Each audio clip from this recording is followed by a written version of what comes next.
みんな、渦巻きナルトが帰ってきたぞ。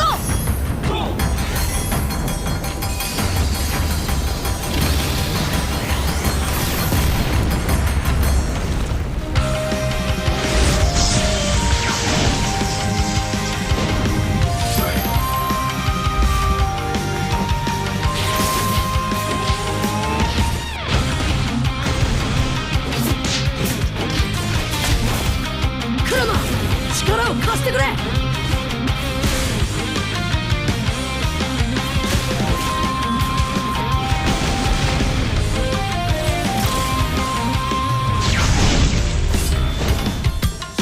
っしゃ、第7班ここに復活だってばよ。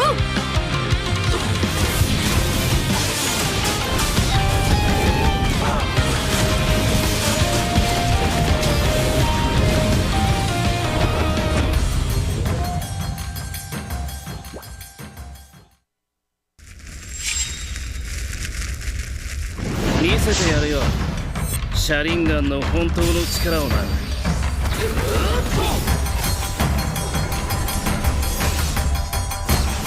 力が湧いてくる。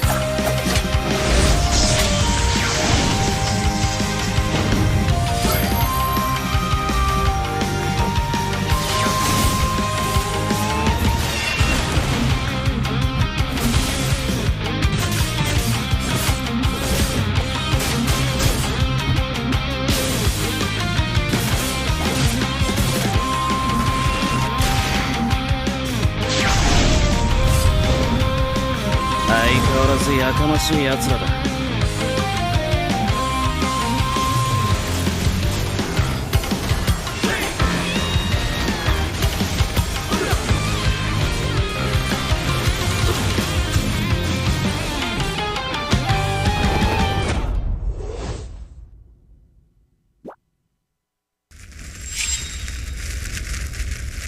みんなを守るために私はもっと強くなる。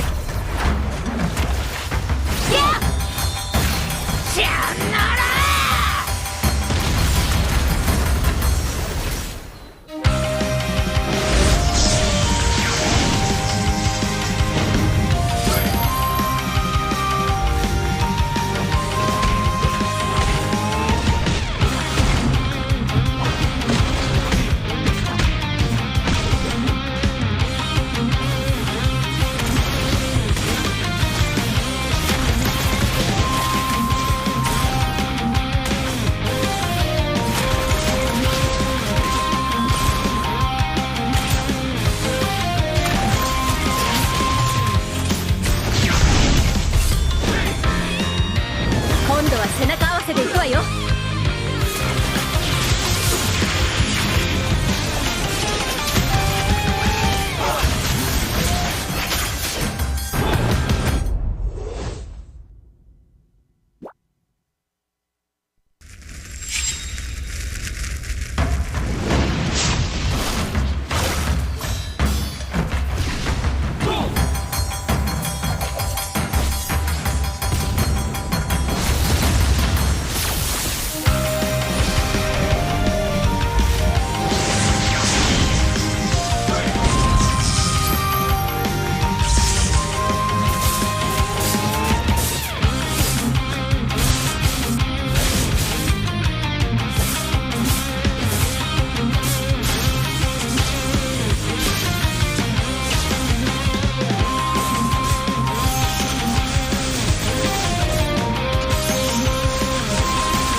ここは俺に任せて。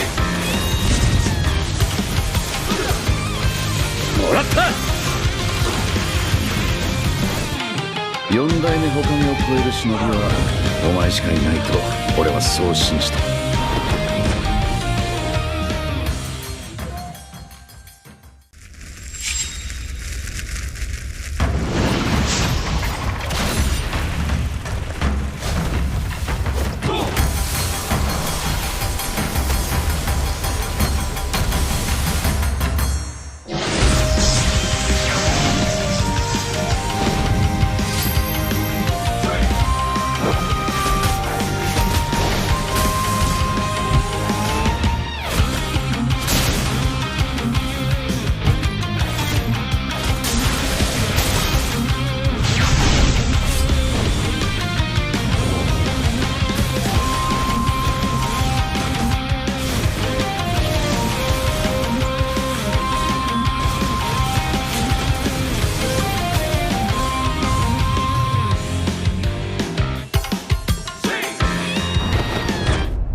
stars. Look at us to the top, no ifs, no buts. Winning any game, para to sa PIN na yes. Di mo matitinag aming boses sa new level. Nasa kalye man o mobile, you know I become a legend. Open fire, we unite, we winners. Built with pressure, the diamonds are made of. Switch na lane na parang gera, HP racing, may reset up. Built na katang buhat ni Hilda, full load SS parang Lyra. Susundan ko ang iyong bakas, kasama patas, tagumpay natin to. Dahil tayo'y malakas, para sa Pinas. Nasa amin ang alas, hindi tuwa atras. Kinikilala sa taas kasi kami ang malakas, para sa Pinas. Nasa amin ang alas, hindi tuwa atras. Kinikilala sa taas, ganito kami sa Pinas. Wow! Hold on. Yeah, malakas ang Pinas. We are laging every beat, no surrender, no retreat. Pag nagsama-sama, just imagine what we can achieve. Laging every beat, no surrender, no retreat. Giving 100 all my own, cause we just cannot be defeated. We are unstoppable, immune and invulnerable. Ready ang equipment, lahat frozen, malang crowd control. Pakita ko na jab like pow, east to the southeast. Taas sa matawag, proud and loud, cause every enemy we devour. Susundan ko ang iyong bakas, kasama patas, tagumpay natin to. Dahil tayo'y malakas, para sa Pinas. Nasa amin ang alas, hindi tuwa atras. Kinikilala sa taas kasi kami ang malakas, para sa Pinas. Nasa amin ang alas, hindi tuwa atras. Kinikilala sa taas, ganito kami sa Pinas. Wow!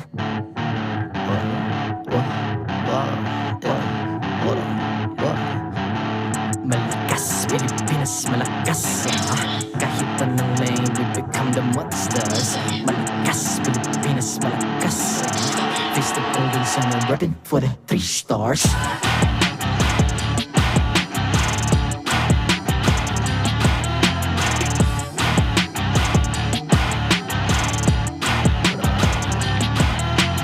Ang lakas ng Pinas, we unite, be the stars. Ang lakas ng Pinas, we unite, be the stars. Ang lakas ng Pinas, we unite, be the stars. Ang lakas ng Pinas, we the stars. Ang lakas ng Pinas, we unite, we the stars. Ang lakas ng Pinas, we unite, we the stars. Ang lakas ng Pinas, we unite, we the stars. Ang lakas ng Pinas, we the stars. The 15th season of MPL Philippines is brought to you by the following sponsors. Infinix, the MPL official tournament phone. Lakas sa laro with Infinix. Smart, the official telco partner of MPL Philippines.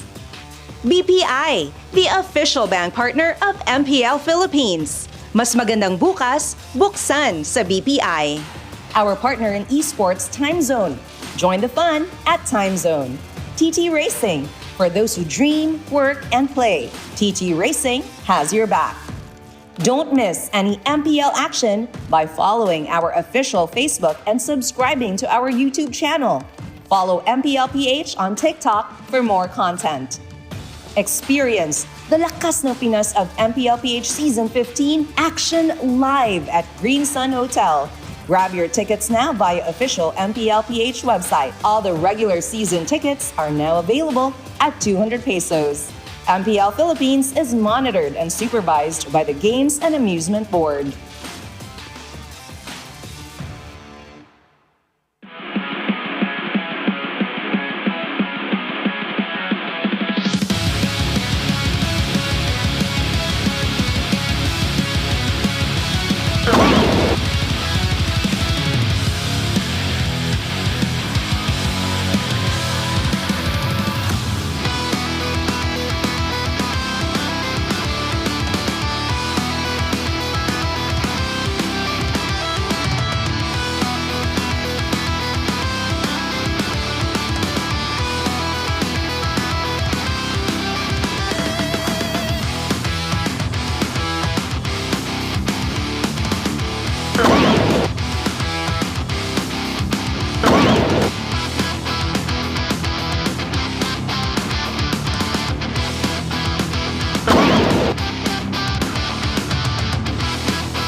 Magandang hapon, super fans. My name is Hans Galeria. Maayong adlaw sa inyong tanan. I'm Jamie Fournier and I cannot believe it. It is the final day of the regular season. Jamie, it has been a pretty roller coaster kind of a season from discovering new duos.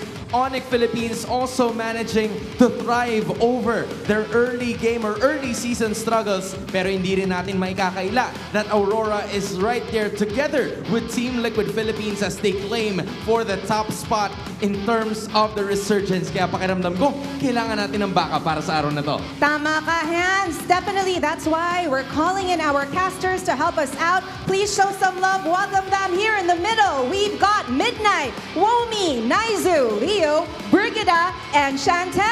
Alright guys, it is so nice to have you here. Bago namin kayo dalhin dun sa kabila, I just want to ask a few more questions because a lot of things have happened all throughout the season.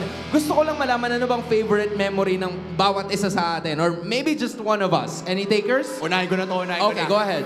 Unang-una, yung nabuo na nagpakilig sa buong Pilipinas. Sino ba yan? Ang Baby Cakes Duo! Let's go! Uy, ako din, Kinilig ka ba? Hans. Kinilig? Kinilig ako ang doon. lahat? Alright, I like it. Mabuti na kinilig tayong lahat. Isa pa, okay, ayan. You know what? Ibibigay ko na sa'yo. Ibibigay ko na sa'yo. Ano ba yung ilan sa mga picks na nagpagulat sa'yo, honestly, with the season that we've had today? You're talking about surprises, all right? Dahil sa team na to, dahil sa hero na pinik nila, nadali ang aking forecast, ang aking predictions. And that is Twisted Minds. One of the biggest surprise that they brought out is the Alice, di ba? Nagbago yung laro dahil sa Alice. Other teams just started to pick it and drafted it too, di ba? Alice is back. Ginawa rin ni Midnight. Pero Midnight, baka hindi ko muna ibigay sa'yo. Hopefully, they get more surprises. Kasi lalaban din naman sila mamaya. Oo And nga. with that being said, nabanggit niya isa sa mga teams. Now, I wanna know standout players. Baka meron kayo... Oh, ayan! Standout caster! Ayan, Okay. sige, ikaw na. Standout Chantel. player, kahit tahimik siya, nag-standout siya. At dahil tahimik siya, hindi siya masyado namamatay. Sino to? Sino to? Super Marco! Yeah! Meron pa isa, meron pa Meron isa. ka ba? Sino, Chantel? Nung naglaro siya, Oh. pinigilan niya lahat. Ginanong-ganon niya lahat. Paano? Paano? Ginanong-ganon Okay. niya lahat. Oh. Sino to? Sino to? Wala iba kundi si Pan Dora! Okay. All right. So, We dalawa. talked about standout players. Let's talk about the standout teams naman. Now, playoffs is happening in a few weeks. What do you think about the top 6 teams? Top six- Sino oh, kukuha okay. ng question na to? Sino? Top 6 teams natin, yung nasa Okay. playoffs. Siyempre, playoffs. Aha. Mag-MSC. Kabado yung ibang region. Malamang. Kasi ang lakas ng top 6. Yun na Oo, nga. diba? Tsaka ito yung champion natin, tinalo na lahat ng tumalo sa kanila. Onic! Woo! Onic! That's right. Philippines for the win. Let's see. Okay. All right. Now let's talk about the upper bracket. Yesterday, the top 1 spot was secured. TLPH, TLPH, congratulations. What about the top 2 spot? Who will take it? What do you guys think? Naizu, Tagalog. Tagalog. What English? Tagalog. Okay, ito Okay, naman. ito. Top 2? Okay, sino? Tagalog. Sino ang top 2? Itagalog. Sige. Sorry, Onyx. It's gonna be si RORA. Aurora! Okay. All right, okay. Bakit? Tagalog din Wag yan. Kaya mo na. Alright, mamaya sasabihin niya kung bakit. Pero anyway, as mentioned, the playoffs is happening in a few weeks. Do you have any expectations for the playoffs? Okay, Brigida. Okay. Para sa akin, nag-lose streak man sila patungo sa playoffs. Alam kong warm-up lang yun. Kasi lilipad ulit ang Phoenix Army! Alright, mukhang may mga team sila, Ayun no? na. Oo, may Phoenix mga team Army sila. for Brigida. Ewan ko kung saan Okay. nanggaling yung mga team sila, but you know what? We're gonna keep going at it. Casters, maraming salamat Thank for you. sharing Thank us you, your guys. thoughts. Thank you. Go ahead and go back to the desk as we start off the matches para sa araw na ito. Jamie, I cannot believe it. It's definitely gonna be an exciting day para sa atin ngayong araw, and there are a lot of things that we really have to take note of. That is right, Hans. We're about to witness the battle for the top 2 slot. Now, it is a race for Onic Philippines and Aurora, and it is truly their final lap. Huwag din nating kakalimutan that the Naruto x MLBB collab is still in absolute full swing. So make sure na mag-spin na kayo para makuha niyo si Naruto Rio, Sakura, Sasuke, Kakashi, and of course Gaara. That's absolutely free. Now, Hans, can you complete the entire Team 7? Aside from that team, our teams are getting ready for the first match of the day. Kaya sabay-sabay natin tunghayan ang lakas ng Pinas. Welcome to MPL Philippines Season 15!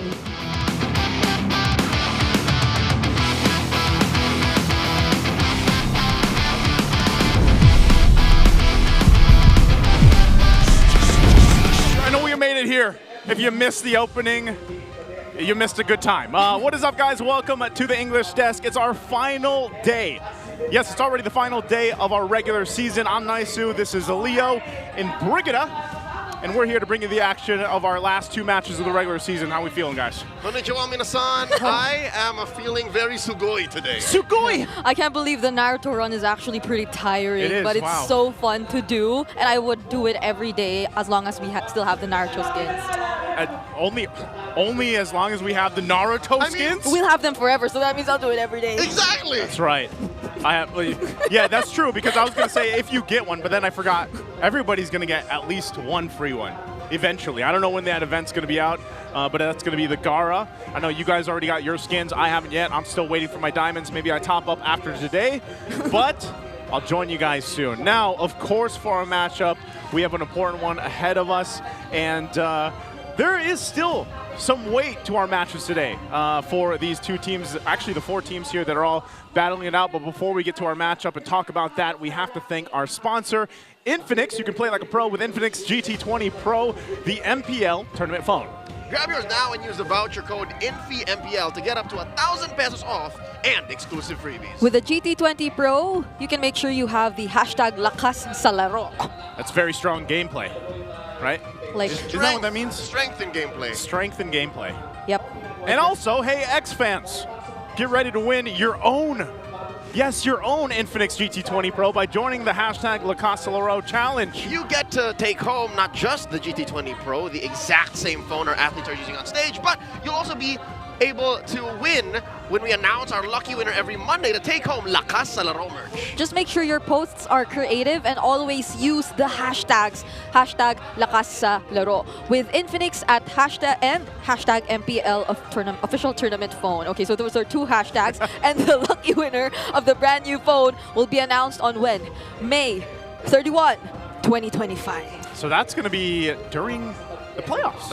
The second to the last day. Second to last day of the playoffs. That's going to be going on. And also, another one here. We got to thank BPI. You can get epic savings for an epic tomorrow. Open up a hashtag save up account today via the BPI app. All you got to do is prepare one ID, and in just 5 minutes, boom, you have an account. Plus, you have a chance to win 1,250 diamonds. It's now easier to save and get the Naruto skins, and your in-game experience will be more epic. So a more epic tomorrow, open it with BPI. I'd open a BPI account, even though I already have one, just to get the 1,250 diamonds. Just so that I could get closer to my Naruto Joseph, skins. but it's that easy. It's 5 minutes, 1 ID, you know?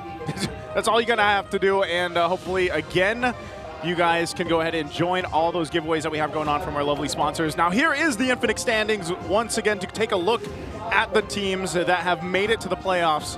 And those are our 6 teams in green that have all playoffs secured. And unfortunately, we have to say goodbye to AP Brent and Smart Omega. And it's unfortunate because I feel like AP Brent and Smart Omega showed us like their best versions this last couple of days, but they're not going to make it to the playoffs. Yeah. I can hear the bees in the barangay saying, where was they? Where were they? Where was they all season long? I honestly felt a bit emotional when I heard the interviews post-match for both AP Brett and Smart Omega. Andorio was obviously very emotional, and so we could say the same for Shizu. They were saying something along the lines of, if we still do get to have a chance next season, we will definitely do our best. And I'm just hoping for the best for both of these teams. Hopefully they do get to find that reset and solution. But as you previously mentioned, there is definitely still some weight even as we head into the final day of the regular season. We are still yet to find out who between Aurora and Onic Philippines are going to take home that last remaining upper bracket slot. So for up until the last match, even though, let's say, Onic Philippines does get to win this, we're still not sure. And that's what's really interesting about this day. Yeah, we'll go on to some of the details here in just a bit for you guys watching around the world here on the English stream. But yeah, that's the main thing. You know, we kick it off with our first match here, Onic Philippines versus Twisted Minds, and then later on we have RORA versus Team Falcons. And like Brigitte just mentioned, those are the two teams that are fighting for that second spot in the upper bracket, Onic and RORA. And they're facing off against two teams that evolve so fast, take to the skies, and bring us top-tier, high-caliber MLBB with the new patch in hand. So Twisted Minds, again, if y'all don't understand Tagalog, I did say in the pre-show segment, I love Twisted Minds given that they have crazy drafts. They brought out the Alice. Now Falcons, y'all know I'm a Falcons guy, maybe only second to Renmar. So he's number one. I'll give him that. But if Aurora do beat Falcons, then it's going to be quite the squabble for top two. I agree. And it does have been, or it was indeed a, I'd say, a story, a recurring story for the past 2 days. For teams who have nothing left to really fight for, that they just suddenly perform so well. Those who are yet to actually chase after something really find themselves in a spotlight like, oh, what's suddenly happening to all these teams? And this is what they're chasing after. You know, the second spot there, it's the final lap for Onic and RORA, and it starts right with the first match. I love that we're at the last day of the regular season and we still have, you know, these two matches that mean a lot to these remaining teams that are fighting for that. So who will secure the last upper bracket seed? Again, we have been talking about this quite often and quite a bit the past couple of weeks, just how important the upper bracket seed is. And if you guys missed the statistics that we broke down was it yesterday, if I remember right, when Renmar was going through that, was I think all the first seed and the second seed teams in the history of the MPL became champions. Third seed, there's no one there yet, and then there's that random there's just one team in the fourth seed that's part of the 7% that has landed that. So that's why, again, we talk about how important the top seeds are going into the playoffs here. So that's really what they're going for. It's Onic time, says the boys here for the Super Fam. Ooh. And that's one of the main things here. They have to go ahead and meet these conditions. Brigitte, can you take us through the conditions for Onic? Okay, before I go through the conditions though, I'd just like to say that that's a new haircut you're seeing on King Kong. It's very obvious. But again, for the conditions that Onic Philippines has to meet in order to qualify as the second seed, they have to win this series against Twisted Minds, and Team Falcons also has to win against Aurora. Basically, the one they're battling up against and chasing after that top 2 seed has to lose in their match later on. But if they do lose this series, then that's a completely different story. That's an opening for Aurora to actually snatch away that top 2 spot. Yeah, again, it's not one of those things where it's just all in their hands, you know? Coach, he's getting it too. He's got to be part of the fun. It's good that they're in high spirits, of course, for Onic Philippines, and why wouldn't they be? They have dominated this second half of the regular season. You got to remember, we go back, 4 weeks ago, and how much people had to say as we get a good look at the flex here going on. I'm not sure if Sensui, by the way, if he was going to flex off with King Kong. He's got a food baby over there. Hey, that's a muscle too. The stomach is a muscle. That's a muscle. Yes, I'm pretty sure he did a lot of growing that while he was in Malaysia. Yeah. Enjoying a lot of nasi lemak. Nasi lemak. Hey. So they're just showing us different muscles. Hey, he's showing us, he's got the dimple. Oh, that's a muscle too? That's something that King Kong don't have, man. He doesn't have. But hey, by the way, if you guys are wondering, yes, Sensui's on screen against King Kong because Sensui will be going into the jungle against King Kong. Whoa, yeah. Breaking news! Yep. Breaking news! Look at these pictures, these assets you're seeing right below their faces who are currently zoomed in the screen and doing I don't know what. But these are stats you also have to take note of because previously when they did go up against each other, Sensui kind of mentioned something along the lines of, oh, they're still yet to actually get a decent revenge against me. They haven't won against me just yet after we eliminated them in Season 13 and after they've been just winning against Onic Philippines back then. How crazy is that? Walking into this final match in Season 15, Sensui comes out saying, King Kong ain't got nothing on me! It's their last day and the last game for him, So we've been talking about it here. We want to know your guys' thoughts over in the community. Can Onic finally get back at Sensui? Is it going to be it's Onic time? Yes. Or is it B? No, because it's Twist the Game. And this is, I would say, this is kind of twisting the game. Bringing Sensui back on the last match all the way in week 8. And formerly he was the roamer. Yeah. I think some people might have flashbacks of him roaming in week 1 or 2. High loss, sige tot. Yeah, but you know what? Honestly, this is something that kind of makes me wonder because this is the first time we're seeing a Twisted Minds play for this week. And we've seen nothing but interesting picks this entire week. So what more can we expect from this team who has been the first to introduce all these unique picks in this season, starting with the Alice, which was previously mentioned by Leo in the intro.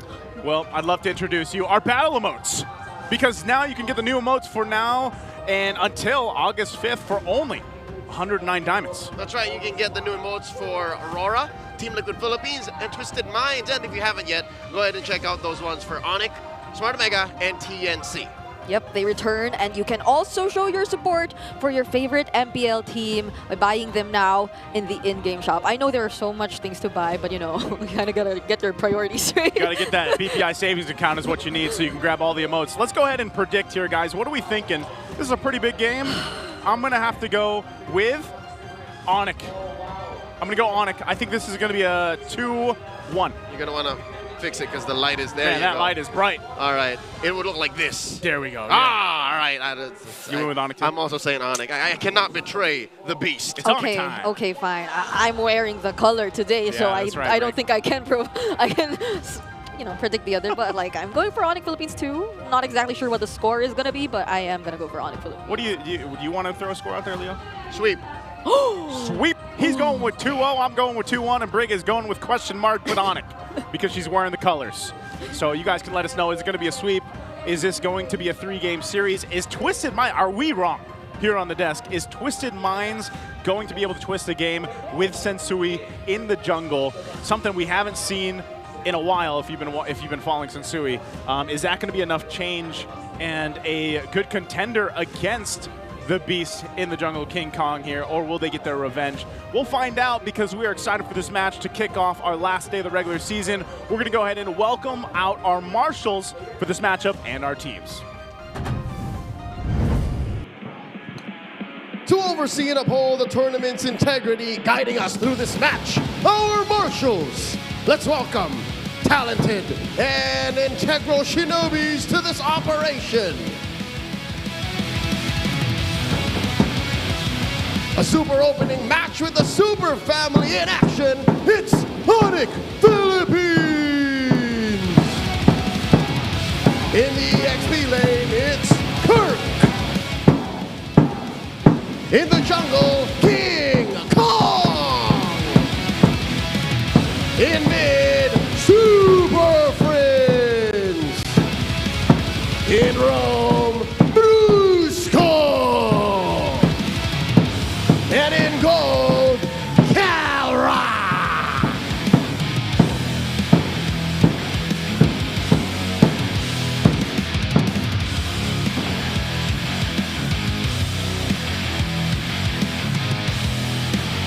And their opponents in an S-rank mission for the day, it's Twisted Minds! In the XP lane, James. In the jungle, welcome back, Sensui. In mid, Cheesy. In Rome, Escalera. And in gold, Outplay.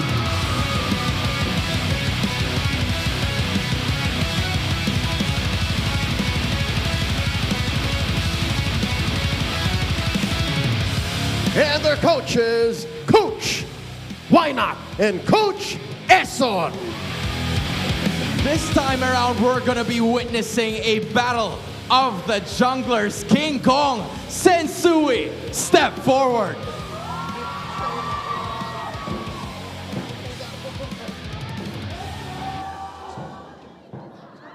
It's getting real right now, King Kong. Ano ba ang palag mo kay Sensui ngayon?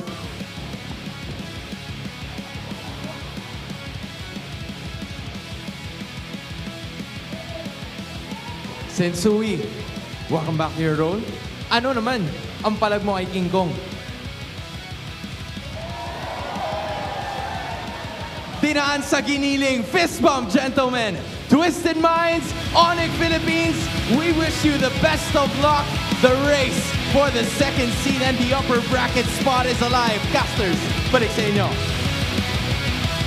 There we go. Okay, I think that's one of the best breakdowns we've had here. Let's go ahead and take a look at Onic Philippines again here, Brie. All right. Honestly, if you ask me about Onic Philippines, the first thing that'll come into mind is just what happened yesterday against Smart Omega. It reached a game number 3 and reached almost 25 minutes at that, but it was really something that tested the Super family and their synergy overall, which is something I'd like to take note heading into this match. It is very important for them to not get shaken up by all these potential strategies from teams who have nothing to lose, literally, in the upcoming matches that are about to happen, because that's something you can potentially anticipate from Twisted Minds. But given that the Super family, they've had all this experience, it is probably the best time for them to put it into practice, especially when we encounter the late game, where high-risk decisions are definitely going to matter in whatever happens in the map. Yeah, and one thing that I was the highlight of their match yesterday, remember, we called it, they hacked a King Kong, or they hacked a Kong. That's true. They hacked a King. They went 5 bans against King Kong. Maybe Twisted Minds does something like that here.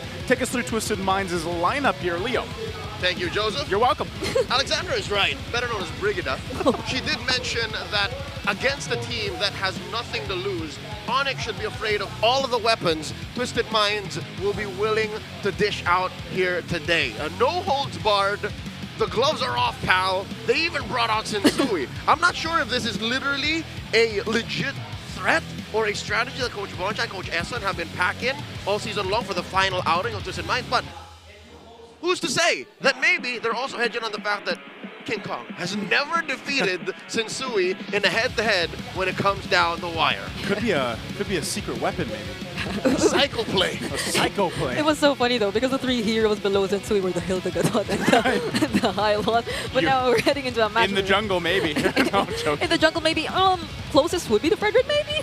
Or unless Sensui really doesn't want to contest the mechanics of the king of the jungle, which is King Kong, later on showing us potentially another assassin pick maybe. But looking at the spider graph that we're seeing right here, I'm wondering if it will be drastically changed by the fact that Sensui is going to be playing in the jungle. How similar will it be to the playstyle of Twisted Minds? Because Sensui, could it be that he's more of a jungler who really plays along with the team rather than an MP the King style who tends to kind of allow for more room to operate individually on the assassins, and maybe that would bring something different for Twisted Minds. If there's anything I know about Stephen Sensui Castillo, is the fact that the man plays for big objectives. If y'all will remember, in case you haven't, it has been a long while since he played with a jungler in MPL Philippines, or as a jungler in the Philippines, his man steals the wildest lords. Yeah, he was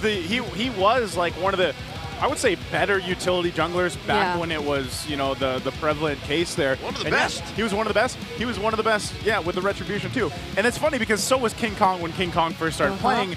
We were all surprised back in his rookie seasons when he was holding his own against some of the best in the league. Look where he is now. So before that, we're going to take a listen to our smart ping test for our players. Naruto vs Sasuke, oh. Tingin nga, pre. Sino mas angat? Kapatid pala ni Zainab to si Kakashi, no? Oo, ano, Kakashi Arake. Hindi, mali mo, kamag-anak lang. Kakantahan ko nga tong mic check. Oy, sabayan nyo kanta ko, ha. Ako'y alipin ng pag-ibig mo.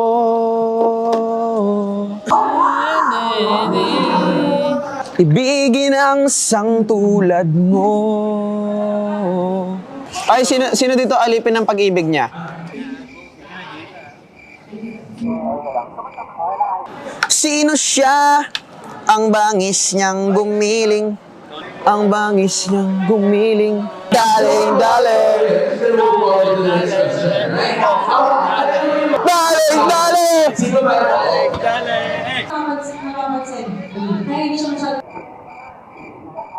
Okay, that is our Smart Ping test, bringing you low latency gaming with Smart's Sulit promos. Subscribe to Only 5G with non-stop data for non-stop gaming in your favorite loading platforms or at the Smart booth right outside our MPL venue. Guys, that was quite a contrast in how our junglers were handling. It was 90% King Kong singing, Yes. but I feel like a lot of fans are going to be happy with that. Now let's head into Now let's head into the Infinix case to victory, shall we? All right, for Onic Philippines, it's going to be very important for King Kong to outpace Sensui's jungle rotation. Whatever he may use, it's very crucial, especially as observed from the previous games wherein King Kong wasn't necessarily able to get his hands on a jungler that could have the most ideal early game farming, and when it's interrupted, it'll be a huge blow to whatever Onic Philippines wants to pull off. And for Twisted Minds, it's important for them to showcase their patented instincts. So what really comes to mind to me for this is, of course, word instincts is the return of Sensui in the jungle, as mentioned. All those clutch and massive lord or objective takes away from King Kong could potentially come in, but it's more than that. It's also how they're able to apply it all together with the identity of Twisted Minds that they've been able to establish throughout the season, where they're just really that team you could expect the most unexpected picks or even strategies to come out from. And for both,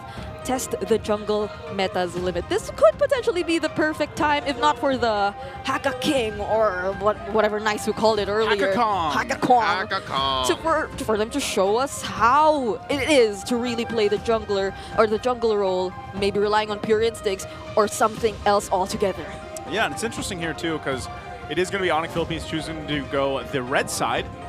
And we saw some of the banning patterns yesterday on how that would play out when the opposing team of Onic Philippines is on the blue. And that's why I'm saying maybe we see them go ahead and focus on King Kong's picks to really test what could possibly come up in the jungle. And I would love to see that because, again, I still feel like we're in a position where there's a lot that could pop up potentially for picks. Obviously, it looks like King Kong likes to do that to get really locked in. Looks like he was still singing or rapping. But we're going to jump into the draft here for game number 1 of this best of 3. Like we mentioned, this is an important game for Onic Philippines to get closer to locking in the top 2 spot, top seed there, number 2. And you can see it happening already, right? The Fanny and the Hayabusa are going to be banned out. There's the Joy. They're taking that one out too. So that's 3 out of 5 right now. Yeah, and I mean, similar to what happened yesterday, if you were King Kong, you probably would not want to prioritize picking up the Ling this early. It's something you'd really want to leave for later. So if you're considering an early jungler pickup, you'd have to be extra careful of whatever that is, because Twisted Minds at this point will be prioritizing the Jushin first. Now for Onic Philippines, the Harith is available. The Harith Fulvius is available too. It's a pretty usual response that could come out. But if they do want to pick up King Kong's jungler, or I'm not sure if there's still a priority pick you'd want to pick up at this point. So maybe it's safer to go for the Harith and the Fulvius, or maybe something along the lines of a... Well, of course, why would I forget the Kalea? It is there. I'm surprised they didn't ban her out. They went with the Angela, but that's also just to cover the base against a team like Twisted Minds. That's just respect. It's due diligence. Yeah.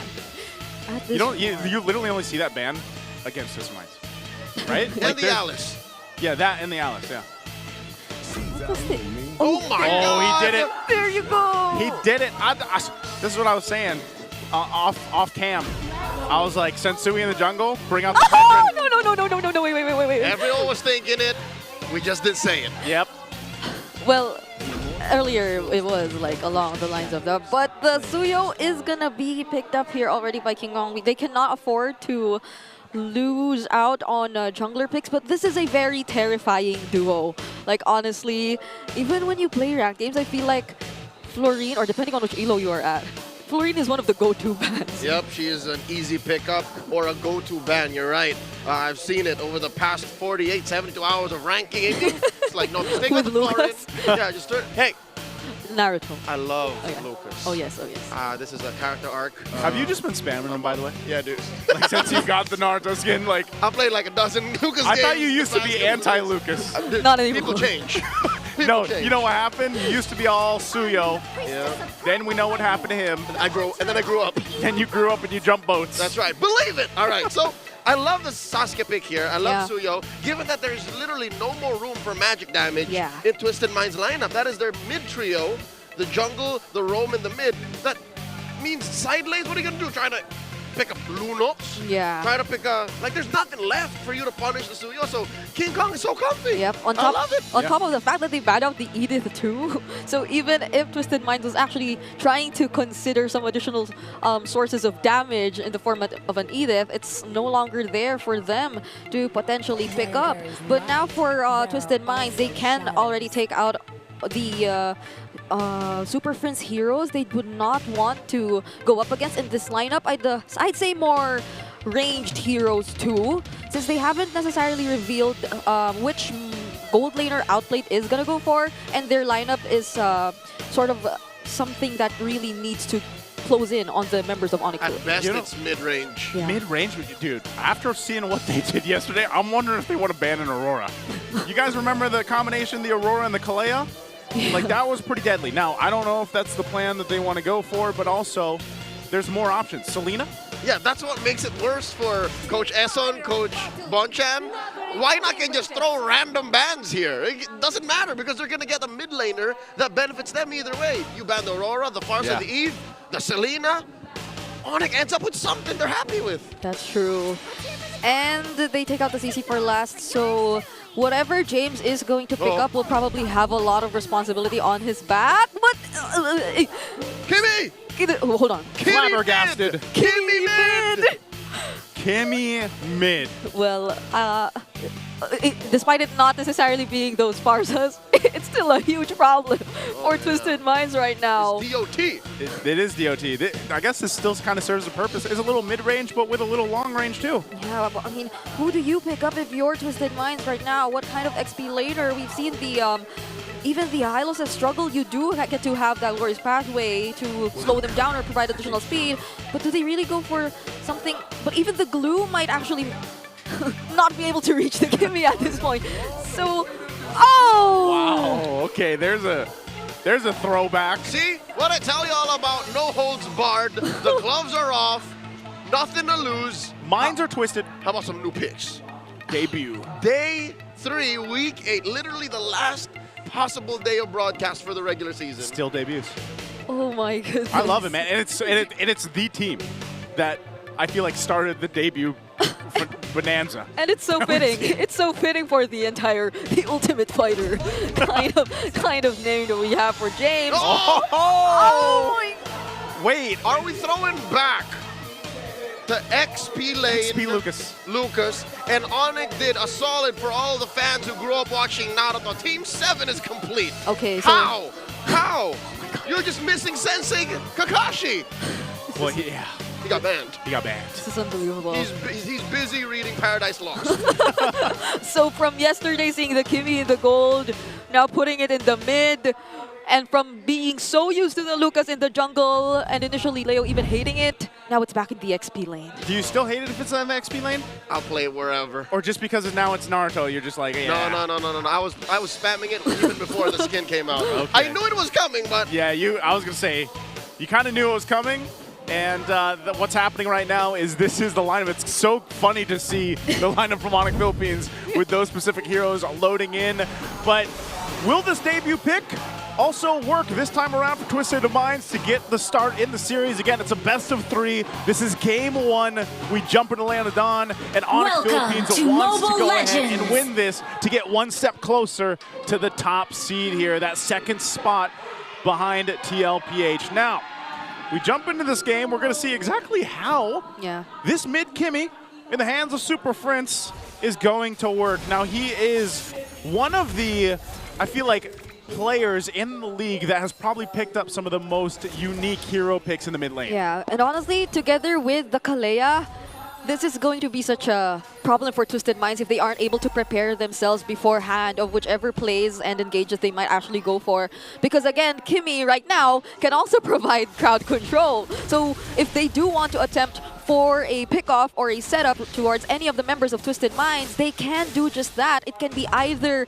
Brusco setting things up first, or it can be Super Prince from afar, and then Brusco just coming in, because he also does have the flicker still. Oh, wait. Okay, well, James should be fine. I mean, it's been a while since we've seen the Lapu Lapu, you know? Yeah. Did we, even last season, did we see him that much? Maybe once or twice? If at all. Yeah, if at all. So, you know, this is going to be an interesting pick that James brought out. Now, still, I think you're relatively a great fighting potential for that front line if you need it, especially with knowing that, okay, at least I have some heals coming through from Escalera, and I should be able to go ahead and hold my own. So this is a rather, I feel like, bulky lineup that Twisted Minds has here. A lot of their damage is going to come also later on once Outplayed maybe gets online with the Granger. We've seen the Granger struggle a little bit ever since the nerf. That taking away some of that range that he had really did affect him. 150%. Twisted Minds actually outbulks Onic. No question. But really, where you have to wonder is, what about damage? Yeah. Like, they need to have very specific avenues of damage to even take out one or two members of Onic. Yeah, for the first few moments, specifically this upcoming Turtle, it could be an asset, but hold on. They dive onto James, force out the ult.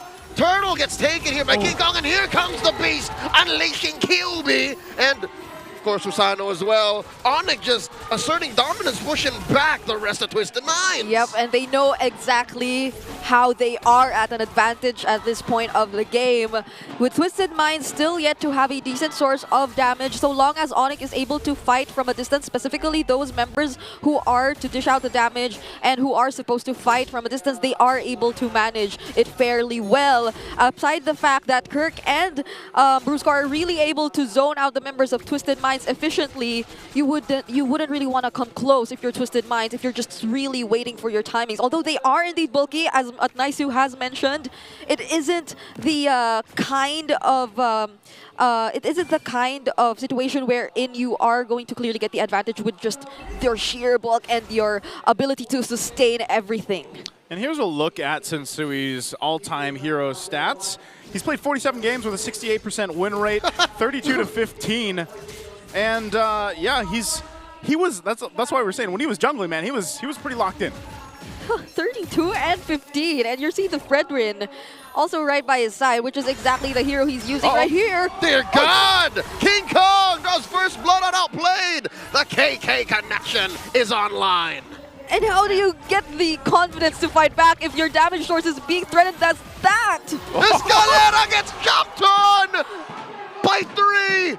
You see the damage? It all started with the CC set in by Prince. Down bottom, though, 1v1. Naruto versus the Filipino national. Well, he's not a national hero, but he is an iconic figure in Filipino history. And wow, oddly enough, James wins. Welcome to the multiverse. James wins. And that was exactly what happened, right? The flickers, the ranged potential setups and crowd controls that could come in from Onic. So even if you are the Granger, even if you are outplayed, you'd expect that you'd be the one who can fight from range. But then, look at Onic! Turtle number 2 coming in. Brusco and Kirk coming through. Tsunami slam on the 1. King Kong secures the turtle. Down goes Insui. The rest of Twisted Minds call it out. We're done with this. Escalera stopping the forward push of Onic.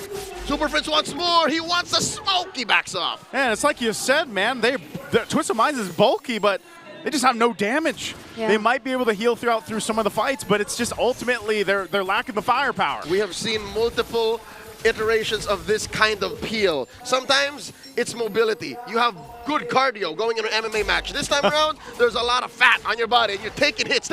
You didn't cut enough. But you can't throw them back out. Yeah, and honestly, I would have thought that the Lapu Lapu could already answer so much of what Onic has to offer, but the presence of the Lucas just denies almost everything. Even when James does decide to go in, that's probably not gonna stop Kirk from effectively getting to reach the members of Twisted Minds who do not want to get touched at all. So that poses a huge threat because it kind of isolates both of these players when in fact now that Onic Philippines are way ahead, it'll be much easier for them to deal with James even if he does attempt to do the same.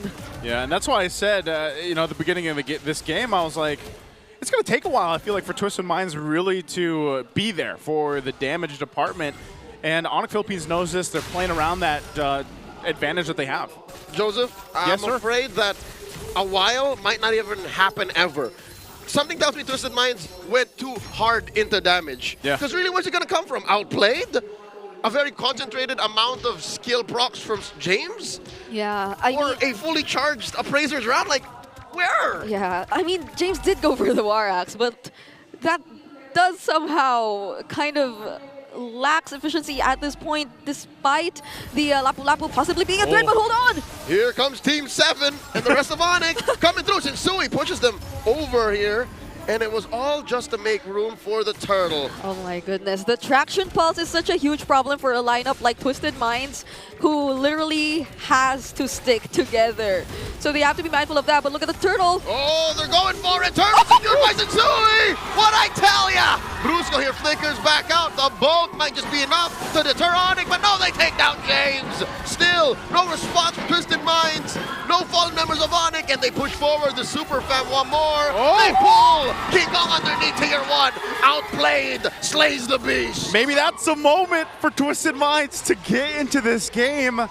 You know, they got a lot out from Onic Philippines. Sensui gets the objective, and they at least get a kill over to their side as well. Yeah, well, fortunately, they did not have to worry about the traction pulse anymore because it was just used by Super Frin. So it was really just the DOT and the other potential sources of setup. But the mere fact that King Kong also used his Retribution quite early on allowed for Twisted Minds to really get an advantage in that turtle, in the way that Sensui was able to take it away from them. But even right after that, since they had a lot more resources in their hands and that Outplayed was already able to join them in the fight, it became a lot more better for Twisted Minds, so long as they're able to group up and work together without the threat of those setups that could really be effective against them if they're grouped up. Yeah, again, I think one of the biggest things is we're seeing just how many options and initiations Onic Philippines has if they want to go ahead and choose a fight. And that's where, again, these Purifies come into play. Sensui looking for that conceal play from Brusco. Okay. Sensui smelled it. He sensed it. You Rest could of the say team's his instincts came into play.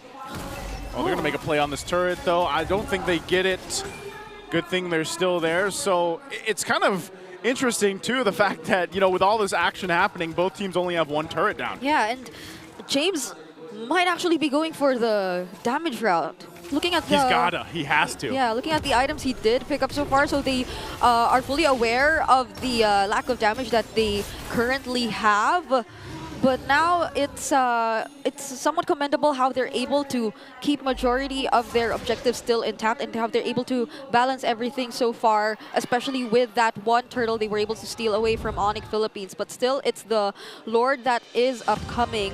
And Onic Philippines is currently still in the lead. It's not too impossible for them to actually gain the advantage again in terms of zoning and whatnot. They have to be really careful of the timings of their crucial ultimates though, because similar to what happened earlier, it could be an immediate signal for Twisted Minds to actually look for an opening once they know that one of their major resources is currently out or could not be used or are not available just yet. Yeah, Twisted Minds are counting ults, counting resources.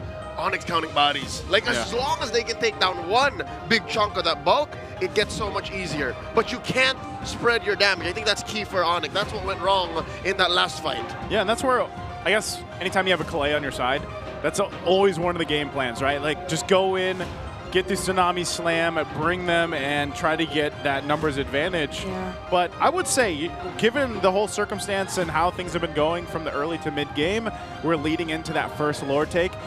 I'm wondering if there's a moment now where Twisted Minds can actually contest that. Well, if they... You're dancing right there. I'm not dancing. He's channeling it. I'm not dancing. You're seen on screen. You're seen. That's not me. Well, it's definitely not me. That So nice it's who gotta be never Brigida. dances. Joseph, ask you a question. I'm wearing yellow. Well, But what does that have to do with anything? He asked you a question. wait. I was distracted by your dancing. I wasn't dancing. See? Don't ask the don't say it again, Brigida. You already got that once. No. You already did the ing on once. I can't again. Not on Family Sunday. But what was that? I didn't. No, I was asking you. So let me reiterate this for you, Brigida. You know, at this point, I'm just used to it. You and No Ing one dancing. No, because you. Okay, what is it? It's the distraction dance. No, what is it? See. Here, you're not are you asking- ready? Okay, what? Eye contact. All right? Pay attention. Can Twisted Mind... Now they're dancing! See? Everyone's dancing. I'm not going to look on the screen anymore. Can Twisted Minds contest this next Lord? Wait, I was actually answering that, right? And then I suddenly then you got said... sidetracked by the dancing. Who was dancing? Who was dancing? I was already about to answer it. But then again, yeah, going back to my point, and now that we're back on track, I feel like... Now that you're back on track. Now we're... Don't throw us... Oh, sorry. Now, just me. It's just me. I've been locked in. Okay. So, it's been like they are somehow able to fight back much more with the presence of Outplayed, and we're feeling somehow the threat of the Florine so long as they're able to position themselves correctly before they're actually found out by majority of the members of Onic Philippines. But then again, it'll be so tricky for them if Onic Philippines actually gets to engage in a fight where all of them are just being pushed back all at the same time. I feel like Twisted Minds somehow, with James on this damage build, could potentially also look for areas where he can come in and disrupt those members of Onic Philippines who are expected to really provide the follow-ups, because it's only then that Twisted Minds could potentially also go close enough to fight! Forcing out the early Crimson Beacon. This is what Brigham was talking about. Twisted Minds, short to say, has to be there first, has to be Ube into the pit. But Onyx spotted one of them out early, and now the dance has begun. The dance. Outplayed from the flank here. Do they know Brusco's here? Do they know Calra's here? Soft reset. Yeah, going for the reset for now. This is what Fredrin did so well for so long. He's trying to remember how to dance in the new dance. Oh, no. Lord. That's an 8, a 10. In comes the rest of Onic. King Kong secures the Lord. Summon Force coming in from Calra. A praise rat, putting Super Prince down to an inch of his health. James trying to finish the job, but first Brusco falls. Down goes James, 1-for-1 the trade. Both teams don't want none. No one dared to start the fight. It was just those two junglers waiting for the perfect opportunity. And just when the Lord was taken down, that's when the fight broke out, which initially could have been something massive for Twisted Minds, since again, Onic Philippines were close enough to accept the damage of the Appraiser's Wrath. But then the damage coming in from James wasn't enough too, and now Kelra's online. That was a solo kill, the dirtiest kind, in front of your teammates where they can do nothing. That's what I was going to say. Like, how do you find that just there in the mid lane in front of Twisted Minds? Leave it up to Kelra to do that. So, Lord. That was rude. Still up. That was rude. Don't be rude on Sunday here, Kelra. Come on now. Now the shields are going to pop here. And the Lord is taken down, so they hold on for now. I'm not sure if Onic Philippines still wants to go ahead and try to get these turns down. What if Kelra does one of those, oh, I'm under the turret kind of plays again because he's so up ahead and he knows his advantage. But I feel like they're going to be much more disciplined for now, and they're not going to force anything else because they've already got much of what they wanted in just 11 minutes, already exposing majority of the base turrets. But there's the Sea Halberd also picked up by James here, still looking to get another additional item. But then also... Tensui right now on the Fredrin is proving to get much more of the necessary defense items up against this lineup of Onic Philippines. Primarily, really, it's like he has to deal with Super Friends majority of the times. Yeah. But Super Friends has to be careful just the same, because there was, again, that one instance which we've seen earlier, that just a slight mistake in terms of positioning, bringing yourself too close to Twisted Minds, similar to what happened earlier, could really allow for a major turnaround once Twisted Minds gets to deal with it properly. One of the biggest differences right now, too, for... I guess this is just a good comparison between the Fredrin and the Suyo still. You saw how much of a gap in terms of gold there is, just because King Kong as a Suyo can be wherever he wants to be across the map and farm up. Just gold. XP. XP as I think that was key to the first Lord take. It was a retribution difference. Yeah. King Kong was at level 14, while Sensui was at level 12. Yeah, it's and maybe that's, again, why we're in a position where, or current meta, where, you know, some of these utility heroes that are in the jungle that were in their former glory days aren't anymore. I call it the benefit of the beast. King Kong be on top of the food chain, just eats better and has more nutrition, more XP, more gold. And that leads to Sensui always climbing uphill, swimming upstream for what little crumbs King Kong decides to leave. Yeah, and it seems like Onic Philippines once again with that almost 7K gold lead will get to position themselves first in this upcoming Lord, which is already the 12-minute Lord. Traction Pulse almost caught Hajizi there, but that's becoming a huge problem. It's interesting how Super Friends, despite what happened earlier, is really the one doing majority of the poke, doing majority of the zoning for now, so long as Onic is yet to commit. So if they're successfully able to do that, and Twisted Minds, they don't actually have a threat of doing a surprise setup just yet. King Kong making the long way down after taking care of the camps and the lane up top. They're using the Lord as bait here. Onic looking for the flank, the pincer maneuver. Look at Brusco counter from down bottom. King Kong secures the Lord. Kirk goes down, looking for a tsunami slam. No one home. Brusco flickers back. Salmon forced by Kelra, keeping back the rest of Twisted Minds. James in the middle of it all. Down goes Kelra. Outplay gets a kill. Outplay gets a kill. Another one, a triple for him. Brusco and Kelra down. No one from Twisted Minds fall. No one falls. Onic gets the Lord, but Twisted Minds wins the fight. And that's what we were looking for. Yep.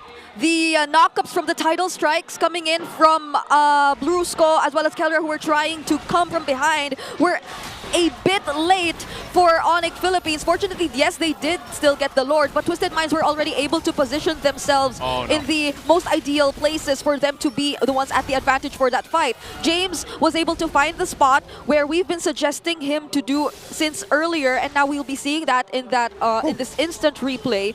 So that slightly delayed knockup, well, again, still fortunately they were able to get the Lord, but now it's James already able to go from behind and actually zone out the members of Onic Philippines. And now with 2 of the damage items already in his arsenal, he's proving to be a great threat, especially that he's also able to somewhat sustain everything from the members of Onic Philippines that were left in that area. He also got the Malefic Roar, so that goes to show just why he has that much damage already. James smash, the incredible bulk, enough of a shield, enough of a distraction to allow for him to cut right through the back and compromise Onic's use of the Lord. That was a negative gain Lord. Yeah, it's kind of interesting that that was the case too, because, you know, Outplayed really needed that. He needed that trip. What did he get? The triple, right? He got the triple. He needed that to go ahead and catch up here on this Granger, and that's been the case for a lot of the Grangers that are picked up now after that nerf that he had. So, and mind you, he was protected really well. I like the way that Twisted Minds played that last fight. Yeah. And yeah, James was a big part of that. The fact that he was a distraction enough to be 1v3 was so crucial in that team fight. I'm gonna drop this now. Drop it Magic now. number, 5 seconds. If a fight lasts longer than 5 seconds and Onic hasn't killed anyone from Twisted Minds, it's over. Twisted Minds has already won. That could be. I mean, just look at how we were highlighting the way that Twisted Minds is so bulky. Now it's not just them being just bulky. They already have enough damage to pair it up. And who knows if he actually, or he most likely did get the kills right after this Skypiercer pickup. Yeah. So that's another layer you'll have to consider if you're Onic Philippines. They can potentially really close out the gap. At most, he has 3 stacks. Yeah. At most, it came from the triple. I was gonna say, I think he got the Skypiercer, yeah, but a lot, like way before the triple came. Yeah. I think it was like his 2nd item or so. So maybe 3 or 4 then. Yeah. Well, we'll see if we get a look at the stacks here for Outplayed, but nonetheless, it's great for them. And now leading into this next Lord, we'll see how they play around it. I think one of the options for Onic Philippines too, given that they're still ahead, is playing around the macro here, and that's why they've parked King Kong, you know, on usually the long lane, but it's Twisted Minds playing together, playing around the fact that they have a lot of this sustainability, and Sensui can hold this Lord here. He's also got an immortality now, so Outplayed picking up a BOD. It's a quarter of health on this Lord. Are they going to push this one forward? What an immaculate dance. Lord now to a 10th of its health. King Kong already in the scene. Kirk forced to use the Unleash the Beast. Lord down to a 16th. Very low. Who's going to take it? King Kong with the retribution. Sensui and Brusco dueling deep inside Onyx jungle. They retreat, and they're happy with what they got. A much better outcome in the last fight. And the wave in the mid pushed down the base turret. I mean, that was something Twisted Minds really had to risk because their lineup would have really worked best if they were all together. So they really compromised the waves, which eventually allowed Onic to gain somehow access to the mid lane. But Sensui did a spectacular job avoiding all those potential sources of crowd control, but nonetheless, it was still King Kong who was able to secure that Lord. Now they're left to work on the defense once again. Fortunately, they have a lot of sustain to be able to work on this. Allow me to drop here another painful truth. Twisted Minds has abysmal wave clear. They have to really get in there, fight in the mud, play in the paint to get rid of the waves, and now they did just that. Lord cleared as well, but there's still a huge chubby wave coming from top and bottom, and Twisted Minds, all they could do is pray that this works out. Oh, they might be able to clear this out. It looks like they might, especially because Brusco doesn't have the flicker, and he's been the guy to start things up for Onic Philippines. So it looks like that's what it brings us. This is still kind of mind-boggling that we're reaching almost the 20-minute mark here shortly. And I didn't expect Twisted Minds with this kind of lineup to get this far into the game. Yeah. Onic is now respecting Twisted Minds' potential. They don't want that last Lord fight to happen again. Not the last one, the one prior. Yeah, but somehow Super Prince, he's also getting poked really low, and James! 2v1! 2v1! James finds King Kong! What was that? So this is the amount of damage you can expect from the Lapu Lapu on a damage build, able to deal with two members and just focusing down majority of it onto the Suyo. Even though the Suyo was nerfed in terms of the magic defense, he's able to work on him. Man, all right, we're going to have to take another breather here. I'm wondering if that was on Onyx's side, but hey, man, it's been a minute since we've seen the Lapu Lapu do that. Oh my It's nap time, Sasuke. It's nap time. I don't even know if that happened. Because, okay, it happened so quickly. When we panned over, the 2v1 began. I don't even know if Sasuke, if King Kong was in immortal form, because I'm pretty sure he should have been able to damage reduce that with his physical defense, but again, powered by Adobo, man. Wait. Or maybe Mortal in this, he was just focusing on the turret. I mean, I don't know. Because but he got deleted so quickly. Yeah, no, they were out of the turret range. And he's got, what, the hybrid, basically this is a hybrid build on the Lapu Lapu because he had the, I know he's got the Sea Halberd, he went the Malefic Roar, but then he started having some defensive items too, so I don't know, I'm just surprised at how fast King Kong died. I mean, I can't believe we saw the flicker and the what do you call that again? Let me check. But that skill of Lapu Lapu, which he smashes his sword on the ground. It was a perfect wombo use of that kit. That was the exact or the perfect timing. He knew what he was doing. For him to use. Who would expect King Kong to actually fall in Maybe that? King Kong didn't even expect it. In front of his family, too. Hey, his family's always here, right? Like, they're at every single game, I would say. I felt his father's pain. Oh, this was on Twisted Minds' end, by the way, so they're the ones that called for these the pause here, so maybe they've got it situated. It is crucial for them because off of that, this might be an opening. This might be a window of opportunity for Twisted Minds to maybe get this next Lord. More than that, it's a great win. Again, how often you get a free kill on King Kong? It did cost him a flicker on... I'd say worth, though. Worth, right? It was worth it. James, but I need to remember how the Lord looks like. How much time to the Lord and the difference between the cooldown on James's flicker. We're a minute away. We're a minute away on the Lord. And things happen just so fast. So the 30 seconds, the window for James Flicker and the Lord. Yeah. But that's going to get them some space, to work with across the map. This is something that they desperately needed. And here's taking a look at the items. Like I said, for James, he had the Athena shield too. Working on his next item, what's going to be damage. Well, putting pressure here on the tier 1. They'll clear it out though, so Onic Philippines will hold on And now at this point, I'm really wondering if we're going to see an adjustment in strategy from Onic Philippines before this next Lord, or do they just still stick with the game plan of Brusco, grab someone if you can. But the Purifies are working so well to deal with this Kalea for Twisted Minds.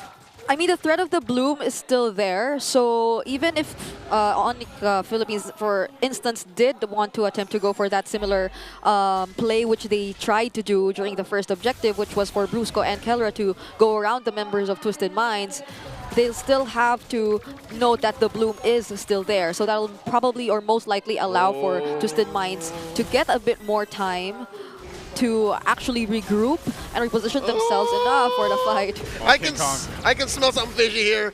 Onic looking to play the map. They know that Twisted Minds can't do both. They can't defend and dance. Yeah. So that's what they do. They have to send Hajizi down to deal with it.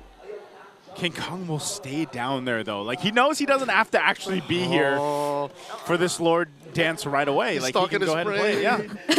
It's during moments like this where you just miss the vision that the Granger provides, but it's gone. So they have almost no way to actually scout the areas nearby because they also have to group up together, as we've mentioned. So they somehow have to respond to the waves this time around before they actually are able to fully commit to this Lord fight. Even top lane, Kirk worked on that, and Twisted Minds are forced to send over people to defend.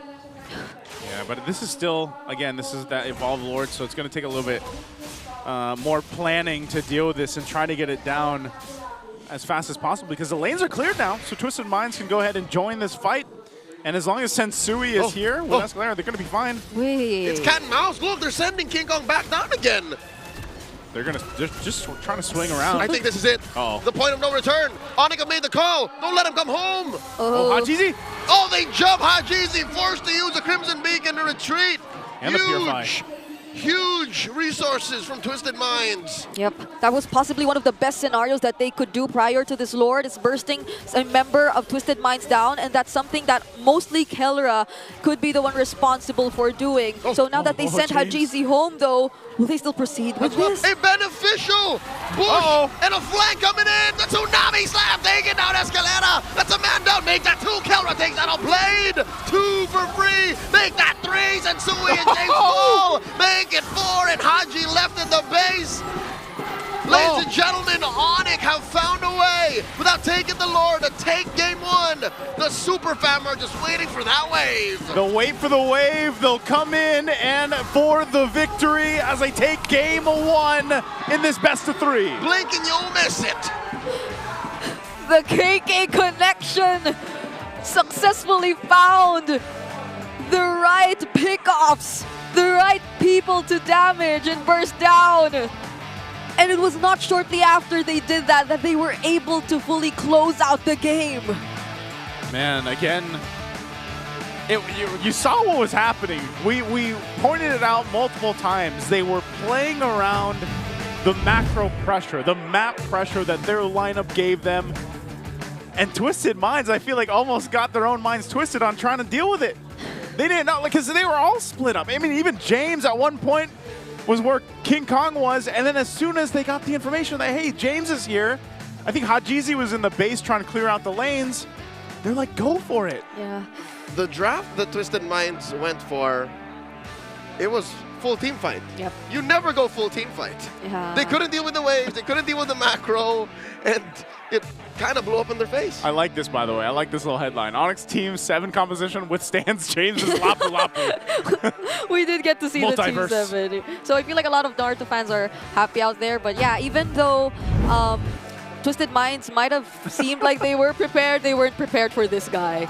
Kelra did not need to look for fancy angles to come from anymore. They were simply holding the right mid-bush. And you would expect that since majority of the members of Twisted Minds were on the opposite side, they would have also probably been more cautious of that area since they had limited ways to find out. I mean, there was an attempt for from the Jushin, if I'm not mistaken, to actually check out if there was anyone in that particular bush. But they should have known at that point that if ever there was someone, Kelra, or especially any member from Onic Philippines, could really decide to pick a fight given how ahead they are currently in terms of gold, in terms of items, in terms of just damage overall. Aside the fact that it felt like Onic Philippines just really knew how to respond to Twisted Minds and how to keep them very hesitant prior to the objectives, because they knew how limited were the possibilities for Twisted Minds to prepare prior to the objective. So they knew that they had to constantly keep the pressure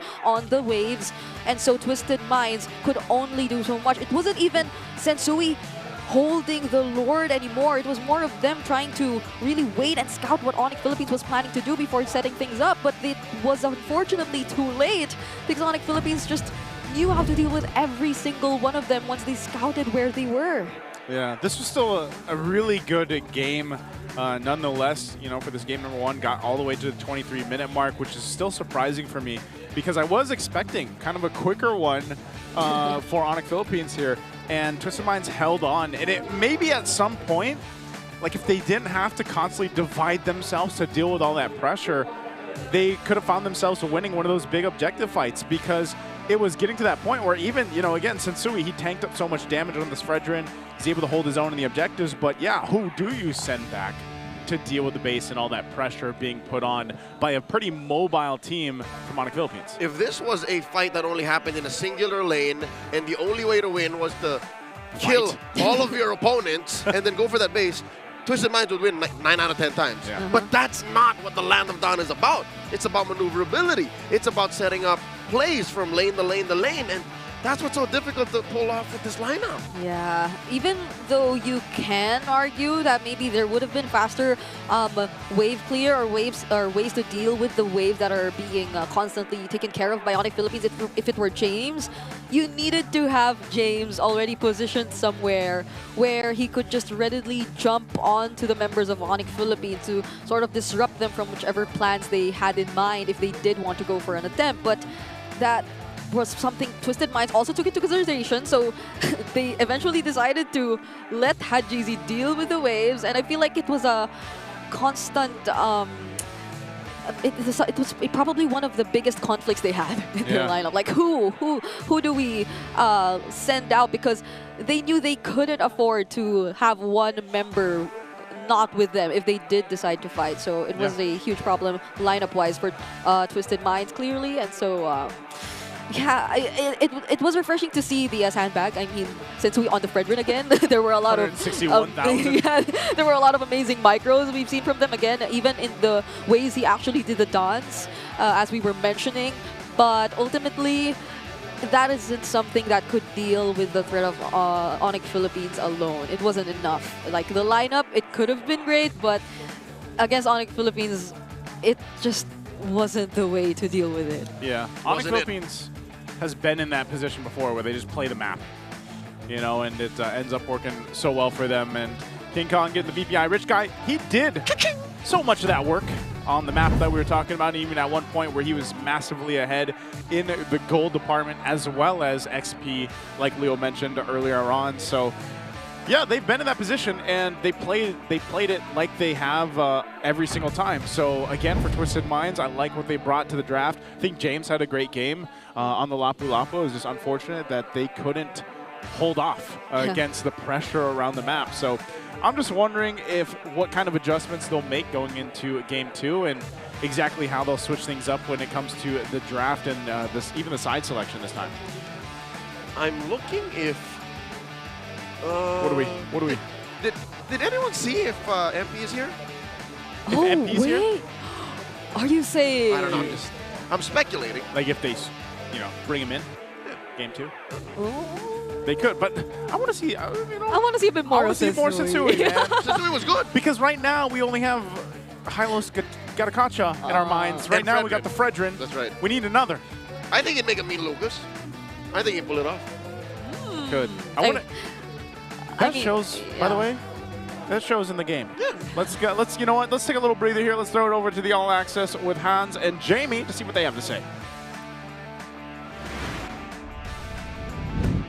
A big thank you to our casters. What an intense game. In fact, it's so intense, we need to pause for a break from the intensity. And for this break, we have one of our smart re-streamers, Trippings. Hello. Nandiyan ba siya?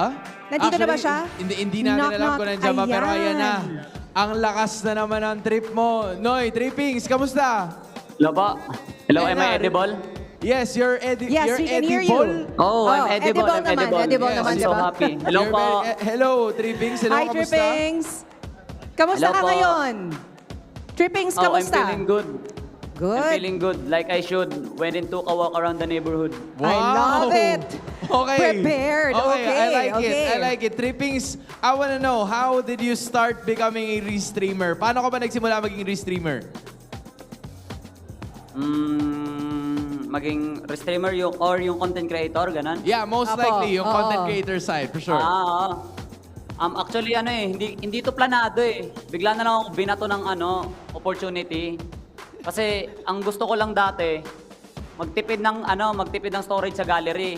Kasi yung cellphone ko, tawag dito, yung mabilis pa full storage. Okay. Mabilis pa full storage yung cellphone ko. Tapos, ngayon, kada may ini-edit ako, pinupost ko lang siya sa TikTok.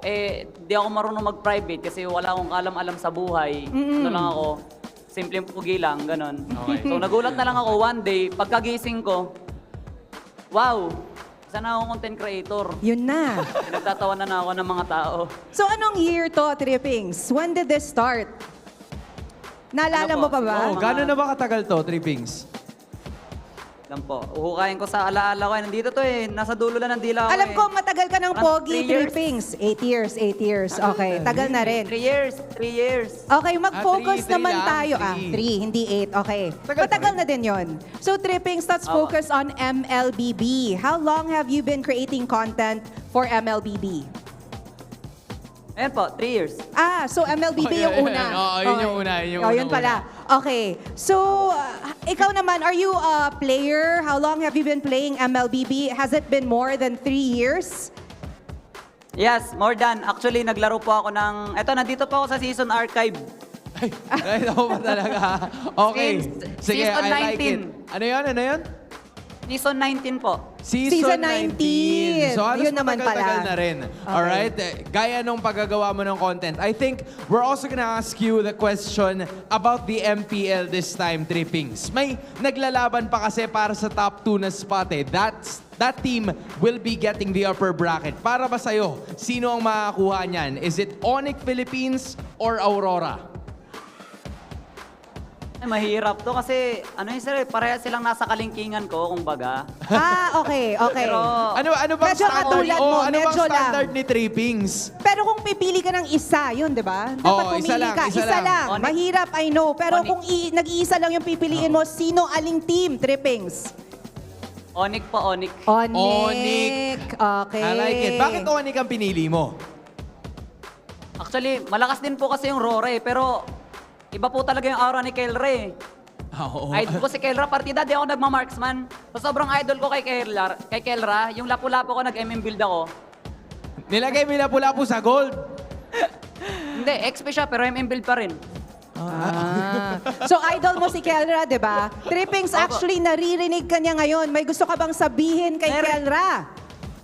Wala na, nahihiya na ako. Ayan na, sabi ko na nga ba eh. Idol na idol mo Sige, talaga. kunwari hindi ka niya Idol, naririnig. kunwari Ano wala sabihin siya mo sa dito. kanya? Oo. Yun, wala na. Hindi niya ako naririnig. Ha? Shoutout po kay Kelra. Kung hindi niyo ako naririnig ngayon, mabuti yon kasi idol na idol kita. And I hope makalaban kita sa RG. Pero wag ka sa XP. Gusto ko yung XP nyo hindi marunong para mapatabaman lang ako saglit. So yun, good luck. Sana manalo kayo. Para may highlights. So, sayang yung highlights eh. Pasok yung highlights. Now, let's talk about the highlight of the season, Trippings. Champion tayo. Angat natin ng konti. Top 2 Okay. to champion. Sino sa tingin mo ang magcha-champion ng season 15? Parang ako. Ikaw. Okay. Hindi mga teams siya. Si Trippings. Sige. Pwede ba yon or dapat team? Honorary champion ka na kasi. Kailangan mo magbigay ng isa. Nako. May punto, may punto. Piling ko Onic pa rin. Onic talaga. Onic pa rin. Okay. Alright, I like it. you know, you talked about highlights of the season. One of the highlights din, Naruto collab, di ba, Hans? So, pag-usapan natin yan, Trippings. Nakapag-spin ka na ba for Naruto? At kung hindi, sino yung pinaka gusto mong makuha? Ay nako, sinuot niya na. Ayan na. Sinuot niya na. Ayan na, Nakapag-spin na ready. po ako. So, sino yung mga nakuha mo? Wait lang, tatandaan ko po parang si ano ata yun? Lahat. Lahat. Naalala mo lahat. So, checklist Opo, natin. kinuha ko lahat. Si Naruto, check. Check. Check. Si Sasuke. Check. Check. Si Sakura, si Kakashi, tsaka si Gaara, nakuha mo na? Si Gaara hindi pa eh. Ayun, yun. pasok. Next goal Pasok. mo. Trippings, maraming salamat at you joined us today. We Thank you had po. fun talking to you. We felt so good. But anyway, we're here at the MPL Arena ready for Game 2. Makakabawi ba ang Twisted Minds? Tingnan natin. Casters, over to you. And over here we go. Thank you, Hans and Jamie, and of course to our MPL Philippines restreamer, Trippings. He was definitely trippings us. Is that right? Like, I mean, like, what does trippings mean again? Joking around. Joking around, playing around. Oh, I'm tripping you. Yeah, I mean, Tripping you out, man. he did say something about using a marksman build on the XP lane. So He did, and he'd love to play XP against Kelra, but Kelra's in the gold, so I don't, you know. Anyway, Boy it's was great. tripping. Boy was tripping. He was tripping. Right now, that's the side selection. Twisted Minds is going to go to the blue side, so it's going to be the same thing from Game 1, where, again, you know, it was Onic Philippines that chose the red side in Game 1. So they'll have those two power picks, and I think maybe we don't see those first three bans change much from Twisted Minds. Like, they're still going to go ahead and narrow things down for King Kong, but interestingly enough, I feel like if they do that, because they first picked Jushin, right? Yeah. Like maybe take the Suyo, but then like Sensui. So hack a Kong and then take Suyo? But then I don't actually, now that I say it, because I'm remembering, yes, it's Sensui in the jungle. Or Could he test his own limits? or maybe not reveal too minimal magic damage. That'll make him so comfortable of picking up the Suyo in the first phase. There's the same bans. That's the reason why the Suyo worked, kinda. Okay, they got to take it here. Not here, oh man. Do they take it first pick or no? I wouldn't. There's so many options, man. There are. Like, if they wanted to switch things up a bit, there's still the Lu Yi 2. Oh, yeah. Or they can steal away the Kalea if they wanted to. I almost would like to see them take at least Kalea if they don't. I mean, there's no more Blue Yo days. They're gone. Yeah, because it felt like their lineup too earlier had too little ways to set things up. Blue chip. Okay. They're going blue chip. Well, I feel like they too want to try playing the macro. They weren't able to do much earlier. Chipperino. It's the same thing though. It's the same thing. They can get away with this. This can work. Yeah, it is most likely gonna. So are And so if they don't take the Suyo, they just go Suyo. You cannot Suyo here. yeah, and will they still Fred Rin without the Florin? Oh man. Or are they planning something else? Because Is it game over? It's like, hey, first part of the draft. All right, chalk it up. no, no. but how many weeks has it been since we didn't play, right? So 7. who's that? 7 weeks. Masha. This early? We This did early. see Onic ban at Red 5, so they must know something. Still, they pick up the Zushin. This is another chip Masha. It's It is similar to another chip yesterday. Masha. Yeah, this is a page out of Onyx book. So do they want to play the macro that much that they actually brought this out immediately? There it is. Okay. Because again, you expose 2 of the 3. Yeah. And the Joy's banned out, so Asuya, you're not afraid. Oh my goodness, they're you keeping can't. Sensui honest. Haka Sensui. You can't see Valley with me anymore. Not really Haka Sensui, but you get it. Well, Take the down- Florian is kind of like part of it. That's what I'm saying. So like, so what else does Sensui play? Akai. That's so exactly. I was looking at you, man. Akai. Or they go for the Barretts? Lucas this time. Oh, but wait, like, if they do go for the Lucas, though, it's like... No, There is still no, Onic goes first, so Onic Yeah, can Onic steal the goes Lucas. for- And then they can go Team 7 again. It's another Team 7 lineup. That's good. What? Unless it's his band.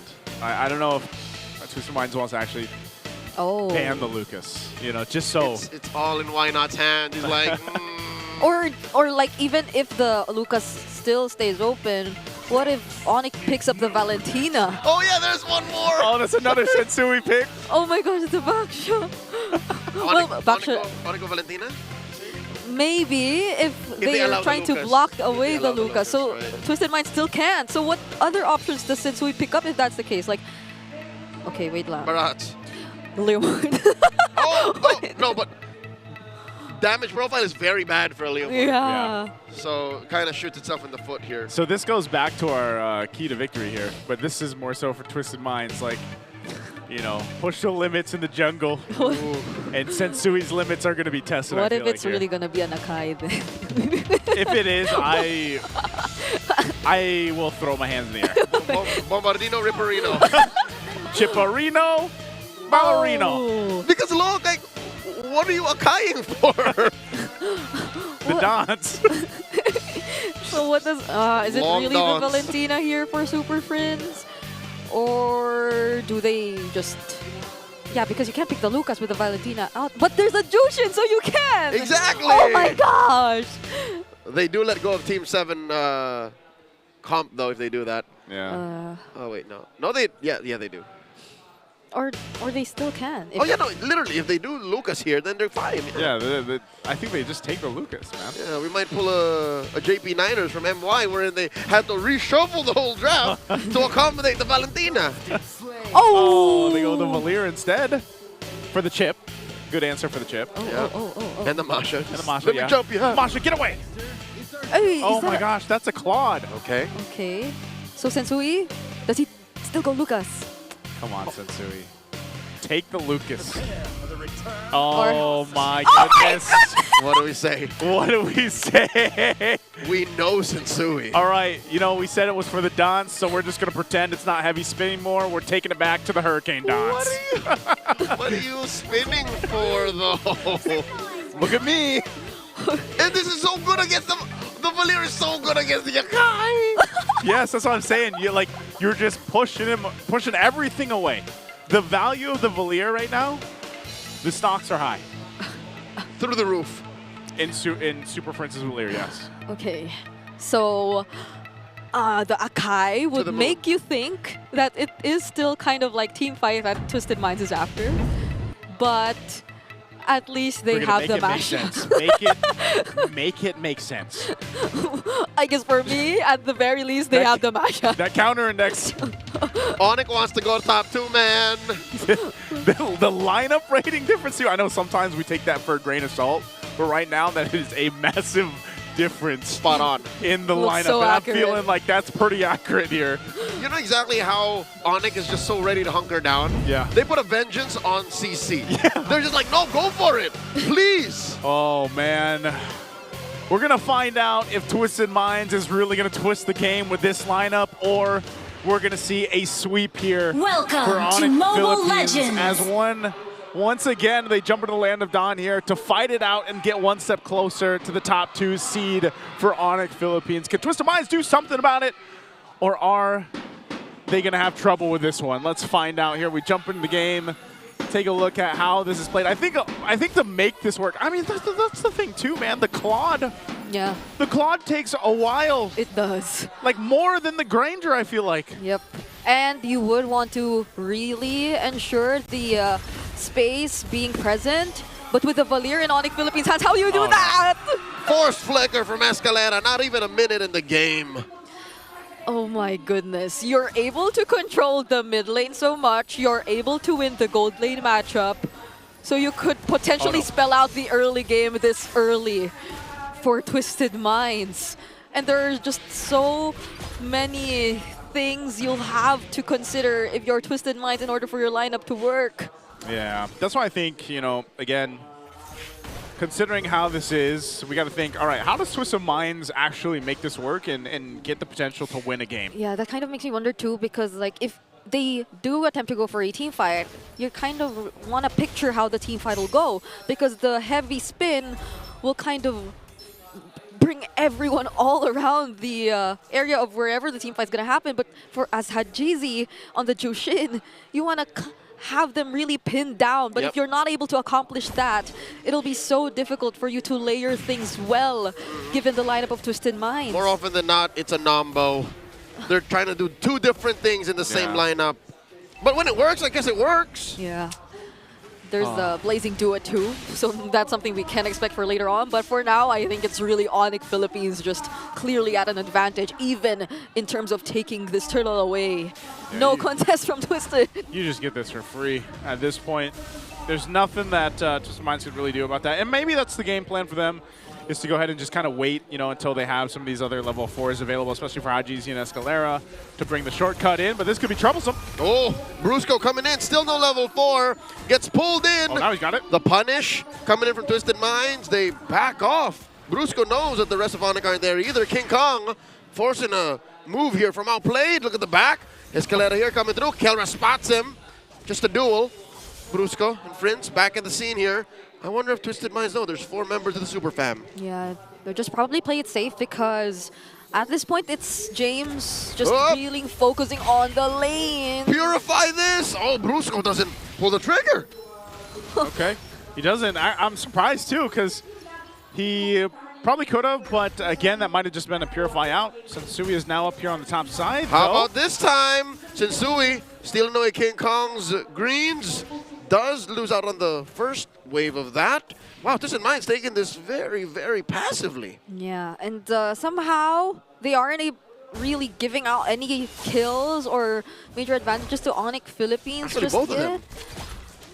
At least for even the lanes, or the EXP and Gold lanes, they aren't that threatened much at this point. So they're able to somehow keep things safe for now, but we're waiting for Onic Philippines to actually attempt to go for it, because even Brusco earlier, he did try to do that around the orange buffs, but Twisted Minds might be the first to start. Trimmed and Bacon plus the spin! Pull in King Kong into that brush there, that wall. The first blood drawn by Twisted Minds. That's what they wanted to do. That's what they wanted to do. They played around the shortcut too. They punished King Kong, and now the turtle's up. So maybe Twisted Minds will be able to go ahead and secure that one for themselves as well. Two-step process for Twisted Minds. 2 ults used up to get rid of one King Kong. Now Onic coming through. Tsunami slam on Sensui. Can he survive? That's a lot of damage raining down on him. Super Friends helping Kirk get a kill. In comes the Beast to claim the turtle. The Super Fam back. Oh, that was ill-timed by Twisted Minds. Without the heavy spin, this Akai, this Panda cannot move. Earlier, it could have been really great for Twisted Minds, since we were mentioning the fact or the idea of how Onic Philippines might have wanted to start something up or look for something. They've been transitioning from trying to invade the orange buffs to the purple buffs, which something Twisted Minds was able to capitalize. But not shortly after, given the resources that were down for Twisted Minds, it was an immediate response from Onic Philippines too, because they had almost everything still intact after it was Twisted Minds who just decided to surprise them all along. So now it's kind of evened out, but Onic Philippines is still at an advantage, especially when it comes to how they're able to move around the map. They don't need to be as grouped up just yet, similar to how Twisted Minds, they really have to take care of Outplayed before he actually gets his items on, or before he actually gets online. Yeah, that's what they're going to go ahead and try to do. Again, anytime that Sensui is kind of caught out as well, it's pretty difficult for him to escape, so he's also really got to rely on the team here. Brusco's going to jump in. Doesn't actually pull the trigger again on Sensui. And Escalera goes up top. That is going to be a shortcut in. Kirk popped like a pimple. Free pick off for the Twisted Minds. Onic, though, they couldn't answer down bottom. Outplayed did get a free turret. Sensui retribution on Brusco. Brusco holding on to that Tsunami Slam. A push by Kelray. Mid-tier 1 falls. And there it is. Purifies, cleanses with the heavy spin. You are not taking down Jack Black, not the Dragon Warrior. King Kong coming in. Escalera spotted. Hit with the 2 on Brusco. In comes the rest of them. Outplayed. Looking for the other 3 restacks. Not going to pull the trigger on the duel. It's more like Onic Philippines not necessarily converting, but deciding to start something up when they know that someone or major resources are already used for Twisted Minds, and they act very quickly at that. So it's been something that's happened twice in a row for now. And now we'll see how Twisted Minds actually manages this turtle. There's James up top. Last turtle on the map. King Kong rushing in. Sensui about half health on the Sakai. Brusco spots James. Ooh. Okay, so he spots him out. They still got to watch out for Escalera too. Again, he's been pretty good with these shortcuts. They might just give this up, Brusco. All right, forcing out a response from Hajizi. Backs off. James spots King Kong. Turtle gets reset. Heavy spin on Sensui. Sensui falls from Kelra. And Super Princess attacks. King Kong down a tenth of his health. Is he going to go back into the pit? I think it's clear. Onic will go for the turtle here. Not a response, not a peep from Twisted Minds. The Super Fab takes all 3 turtles. It was so close. So King Kong almost went down from James. But James nearly got him too. Like, that's the thing. So they both actually went for the exact same game plan, only that Onic Philippines was the more successful team to pull it off. So they have to be more careful of how James is going to utilize this Masha. Again, he already has the Blade of Heptases picked up earlier, and this Lethal Ignition could become a huge threat later on if he actually is able to lock down onto a target. And that is most likely going to be King Kong for the rest of this game. But let's see how this goes, because it's not just him being able to really target down members from Onic Philippines. He's managing the map for his team really well. Oh, the Super Fam are hunting.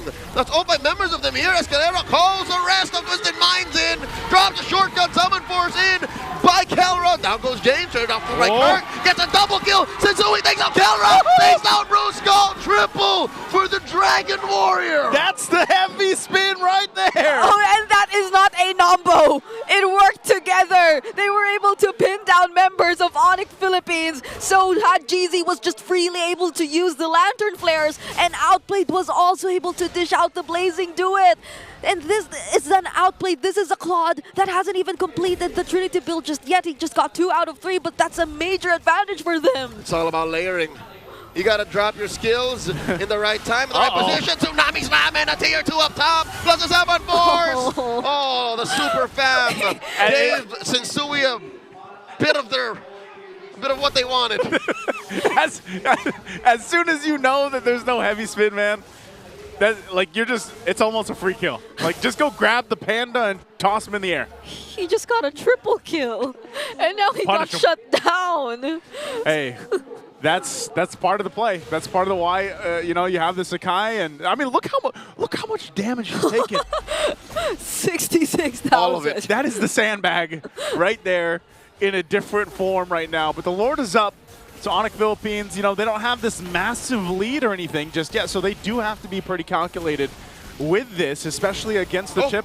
They're blitzing. They're blitzing it. Escalera coming in from the back with a conceal. Kelra takes the Lord, and they're clapping back. Kirk pops a vengeance. Down goes King Kong. Kelra doing his darndest with the Salmon Force. Kirk stays the course. 1 down per side. King Kong and Escalera. Onic call it quits. In comes Brusco, deterring the rest of Twisted Minds from pushing back. Tsunami Slam might not have been the best move. Brusco gets taken down by Hajizi. Another man falls for Onic PH. Escalera and James have a shared job and responsibility of scouting and finding where King Kong is and immediately eliminating him right after that, which was exactly what happened in that Lord take. But if it weren't for Kelra getting that objective, oh my goodness! James takes down Prince. Yes, it was. I'll tell you now, it was. But only if Twisted Minds understood that it was just James. But they still went to support him. I don't know. They lost tier 2 up top. They lost the tier 2. Maybe it's not worth it. I don't know. I mean, the shields are most likely going to get popped tier 2. They saw that tier 2 in the mid lane that they're holding on to. They might actually hold on to this. They do keep the Lord right there, so the shield's still going to stay up. So I guess I would say, yeah. In the big picture, it was worth. Yeah. They maintain it. James is honestly so scary, though. He doesn't even have BOD yet. He's unafraid of running towards his targets, and just attempting to really take them out. Well, as you mentioned, he still doesn't have the BOD, and he's really looking to build that a few moments from now. But the Trinity build is already completed here by Outplayed as well. So if it's really just managing how the team fights go, Onic Philippines, they might want to check and really watch out for King Kong because he's being targeted down really well by Twisted Minds. And if it weren't for a successful teleport and a thunderclap coming in from James as well as Hajizi, Outplayed could potentially go in with a Blazing Duo at any time, and so long as he has the Purify, he doesn't have to worry about the threat of a counter-engage coming in from Onic Philippines. Outplayed is a one-man win con right now, and Twisted Minds understand that, so they're protecting their only possible way to win a big-ticket team fight. And Onic knows that. Onic is always on the lookout. That last fight here in the upper quarter, they're like, all right, where's James? Where's James? Huh? They always have to keep their head on a swivel for James. Where's James? Watch out for Outplayed. That's been the case. Even in game one, technically it was James. Because sometimes you see where James is, he's on the opposite side. But you can expect him to be there anytime if you don't know where Escalera is. So finding Escalera too is another problem for Onic Philippines. So might they change or switch things up a bit and anticipate James instead here down bot? No bush is safe. You see how Super Vince threw a fireball into that random bush wherein the lane was pushed up against? They know! And they find him! James had a couple more life bars left. Can't throw everything at him. And they look to be happy for it. They but don't the mind. Lord. That's right, Lord is getting blitzed here. They're blitzing it. Down to a 5th, an 8th, a 10th. Oh, there's no way. Brusco not gonna steal this away. King Kong does. King Kong does. And Sui forced to respond to Kirk. Pops the vengeance. Might even take down a Blade. Blazing Duo coming through. Calra with a Shaman Force blocking the exit. 3 down. Calra gets a double. Onic Philippines get everything they want. How did they manage to get there in time and get the Lord? Never doubt King Kong. It was Brusco flickering in to get the information, and now they might actually attempt to end this. Oh, there's a couple of minions here and a giant siege minion, a Lord Marching up top. If they don't end, they will at least wipe out everything in the base. They catch Hajizi. They're onto the base. The siege minion will fall. Down goes James. A tsunami slam on a Brusco. It's a wipeout. But Sui and Outplayed will come back to defend. Oh, they're going to be back to defend, and they can't end the game just yet. But Onic Philippines will get the turrets unless they can do something. 2 minds left to defend. Sensui with a desperation heavy spin. The Super Fam take game 2 and sweep the series. The Super Fam comes through in game 2, and they sweep it out against Twisted Minds. I can't believe the clutch, massive shields that Kelra was still able to get. And that was nerfed on the Harith, but that still kept him in the game. And eventually, that last minute, Salmon Force focusing on the base. They did not allow Twisted Minds to prolong this game any longer. Again, that bottom lane play before they went back up and got the Lord, they knew that somewhere around the map was the target James. And they actually end up getting James. James got so close to getting a kill, and then somehow no one died, and they rotated up fast enough to get that Lord. That was a massive decision to make that play in the bottom lane. I think that makes it all the more impressive. To me, it's the beginning, not the end, that wowed me the most. Twisted Minds, GG well played, give it to Sui one more outing before the playoffs, but you're right, Joseph, it started with them just scouting, clearing bushes, saying, hey, is James here? James here? All right, we got him, and then we got everything else. It was such a successful bait. Like, if you were James, you've done nothing but thunderclap the targets you can just burst down once you gain sight of them. And maybe he thought it was just Calra. He did possibly. Oh yeah, Calra's just gonna clear the wave. And then little did he know, boom, there's everybody.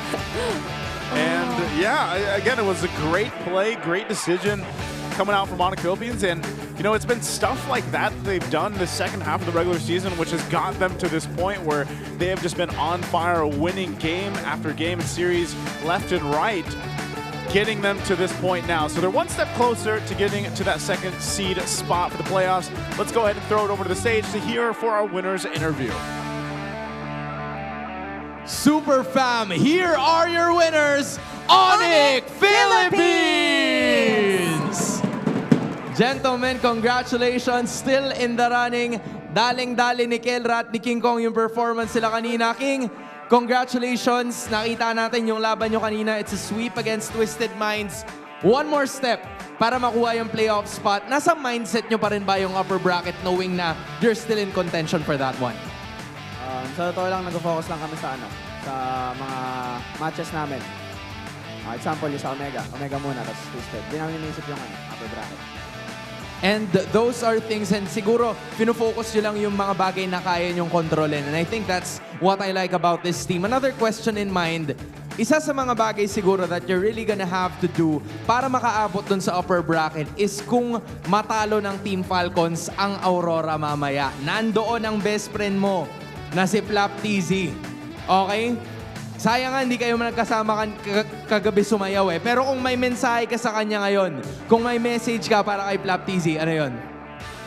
Flap, alam mo na yan ano tayo? Bestie tayo forever. Wow, forever. Alam niya na yun, no? Parang gusto ko makita yung daling-dali ulit, Oo nga. Hans. Kahit wala si Flap TZ Ayun na, dito, ang ginagawa galing na ni mo Kendra, Kahit oh. sa pink test, may daling-dali. Pwede ba? Pwede ba music dyan? Oh, sinong kakanta? O daling-dali mo, sayaw na gusto Oh, diba? ko. Okay. Igiling, wag hihinto. O daling-dali mo, sayaw Energy! na gusto ko. Baby, igiling, wag hihinto. Let's go! Daling-dali, Hype up! daling-dali, Hype sige, up! daling-dali, daling-dali. Ang Grabe galing naman, super fam! Palakpakan natin si Kelra and King Kong! Matindi din eh, no? Grabe. Sayang, hindi nyo nakita talaga kahapon. You know what? Sige, proceed na tayo sa katabi mo, Super Friends. Super Friends, unang-una, congratulations ulit, no? As the captain of the team, ano yung feeling mo ngayon na for a second season in a row, kaya nyo makuha yung championship ulit? Anong tumatakbo sa isip mo ngayon tungkol doon? Siguro po yung tumatakbo sa isip ko ngayon, paano kami mag-i-improve sa papasok ng playoffs. Oo nga, paano mag-prepare for the playoffs daw? I think one of the things na nakita natin today with your match is yung Kimi na nilagay nyo sa mid lane. Something new kasi yun siguro para sa amin considering na some of the games na nilaro ng Kimi ay nasa gold lane. Ano bang advantage? Like on a substance or context na pwede mo sigurong maibigay sa amin, ba't nilagay nyo yung Kimi sa mid lane? Nalipad kasi yung Kimi. Nalipad. Nalipad daw kasi yung Kimi. Sige, pwede na Pero siguro nag-work. nag-work naman eh. Oo, Yeah, for solid, sure. solid. So, Super Friends, ito naman, that was your last match for the regular season. So, talk about the experience of this season. Lalong-lalo na nung first half, medyo hindi naging madali yung experience nyo. Pero sa second half, hindi kayo natalo ever. So, ano yung experience for season 15 for the team? Siguro po yung experience namin sa first leg, parang doon namin nakita yung mga dapat namin i-improve eh. Tapos, trinay namin sa second leg. Ayun. Solid talaga, Hans. Ready na sila for the playoffs, feeling ko. They are very much ready. Playoff bound. Your winners. Wait lang. Kelra, may... Ano yun? May nakalimutan ako. Ano yun? Oh. Yung jersey na bibigyan namin. May jersey kayong ibibigay. Alright. Yung pala yung tinatago-tago mo dyan. Dito. Just kidding. Okay. Alright. Ilan ba yan? Ilan yan? 4. Okay. Tig-dalawa, kabilaan. Dalawa. Kabilaan. Okay. Whoop! Whoop! 2. Ayun na. Congratulations. Ay! Kelra, Nico, wait. lalayo Doon ka pa naman yata banda. eh. Doon naman banda, Kelra. Lasa Para mo. fair. Alright. Woo! Okay. Wow! Thank you, Kelra. Thank What you, a way Team to Onic. end it. Congratulations sa lahat ng mga nakakuha ng shirt. And of course, congratulations to our winners, Onic Philippines! Gentlemen, you may now take your walk of victory.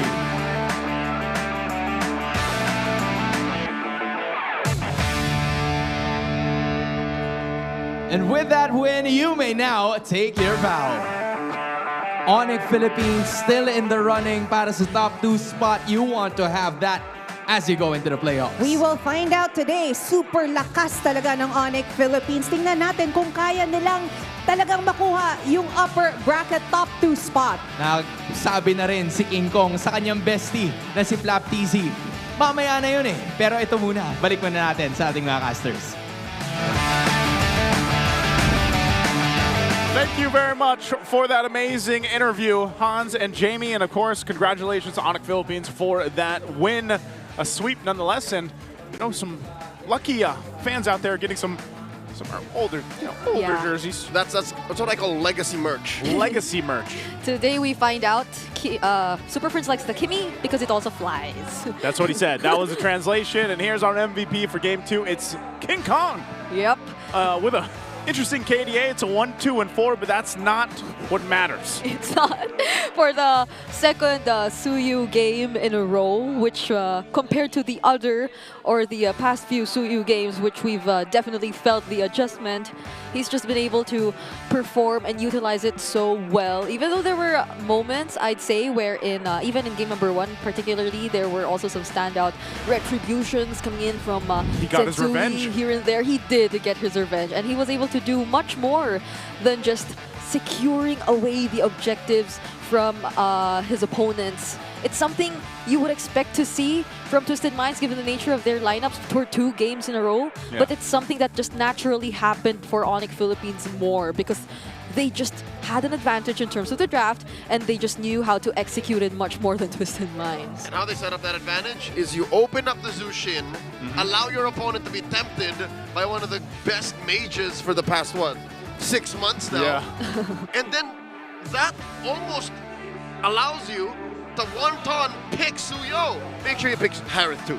So you can do that now. Like that is one way. You ban the Joy, make sure Joy's banned, make sure that the Zushin is open, pick her, and then you pick the Harith too.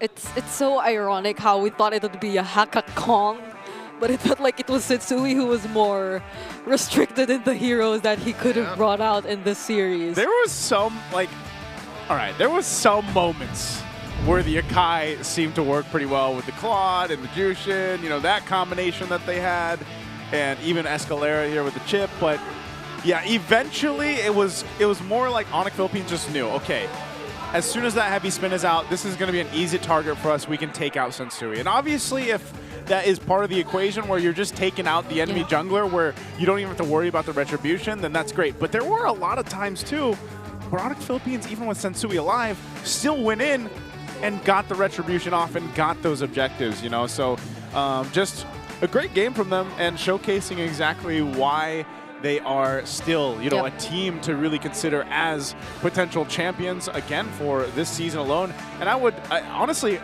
I don't want to talk completely about playoffs, but man, playoffs are going to be kind of crazy. I feel like, because our 6 teams that are there, because I feel like Twisted Minds even can do stuff in the draft that might, some people might be, man, that's a little bit of a niche pick or a little bit of a cheese strat.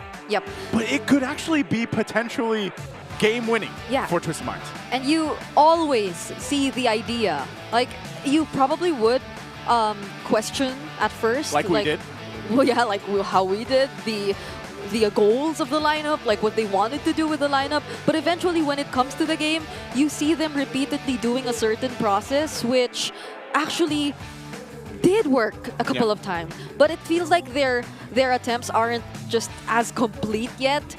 But they're onto something. So we're looking forward to see if this is going to be what Twisted Minds wants to bring into the playoffs, because there's so much uncertainty just yet. Like, what exactly is the lineup they're gonna field in the playoffs, and what are they practicing for the playoffs? Or is this really Setsui being tested or trying something new for the Minds before heading into the playoffs? But if there's one thing for sure, Onic Philippines did get to redeem and prove once more in this series how they can just bounce back so quickly and continue whatever they've left off even after yesterday's challenges up against Smart Omega. I think some of the teams in the playoffs are going to be happy that there's a bit of a break from regular season to playoffs, because Onic Philippines has been on fire. They've been riding momentum just completely through the second half of the regular season, and teams are going to need that a bit of downtime to go ahead and adjust their strategies. And I think, Brigitte, that's a great question, even for Twisted Minds and, everybody out there supporting them. Yeah, what is the lineup or that version of Twisted Minds that we might see in the playoffs? Because we've seen a couple different versions of them, and even for other teams that will be in the playoffs. Yeah. Here's the interesting thing. History will tell you that it should be MP the king, right? But remember, Blacklist International's glorious run from out of nowhere with Shinsui going as deep as 3rd place in M5. So you never know. Basically. Remember that. Remember. It's only been one series where we've seen Twisted Minds, and we just got so many more questions. We do, but right now we're going to have to take a look at the Infinix mic check for our winners, Onic Philippines. Naruto versus Sasuke, oh. Sino mas angat? Kapatid pala ni Sasuke. Wala ipet. Pre-insert na Lord. Tara, sa Lord. Okay lang. Hero. Pre. Walang masya kayo, walang bawas. Nilord nila. Gago, nga. Tara, laban. Hero. Abot pa, King. Atin Lord. King. Angkol sa akin. Go. Akay, walang talon. Kaya tapusin sa top. Ayan, no? It's always Onic Philippines at the end of the mic check, our Infinix mic check, where they're like just calm. Yeah. They're collect, you know what I mean? Like, they just stay chill. I did not. Oh. I thought that I was the only one who noticed that. Yeah, I mean, they're just like quiet, just. They just put the phone down and move on. Cause like, think about TLPH. Like as soon as they win and they're like all up. I mean, even RORA to an extent does it. Everybody. I think everybody does. Except Onic. Except Onic. Right. That was the only, the last few moments were the only time I saw Brusco's eyes, because he was just like this. And his bangs were there. Longer than mine. I think he's trying to, maybe he's growing it out to catch up with the hairstyles. Oh. Like so maybe that's part of the plan. I don't know. Oh. I'm gonna ask Brusco. I think they've left the wolf cut era. Like they know that it's the trend's over. Yeah. Is it over though? Yeah. I think King Kong's haircut right now doesn't entirely look like a wolf cut anymore. It's like a more standard. I mean, I don't know what the boy haircuts are named. But what about Kelros? It is still a wolf Like cut. he hasn't cut it yet, I feel like. Or maybe just trimmed it. I need to talk to their barber. Dude, I don't know if we can grow our hair out like that. I'm good friends with their barber, Terry. Very Is his name talented Terry? Man. Yeah. Is he your barber too? No. He doesn't cut my hair, but we play Beyblade with each other every week. Oh. Shout out to you, Terry. He's very good. Well, you know what? That's great. Shout out to Terry and the haircut, because we also have some more things to go ahead and celebrate, if you will, because we actually had some birthdays. I think we're getting the word here. We had some birthdays last week. It was from Twisted and Onic. Communities of each team celebrated the birthdays, and we can go ahead and wow, that's a huge celebration. Oh my goodness, that's a lot of people, or a lot of Sonics coming here to celebrate with us at the Green Sun. Is that Jollibee? That is Filipino fast food icon Jollibee. That's Jollibee. And there was He's this a Sonic. Oh my! There was this thing about birthday buffs, right? Like them actually, or the birthday celebrants actually winning their games. No, he's a mind. I take it back. He's a mind. He's a mind. Jollibee's a mind. Jollibee's a mind. Hey, that's great. I love that the communities are there to go ahead and take moments like this, support their favorite players. That's so cute. And yeah, celebrate that. Again, happy birthday to the Twisted Minds and Onic Philippines players that celebrated their birthdays. Man, every week I feel like there's birthdays going on. I mean, statistically speaking. Statistically, it makes sense, right? Like, people were born. Numbers aren't my strength. Like, right? Are you saying in MPL or everywhere else? Because like, just in numbers, general, yeah. No, I mean, just in general. People are born like every day. Yeah. Every minute. Every second. Hey, you want to compare astrologies? No, I'm joking. Well, you know what we can compare? The fact that I don't have any Naruto skins, because the MLBB and Naruto collaboration is now here. Try your luck with the skin spin to receive the exclusive skins for Naruto on Lucas, Sasuke and Suyo as used by King Kong, Sakura and Kalia as used by Brusco, and Kakashi on Hayabusa, which was constantly banned out, plus other exclusive rewards. You can also participate in the Path of the Ninja event, that's what it's called, to get the exclusive Gaara skin for Veil for free. Plus more exclusives, more exclusive in-game items. I checked them earlier. There were so much, I don't know where to use them. The loading screen, the tower. There are quick chats, there are... What's this? I don't know. There's so much. Actions. There's actions as well. The statues. Do you guys actually ever use the actions? I do. I have some, But the only one I use is the gourd one. Like I'm a jungler, right? Yeah. So I run up to the bush, I run up to my first camp, Yeah. and then like there's like 5 seconds. You emote. I just, do it in the bush. You just action in the bush.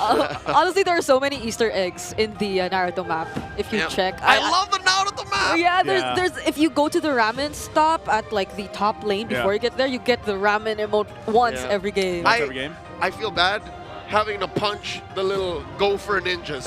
Like, And those the are minions. Yeah, The minions. Like, they're so cute. Like, thanks for the go. Oh, I love the minions. I wish that we get to somehow keep it past the event. Because I would prefer to have the little ninjas run around because, like, I get hyper fixated on them. I'm just like, yeah, let's go get that tower. Imagine if we get to see, imagine if we get to see a Winion scenario and they're the ones They're just, yeah, they're just hacking down the base. These little Chunians, just little. They don't, because no, siege minions are Chunians. At They the are, yeah. minimum Chunin. Oh, But wait, what happens? So when they get enhanced, they're also just bigger. They're right? just There's bigger. no extra version. I didn't notice. Okay. They just get bigger. They just get bigger. I'm still not over the fact that these ninjas are ranked higher than Naruto. Are they? Yeah, because even in Shippuden, Naruto is again in. See, I don't know. So I'll be real here. Correct me if I'm wrong. I'm not gonna cap. I don't know all Correct the me if lore. I'm wrong. Correct me if I'm wrong, because in Shippuden, a majority of them became Chunin. But Naruto, as he was busy protecting everybody and doing what he does. This was before he was on a Hokage, right? Yeah, stayed again in. I'm just, you know what? I with the break coming up, man, I I could be Mandela affecting this, but Hey, No. I will come back for the playoffs. Hopefully, like, we're still celebrating the Naruto. We are, actually, because it's until, like, the end of May, right? Or June? It's here for a while. Or August? It's here for a while. So I have, like, 2 weeks or so to go ahead and just binge. Are you sure you can, though? I'm going to try. I'm going to try, Brigitte. For you, I will try so I can bring the references with me. Now, the next matchup ahead of us is Aurora versus Team Falcons. And if you guys remember what we were saying earlier, it's kind of important because Aurora is also going for that top 2 spot. They're for feeling the heat. playoffs. They're feeling the heat. Especially with Onic with the sweep. I heard it in the interview. It seems like Kelra already, jokingly again, told Flap, hey, you know what to do. That's what he meant. That's what he meant. We are besties. King Kong and Flapteasy besties for this Handshake. very reason. Handshake. Any final thoughts on the match that we just witnessed? I wish it worked, but it didn't. Yeah, Just even for a bit, I wish it worked. But We'll see Twisted Minds in the playoffs. Just put it at that. I'd love to see more of Twisted Minds bring picks like they did today, but hopefully win in the playoffs. That's what I want to see, you know, because I love their drafts, man. It's interesting. It's one of the teams that bring out these debut picks and make stuff work. It is. It is creative, and I'm a fan of off-meta. Bonchan is an auteur drafter. What's Ultier? He's just ahead of his time. He's like Hideo Kojima. He's like Scorsese. Okay, I get those. I don't. Oh, sorry. He's like Mercury. What would Brigitte understand? He's like Kanye West.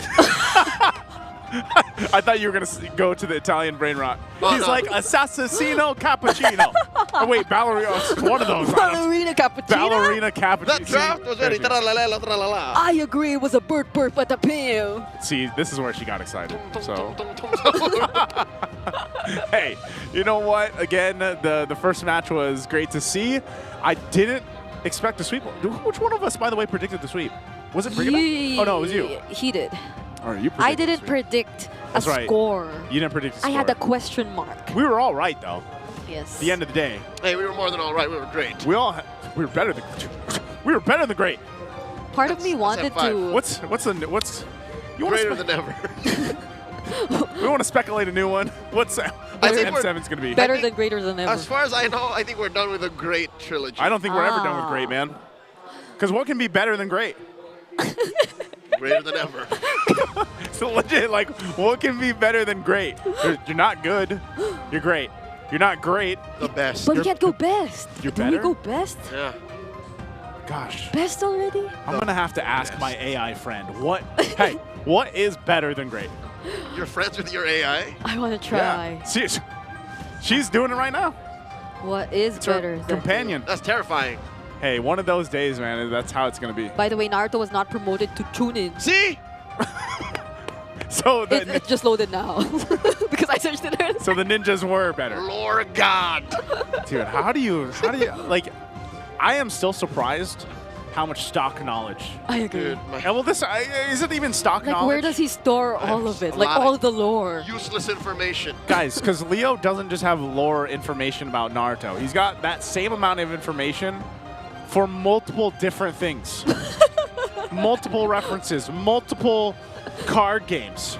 Yeah.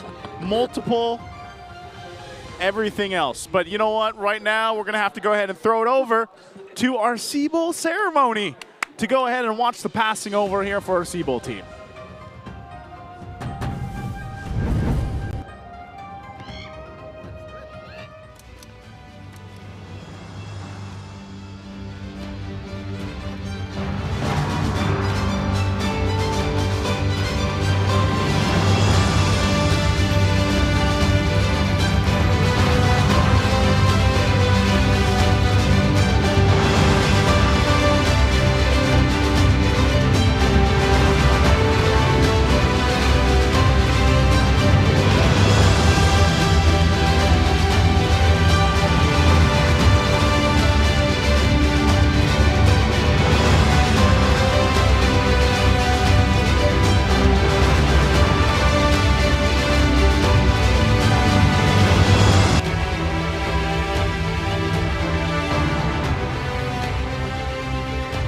Carrying the glory and pride of the nation, the C-Bowl International Team has long held the legacy of champions. Ang tunay na lakas ng Pinas.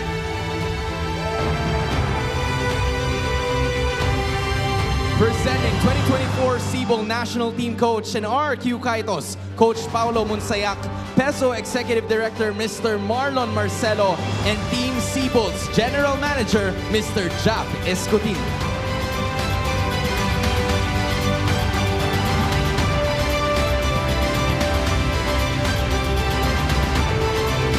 Introducing our national representatives, the players carrying the weight of the flag of the Philippines, the C-Bowl MLBB men's team.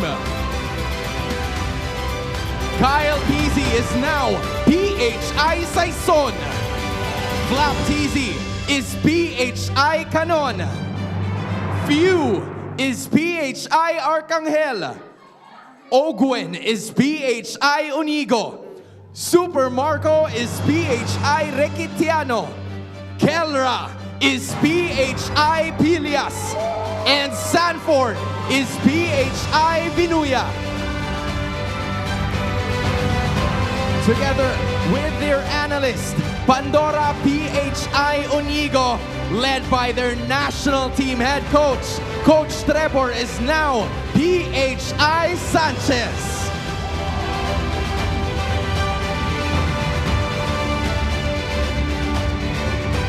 They will now be bestowed by the symbol that will truly mark them as our official representatives, a mark that they will carry to remind them and of the world that they are Team C-Bowl.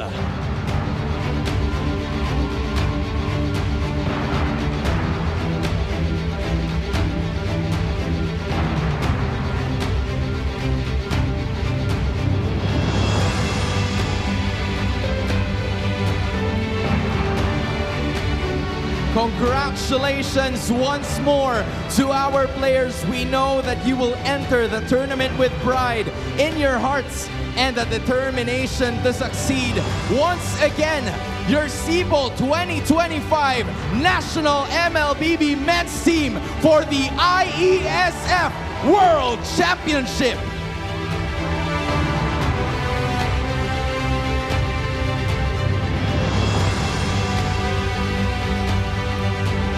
MPL Arena, can we give it a warm round of applause for our national team, please? Gentlemen, congratulations. Let's talk to Sir Marlon and Coach Trevor this time around. Boss Lon, eto na yun, official announcement of the MLBB men's and women's lineups are already here. Marami na tayong ipinanalo from before. Ano na lang ba ngayon ang main goal ng Cebol for this year? The plan is to win. That's why we have this 7 gentlemen that will fight for our flag. And we hope na supportahan nyo sila kasi this is a big investment for us as we move forward to IESF, going to SEA Games, and then going to Asian Games, and hopefully sa Olympics. And Boss Marlon, speaking of these 7 amazing gentlemen behind you, walk us through the selection process that brought us to having them in the lineup. What was it like? In short, ultimate bakbakan yung nangyari. So these individuals came from different teams, and of course, all credit to GM Jab. He's the one handling the tryouts, making it smooth. And then of course, nakita nyo naman yung finals. It's really a blessing. We see a lot of potential here sa mga athletes natin. And then of course, lastly, yung combine. Wherein, of course, head coach here, Sir Trevor, actually needs to evaluate sino yung ipapasok niya sa Magic 7. It's a really hard choice, but I trust him to get the gold. And here we are with this amazing team. We are all 150% support for the team. High hopes, Boss Marlon. Salamat for talking about the process to get here. Now, ano yung masasabi mong advantage ng teams natin sa MLBB men's and also MLBB women's? Solid yung team. Yun na lang yung masasabi ko. Manda kayo. Solid. Solid na solid, Hans. I mean, it's an all-star-studded lineup together with their national team head coach, Coach Trevor PHI Sanchez. Once again, congratulations sa nakuha mong stint. This is major representing the Philippines. Para sa'yo ba, gaano ba kahalaga at kaimportante na ngayon ikaw na ang nagdadala ng bandera ng Pilipinas sa ibang bansa? Para sa akin, sobrang excited kasi kakaiba ngayon nakuha kong lineup Parang sobrang solid talaga nitong lineup ngayong ISF ngayon. Yun, tingin ko sobrang malaking chance talaga makuha namin yung gold medalist. We are absolutely manifesting for that. Coach Trevor, I actually want to know more about the process. Kung paano nyo ba ima-manage? Ano ba yung approach ng coaching na ipapakita mo with these players? We know that it's a star-studded lineup. Anong klaseng approach ba ang gagawin mo as part of the coaching staff? Tingin ko sobrang talaga ngayon Sobrang lakas talaga ng lineup ko. Kahit sino papasukin ko ngayong ISF, sobrang solid talaga.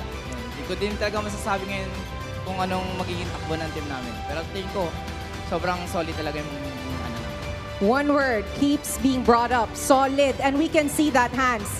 Sabi nga ni Boss Marlon, di ba? Dahil sa bakbakan na yun, we have the best of the best and we have the best coach to lead them. Now, balik tayo sa puso ng Team Cebol, no? Ang dami nating supporters, guys. Can you show them love and support again?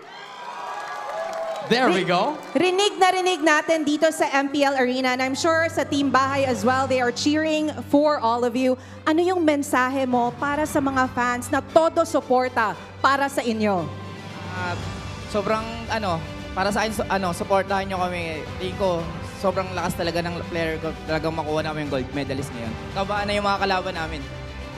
Maghanda ang mga makakalaban namin. Once again, everybody, here are your representatives para sa bansang Pilipinas, the Cebol MLBB Men's Team.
only. The only with Smart Power All 99. Hindi bitin with 10 gig data to power your games plus only Facebook or only TikTok.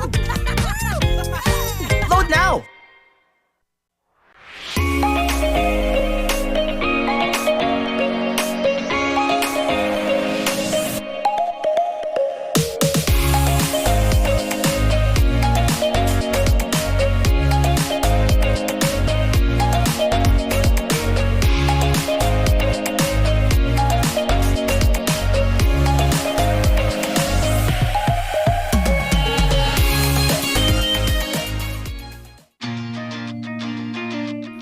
To go to a concert when you can own that stage with your friends. Enjoy a night of impromptu bowling tournament.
Minna! 渦巻きナルトが帰ってきたぞ!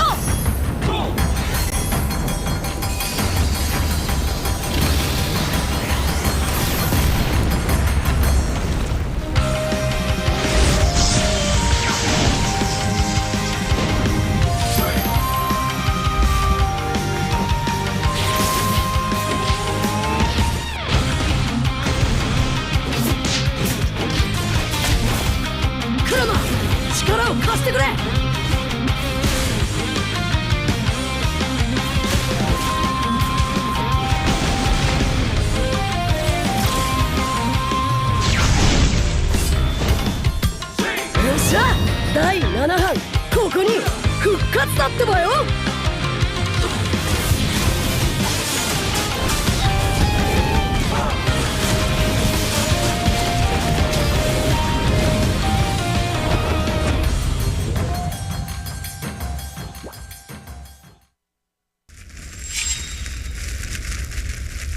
見せてやるよシャリンガンの本当の力をな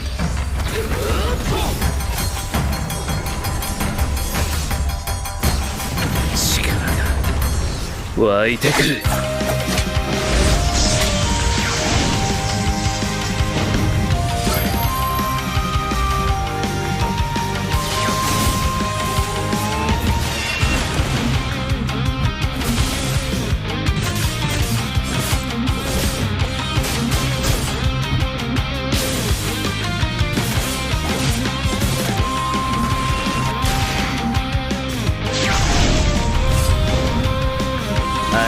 わずやかましい奴らだ。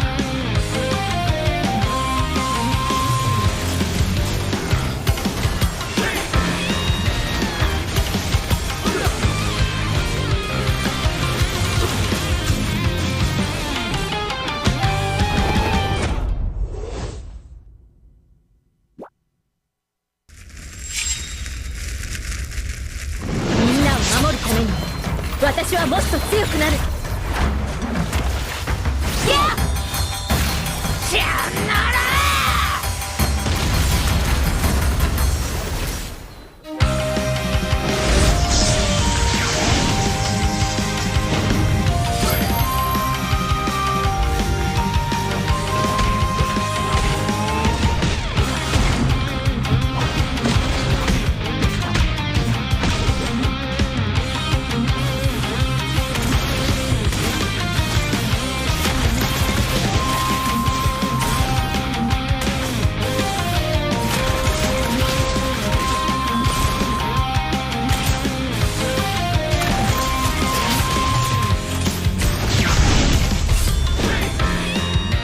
今度は背中合わせでいくわよ。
ここは俺に任せて。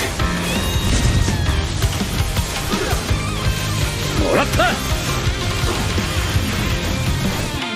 四代目ほかげを超える忍びはお前しかいないと俺はそう信じた。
相変わらずやかましい奴らだ。今度は背中合わせでいくわよ。よっしゃ第7班ここに復活だってばよ。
Malakas, Pilipinas, malakas Kahit anong lane, we become the monsters. Malakas, Pilipinas, malakas Face the golden sun and reppin' for the 3 stars. Look at us, to the top, no ifs, no buts. Winning any game, para to sa PINAS.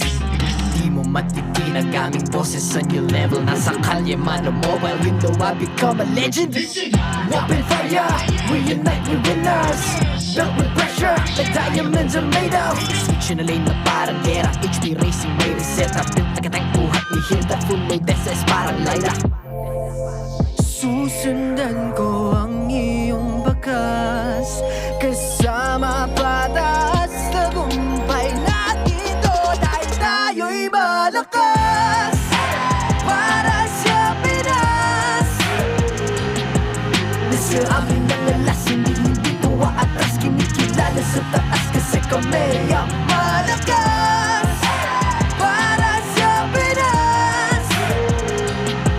Nasa amin ang alas, hindi tuwa atras. Kinikilala sa taas, ganito kami sa Pinas. Wow! Hold on. Yeah, malakas ang Pinas. We are laging every beat, no surrender, no retreat. Pag nagsama-sama, just imagine what we can achieve. Lacking every beat, no surrender, no retreat. Giving 100 all my own, cause we just cannot be defeated. We are unstoppable, immune and invulnerable. Ready ang equipment, lahat frozen, malang crowd control. Pakita ko na jab like pow, beast of the southeast. Taas sa watawat, proud and loud, cause every enemy we devour. Susundan ko ang iyong bakas. Kasama patas, tagumpay natin ito. Dahil tayo'y malakas. Para sa Pinas. Nasa amin ang alas, hindi tuwa atras. Kinikilala sa taas kasi kami ang malakas. Para sa Pinas. Nasa amin ang alas, hindi tuwa atras. Kinikilala sa taas, ganito kami sa Pinas. Wow!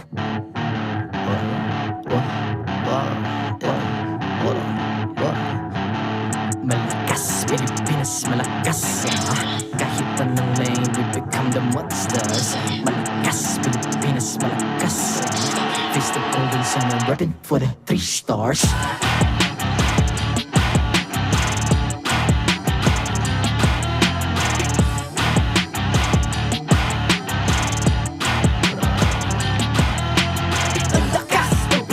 Reunite, be the stars. Ang lakas ng Pinas. Reunite, be the stars. Ang lakas ng Pinas. Reunite, be the stars. Ang lakas ng Pinas.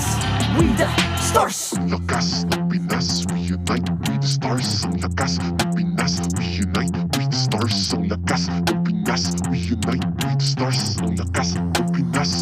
We the stars.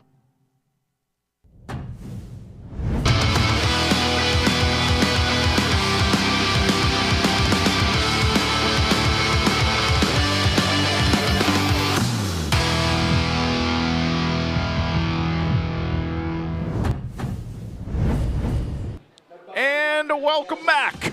Ladies and gentlemen, after that quick little break that we had here, you missed some of the action. If you didn't see it, we had our C-Bowl representatives closing out match 1 for us. So again, excited to see them start their course this year. But now we have one final match for the regular season here. We're down to 1. It's kind of crazy. What is up, guys? It's me, Nice, Leo, and Brigida.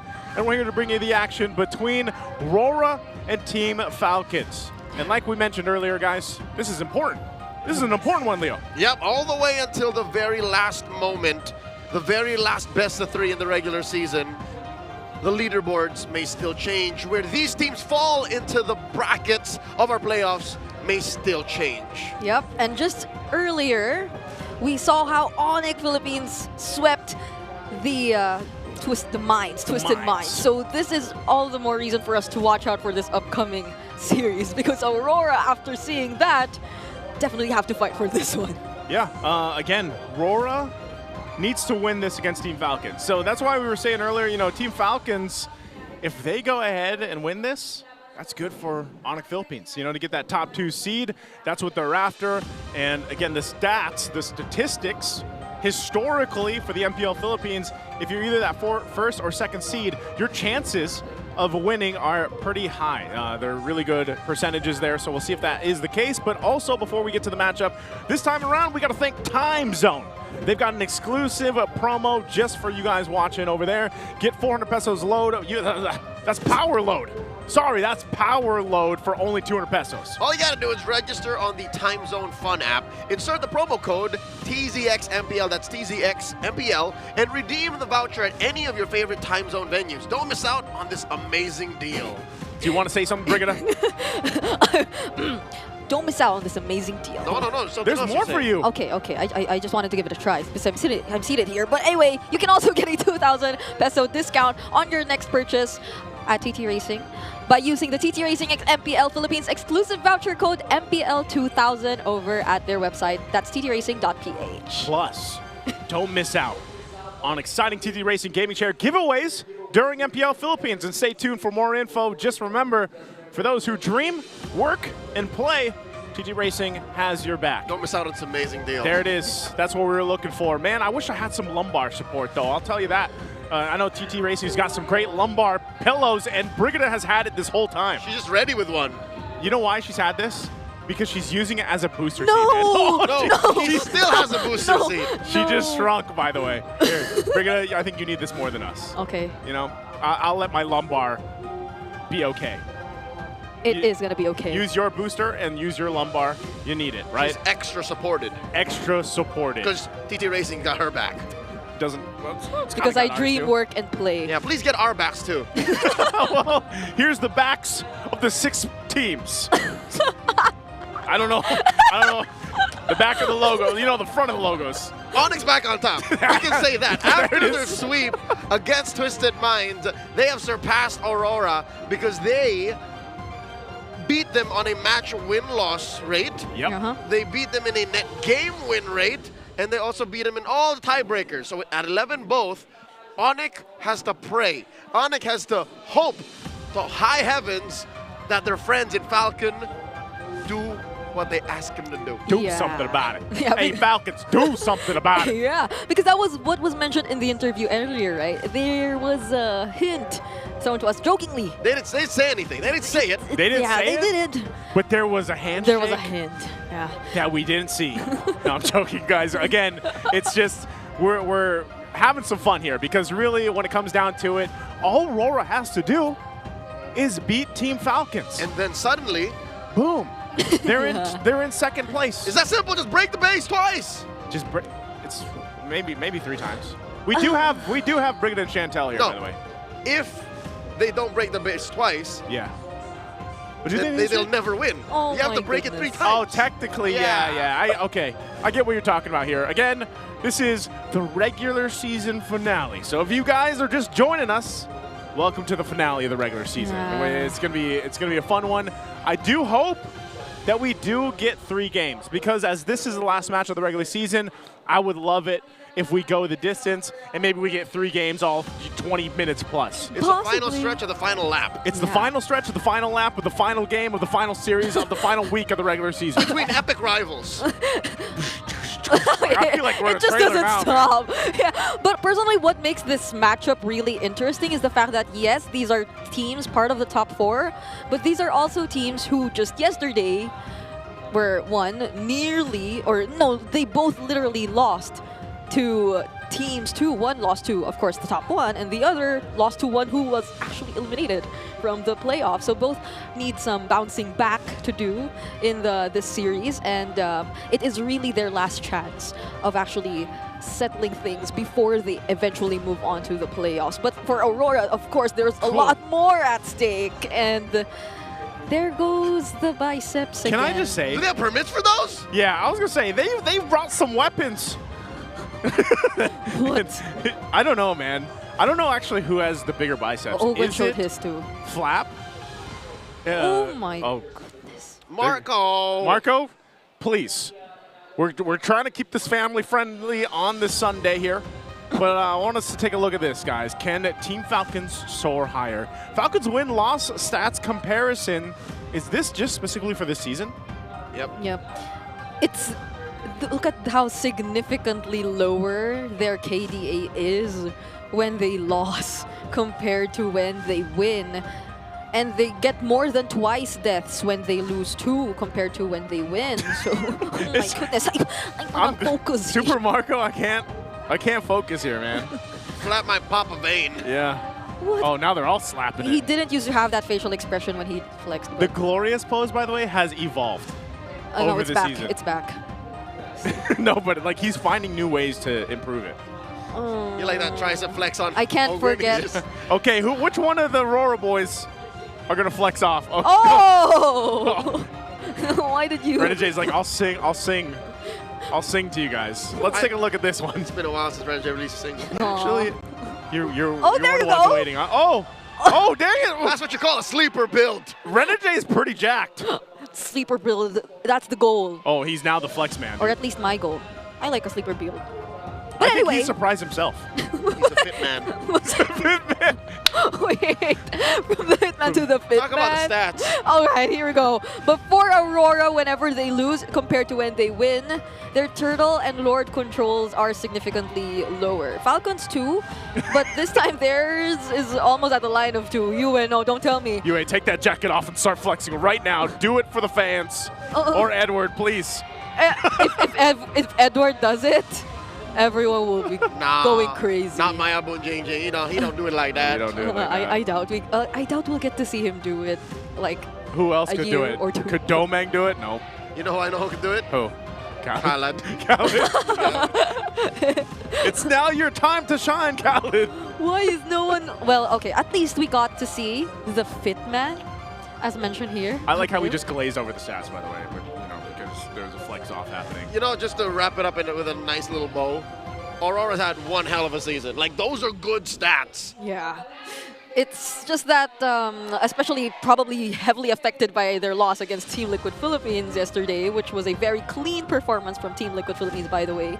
It has somehow affected the way we saw their stats in the losing column. Yeah. But for Team Falcons, given the fact that, again, we don't necessarily see them in the top 2 seeds so far, they've been through a lot, too, considerably, compared to how Aurora has been managing this season. But nonetheless, I mean, that's our Seabowl lineup right there, too. We just saw it earlier. And that's the thing. Like, I mean, we were watching the ceremony earlier. If you're watching internationally, I don't know how you feel seeing the lineup of Seabowl. So every single team in the top 4 is very competitive. I don't know anymore. Fear is a valid response. Huh? Fear is a valid response. So like the people watching this they're fear. Yep. They're fearful. Yep. Just You know what it is? I know someone that said that once. You know what it is? Yeah. It's fear. Let's take a look at our predictions here for this match. I always have to bring, dude. What did I say? This light right here, man. I forgot what I said in the forecast. Oh my God. Well, I'll tell you my forecast that I didn't talk about. I'm gonna do it right now. I think I'm gonna go with Team Falcons. Oh, I'm going with Team Falcons. Okay, have you recalled yours? I'm a Falcons guy. I'll go first. Oh, I'm a Falcons Oh guy. my goodness, you're all Falcons. So what are you, Brig? Okay, I broke this the other day. Yeah? I will redeem myself and go for Aurora. So you're going RORA. So we got 2 Did that make Falcons sense? guys and 1 Aurora girly pop. RORA girl. Aurora girly pop. Aurora light girly pop. You see this? This isn't gonna break anymore. You know, they put some duct tape on there, by the way. You know, so that's what we're going for. 2-1. You going 2-1? Wow. Why? Are you going for a sweep? I'm going for 2-1. 2-1. How about you, Brig? You actually going to put one out there? Okay, fine. I'm going for 2-1. Wow, she's actually giving a prediction here with a number. Let's go ahead and throw it to our All Access with Hands to see what they have to say. Welcome to another edition of MPL Heroes, a Legends Chronicles. Nasa likod ko ngayon ang RORAs as they support their team kontra sa Team Falcons. And this is going to be a series filled with legendary stories ng ating mga coaches and players. This week, we're actually going to be highlighting the Aurora's fearless leader, the hitman, it's Renegade, whose career began way back in 2019 as next place energetic XP laner. He then rose to becoming a standout player, earning him the title of the Hitman. The rest, we were all witnesses to his rise in leadership, from Hitman to Heelman in his new role as a roamer in his time with Blacklist International. Transcending to his status now as Aurora's captain, can he finally get that coveted title? Sa paparating na playoffs and Aurora's race for the upper bracket, natural lang na isipin ni Renegade at ng kanyang kupunan ang maaari nilang makuhang kampyonato. All-Star Magazine's article on Renegade details his and Aurora's journey throughout the season and the challenges up ahead that will truly test the limits of this squad. Kaya na ba nilang ipanalo lahat at umangat bilang bagong kampyon ng Pilipinas? It may all start here in the final match of the regular season. That is it for this week's MPL Heroes, a Legends Chronicles. It is going to be Aurora Gaming going up against Team Falcons. Marshals, time to shine. To oversee and uphold the tournament's integrity, guiding us through this match are our marshals, Joshua, JJ, David, and Patrick. The final match of the regular season with our first team, it's Aurora! In the XP, it's Edward!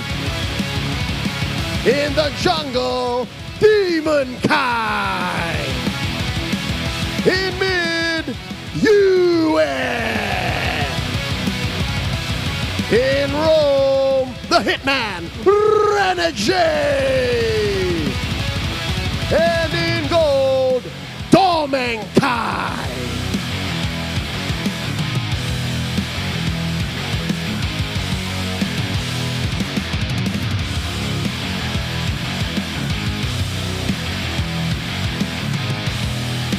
opponents. An epic battle is underway with Team Falcons. In EXP, Flap TZ. In the jungle, Kyle TZ. In mid, Idol ng mga kids, in Rome, Ugwen. In gold, Super Marco.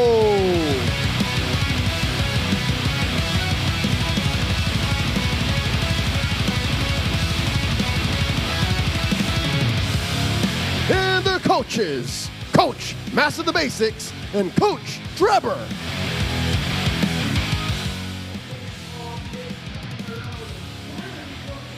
Gold lane, Domenkite, Super Marco, step forward.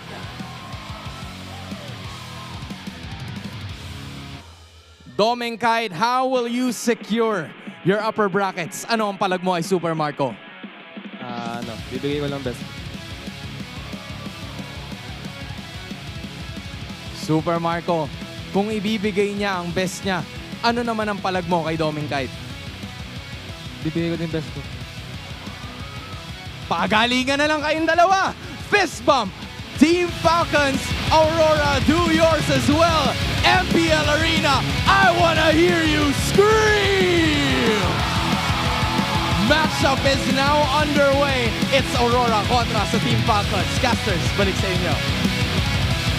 Fans, I would also like to hear them say they're going to give us our best. Let's go ahead and look at Aurora Gaming lineup here. Bring it up. All right, Aurora Gaming, just yesterday, you all probably saw how they ended up with an unfortunate 0-2 up against Team Liquid Philippines. It was a very surprising way to go up against a team who you just was able to defeat in the first half of the regular season. But what we have observed from yesterday was the fact that indeed, if you get to shut them down early on, it affects how they're able to move forward in the remaining parts of the game heavily. They are indeed a team who really gets to operate best if they're able to get their snowball. But the fact that they were able to get shut down multiple times yesterday, be it in terms of the way the Hitman gets to look for the engages or Demon Kai gets to get his farm, is something we need to look at.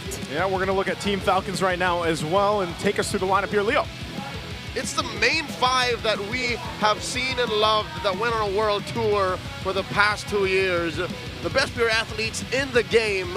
I'll tell you now, Super Marco, he said, we'll also give her best. Yep. What that means to me is a tight draft, a tighter early to mid game, and then I'd say an end at 15 to 16 minutes. They're capable of that. I know that they can.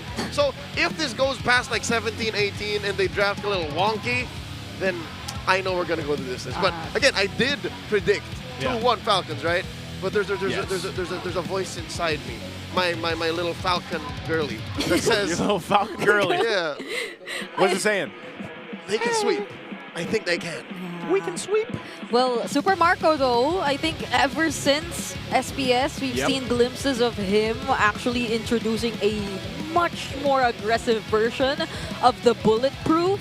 So let's see if that's what he decides to bring into this match against Domenkite, who said he will be doing his best too. Yeah, Brita, that's what you call Super. Oh yeah. Oh yeah, wasn't that Bricana? Yeah. That was me. What was it again? That was me. The way he played it, it was like a super mak instead of a super mak kind of play. Because super mak is more safe sounding, but super mak sounds more aggressive. Yeah, I don't know how to put it into words, but do you get? I think they get you. What matters is that they get you. I don't necessarily need to get you, but as long as they do, and I've seen it online from that clip, and I think they do. So, you know, I also want to know if the players are getting ready and how they get ready. So we're going to have to go ahead and throw it over on stage to go ahead and take a look and listen at our smart beat test. First time to, nasa akin ng mic test. Let's go, baby. Sobrang solid talaga ng lineup natin ngayon eh. Ano preparation nyo sa parating na Sibol? Tingin ko, sobrang solid ang lineup namin. Tapos tingin ko maraming ka-gold medal kami. Tapos kahit sino maglaro, G na yan. Naruto siya pa din. Sheesh. Gusto siya masaya, doon tayo malungkot. Parang kami akin, tara naman yung selosa. Tara naman amin. Nagtataka pa si Uy, ba't daw ang lakas niya? Ikaw yan eh. Masyado ka malakas, pre. Hindi ka nabagay sa mundo ng mga tol. Ang lamig sa stage siya. Ang lamig, parang siya. Ay! All right, that's our smart ping test, bringing you low latency gaming with smart Sulit promos. Subscribe to Only 5G with non-stop data for non-stop gaming on your favorite loading platforms or at the smart booth right outside our MPL venue. How different are these two roamers? They're pretty different, man. Renegade talking about how, Yue doesn't belong in the world of mortals, given how good he is. And then, what was that? What's Oakland Oakland talking giving about? himself an interview about the Cebu lineup? I feel like if we had more chances for them to get the mic check, they could have said so much more. But let's head into our Infinix keys to victory first, focusing on Demon Kite and Kyle TZ. So it's very important that you prepare as Aurora against Falcons' tenacity.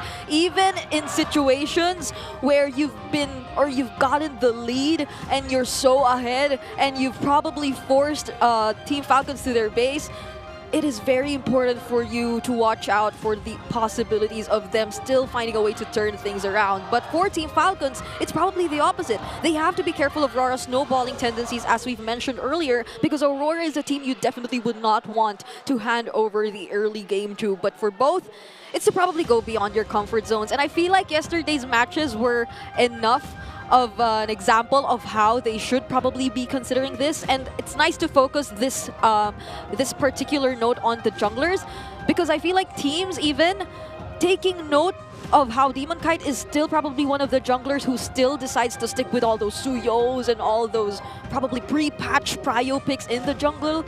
They've found a way to somehow adjust to all of that, especially bringing in a couple of elements and a couple of new things from the new patch. So if you're Aurora, you probably wouldn't really want to be so left behind in terms of what you can offer, so you could also somehow surprise the opposing teams.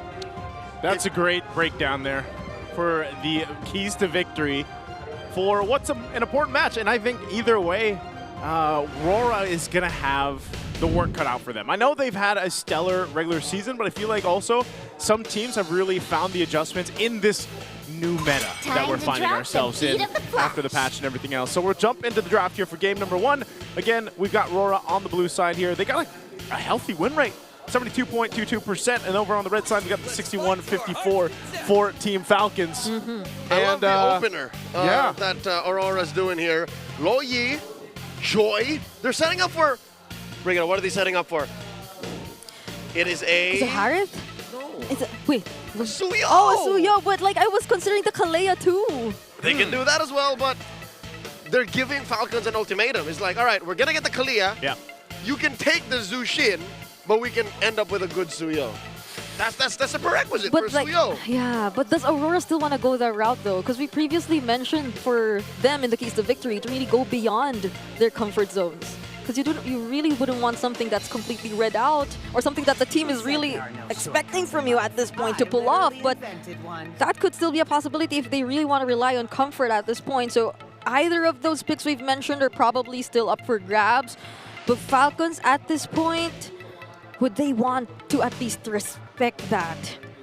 I think you respect that, but also at the same time, it's like, what does Aurora want to prioritize here? We've seen priorities kind of change. Honestly, like, I can't say there's just... You know how before it was always like, yeah, Suyo. Or like, what else? Yeah, Joy. That's really changed. The first pick over on the blue side, but even the first 2 picks on the red side have gone through a nice kind of shift, I would say, with our current pace of things in the meta right now. That last ban, even that's surprising. They actually ban out the Moskov here. So if it does go... or if the Suyo does go into Aurora's hands here. Or they go Harith first. Harith, yeah, maybe Harith. Then that's an immediate Harith for Team Falcons, so you might really want to pick up the Harith first. Harith first, and then Falcons can't Suyo anymore. But they'll Kalea. Oh. Yeah. Yeah, Kalea's there too. So there's the Kalea still. This is a team too that is most likely gonna show us the glue later on. These two teams, yeah. But wait. For the first time in a while, at least today, Kakashi Sensei's open. Oh. He's been banned out, yeah. But they don't go. Instead, they're just going to go with the Jushin. Wait. Neither of what we mentioned. What? So this. Now we're uncomfortable. That's what I'm saying. We're in a space now where we're not 100% sure. Whoa! And then we forgot. So no Suyu Harris, no. Of course, that's Falcons. It's Fanny. What is this saying from Team Falcons, man? They want to pick up the Fanny. So it's really. Who's usually banned out. But they go Fanny. What are they going to go with this? Are they going to pick up the Harris? Do they go Fanny Harris? I guess they can, but. Oh, No, yeah, because Fanny you need to deny Yep. potential counters for the Fanny. So one of them is the Kalia. Right. Does the Aurora go for the Harith here, though? Would they go Harith Cho? So they somehow have an answer immediately? Or Phobius? No, Phobius is Oh, he's it's banned banned. So probably. Oh, suddenly the pressure on the Hitman. Yeah. Like somebody's got to catch Kyle. To be fair, he's been the one that's picked probably the most unique heroes in the realm, right? Yeah, but. I don't know if you it's want. very uncomfortable picking up like the usual Jawheads and all that. I don't know if you want a There's Franco. Ooh. He tried. He tried, yeah. He has succeeded. Oh, what? This early? Fredrin! Ooh. Okay. DK, you got this. Freddy Fred. Hey, that's my boy Demon Kite. Uh, I'm not going to talk too much about it. I believe in him. I mean. You just support him. I support Demon Kite. I mean, Since season 8. Well, since season technically, 8. yeah. Well, Since 21. But before he was even a pro. he's one of the remaining Raiders. One of the Nice. last Raiders. One of the last Raiders. Who has now become a light. So he's holding the light for the Raiders. But like the Fredrin and the Fanny matchup, isn't that weird? Is this weird? Like- Wan coming out? No. It's a clear swerve given that the Frederick showed up and the Harith too. Like, all right, Marco, let's get that matchup down. He's gonna unleash the crossbow on the three. And they took out the focus anyway. Was it just yesterday when we saw the Wan where like we saw maybe 1 or 2 crossbow of tanks? Oh, which game was that? That was the I know it was Renmar also that mentioned it. He was like, have we seen a crossbow Onic tank used yet? it once. That's right. Kelra played it because he mentioned on stage, The- wait till you see my hero. Oh yeah. We were expecting something else, but then yeah. it And was- then there was this dodge which he did Yeah, the against dodge. Lewis Yeah. Yep, that from the Arlot. from the Arlot. That final slash. that drove Midnight crazy. Midnight went crazy. Yeah. In a good way or a bad way? Both. And so his gears were grinding. Oh no. But in the right direction. No, it's just one might argue the sounds he made were not broadcast friendly. I didn't hear it. So. You can listen to it later. I'll have to I'd listen love to to it later. impersonate, but it would be very inappropriate. Maybe let's not. But now, okay, Falcons take out the Khalid. So at least they. Oh well, I think this too is a great ban because like it's one of the roamers who too is very high in mobility. Yeah. So it could kind of keep up with the 1-1 and the Fanny and is not that susceptible to the Kalea. So if you're looking for those kinds of options still, I guess there's the Badang, there's the Cho. Yep, It's really Cho's still out there. around those heroes that you'll need to consider up against this lineup of Team Falcons. Yeah, Aurora might also want to take out the Gatot if they're taking out options to like cut through. Yeah. Because already the 1-1, the Fanny, the Kalia, they can just run right through you, ruin your front to back. But yeah, Aurora might be afraid of that. Choose my own path. Oh, Arlot ban. Well, yes, I mean the Fredrin and the Arlot together are just perfect. So now This is the last ban going to be. Is it going to be still towards a... there still are mages available too. Yeah, there's a lot of mage options. So that they can still go. probably given the Fredrin again, range maybe. I mean an additional source of range and poke with the 1-1 is gonna be a huge problem for them. What would be good in the mid lane for Team Falcons for a few? I think there's still a What about Farsa, An Eve. an Eve, or if they want to go like full range, there's the Novaria since there's the Fredrin. Oh, that's a good ban though. Sicilian. Yeah. which is kind of ironic, you know, coming in from Aurora, but that's because the Jushin is there. And whoa, this isn't who I was expecting either. Oh my goodness. What is going on? It's a Zask. Is it literally going out of there? What week did we see the Zask? Was it like week 5 or? I feel like it was a few weeks like into the regular season. This is such an odd choice. I was gonna say, no, I don't like the Novaria because of how long it takes to ramp up, right? Yeah. And it doesn't really support what the Fanny nor the Wan want to do. I don't know if this does that either. This is the Zask, like, yeah. It's very fast though. I like Falcons' investment in, you know, quick payoff mid laners. Somehow the spawns will be annoying for Demon Kite. And this lineup who really needs to go up front. A Paquito. Welcome back, Edward Balboa. Oh man, it's been a minute since we've seen Edward Balboa in the Land of Dawn. Yeah, so they balance out. How can we forget the Matilda too? Everything with That's the wingman at your service. I like it. Oh my God, save for the Zushin. Yeah. This looks like an old 2002, 2003 draft. Yeah. What? So what if like Flap TZ goes old school too? How do they make this lineup weirder? Yeah, well, Uranus? Oh! Okay, Esmeralda. All right, take away the shields. That's so many shields. That is a lot of shields. And I feel like Falcons did learn from what they experienced against Omega yesterday. It was the Esmeralda that made them really struggle in that game 3. So okay. Oh my Good picks. God. I love this meta game. I was gonna say I'll take this, man. I'm glad we're at this point in the regular season and in the meta that's shaped where we have drafts like this. Yeah. I'll New take meta it. Game. I am very happy with the picks I'm seeing. Even though I always get surprised, really. But it's just so weird that the Fanny gets through, the Matilda gets through, and I know a lot of times they aren't really, or the Matilda, for instance, isn't really paid much attention to anymore. But in this scenario, you would have thought it was a perfect fit. Wow. But not until the Esmeralda came into the picture. I can't wait.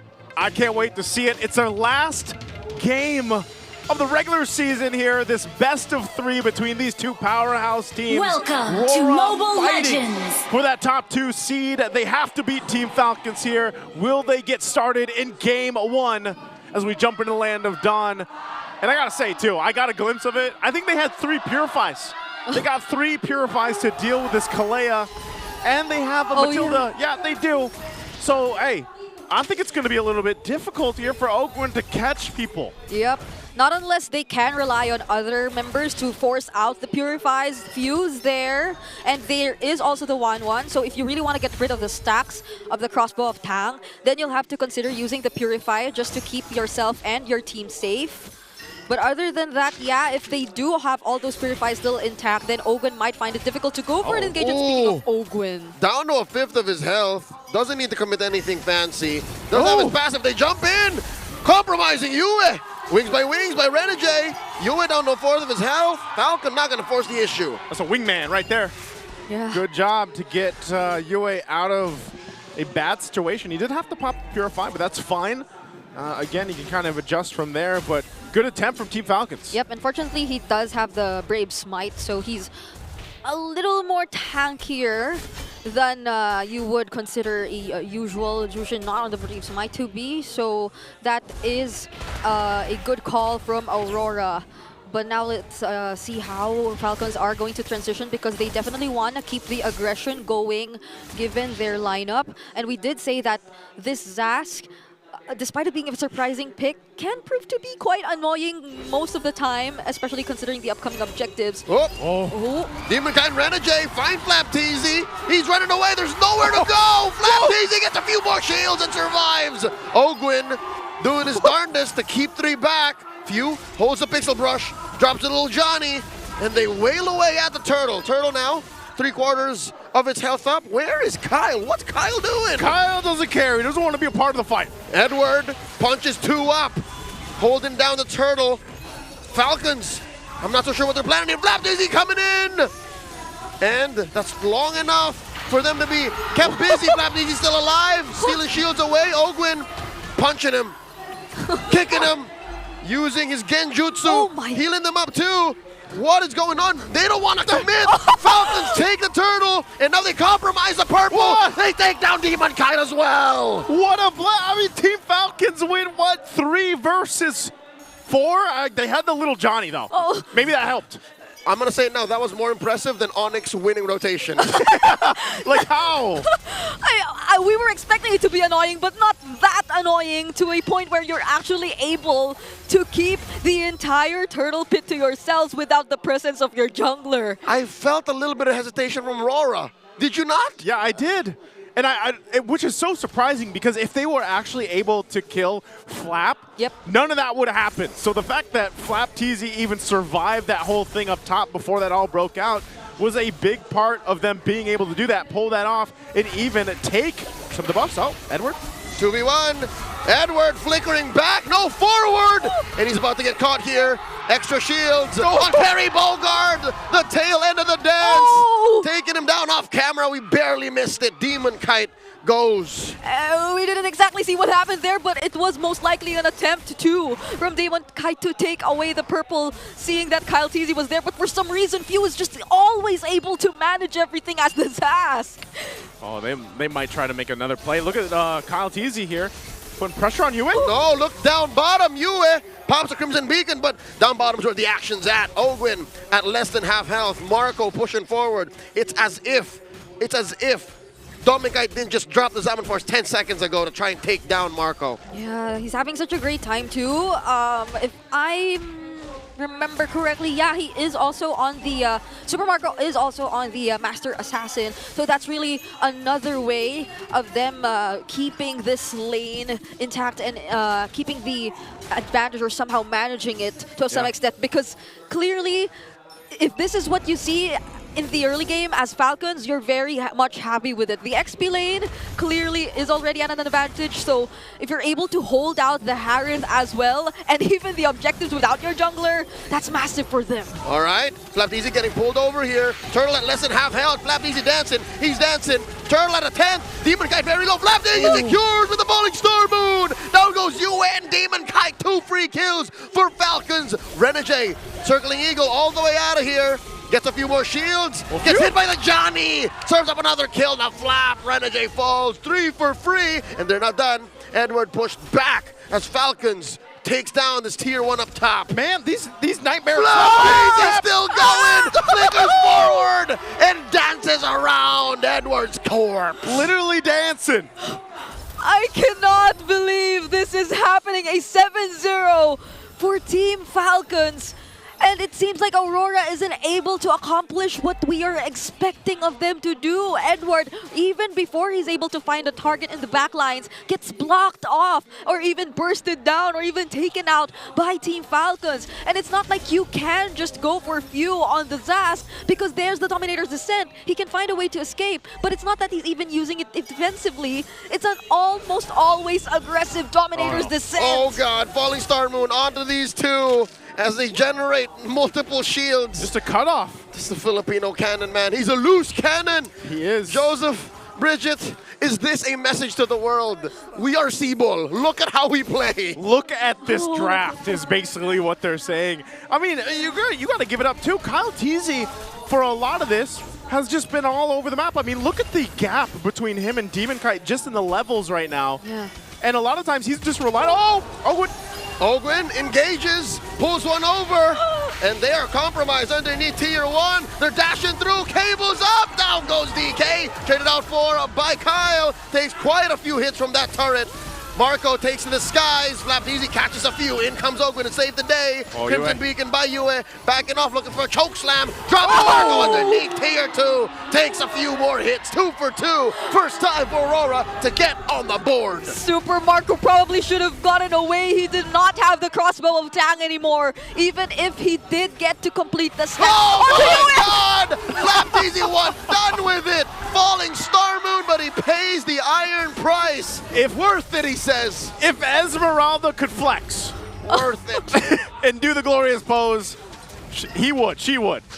I would have thought initially it was just the lack of anti-heal from Aurora, but now that the Esmeralda's way ahead is actually so up there in terms of stats, even in terms of gold, 1k ahead of Edward, already has the Oracle too, then this is just all the more difficult for Aurora. They only have the glowing one so far, and that's in Yue. But he doesn't even get to reach Yue because even Edward seems like a target already for Flapteezy. Yeah, he has been phenomenal on this Esmeralda. Super Marco picking up the Sea Halberd now. That's going to be a crucial item to deal with a lot of these sustainabilities coming out from Aurora. This could be a little dicey for them. Putting the pressure, Nightmare Spawn drop down under the turret, and Aurora will go ahead and clean things out. But Falcons is still there. Kyle. Hunt down Edward, forced to hang out underneath tier 2 up top. Falcons not letting up, relentless. They want to push this tier 2 in mid or bottom. Something's got to give. Yeah, this is such a devastating situation for Aurora. You fail to get the first objective, and what did we talk about earlier in games where they lose? They have a very low contention rate when it comes to the major objectives, and that seems to be exactly what Team Falcons is able to set up in the first 8 minutes of the game. We are about to transition into the Lord, but Aurora is yet to get anything. Not even a turret, not even a split is happening, and that's probably also something you could attribute to the nature of their lineup right now. They're forced to ube this early, and if you're ubeing, you can't play the map. Yeah, this is kind of what we saw with the whole Florin composition from the previous match, you know, and it's something that Aurora decided to go with in this composition, to play around the Matilda especially, and, you know, part of it again is if they can hold out. I think that's the biggest thing, because they have quite a deficit to work against right now, and this Lord is up. I'm not sure if they really want to contest this, because if they get caught out here and it looks like, you know, again, Flapteezy and Ogwin can give enough information, Kyle Teasy will just go ahead and do his thing and get his buffs, because so far it's been Team Falcons, aside from Kyle Teasy, just starting up the objectives, the Turtles early on, the Lord now.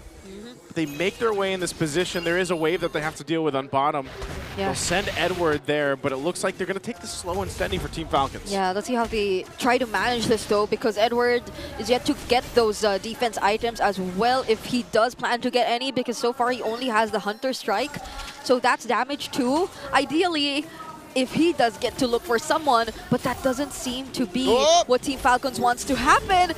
No contesting with him! The flicker in by Ogwin starting the fight! Oh, Flapteezy caught between all the members of Aurora underneath that summon force by Dominkite.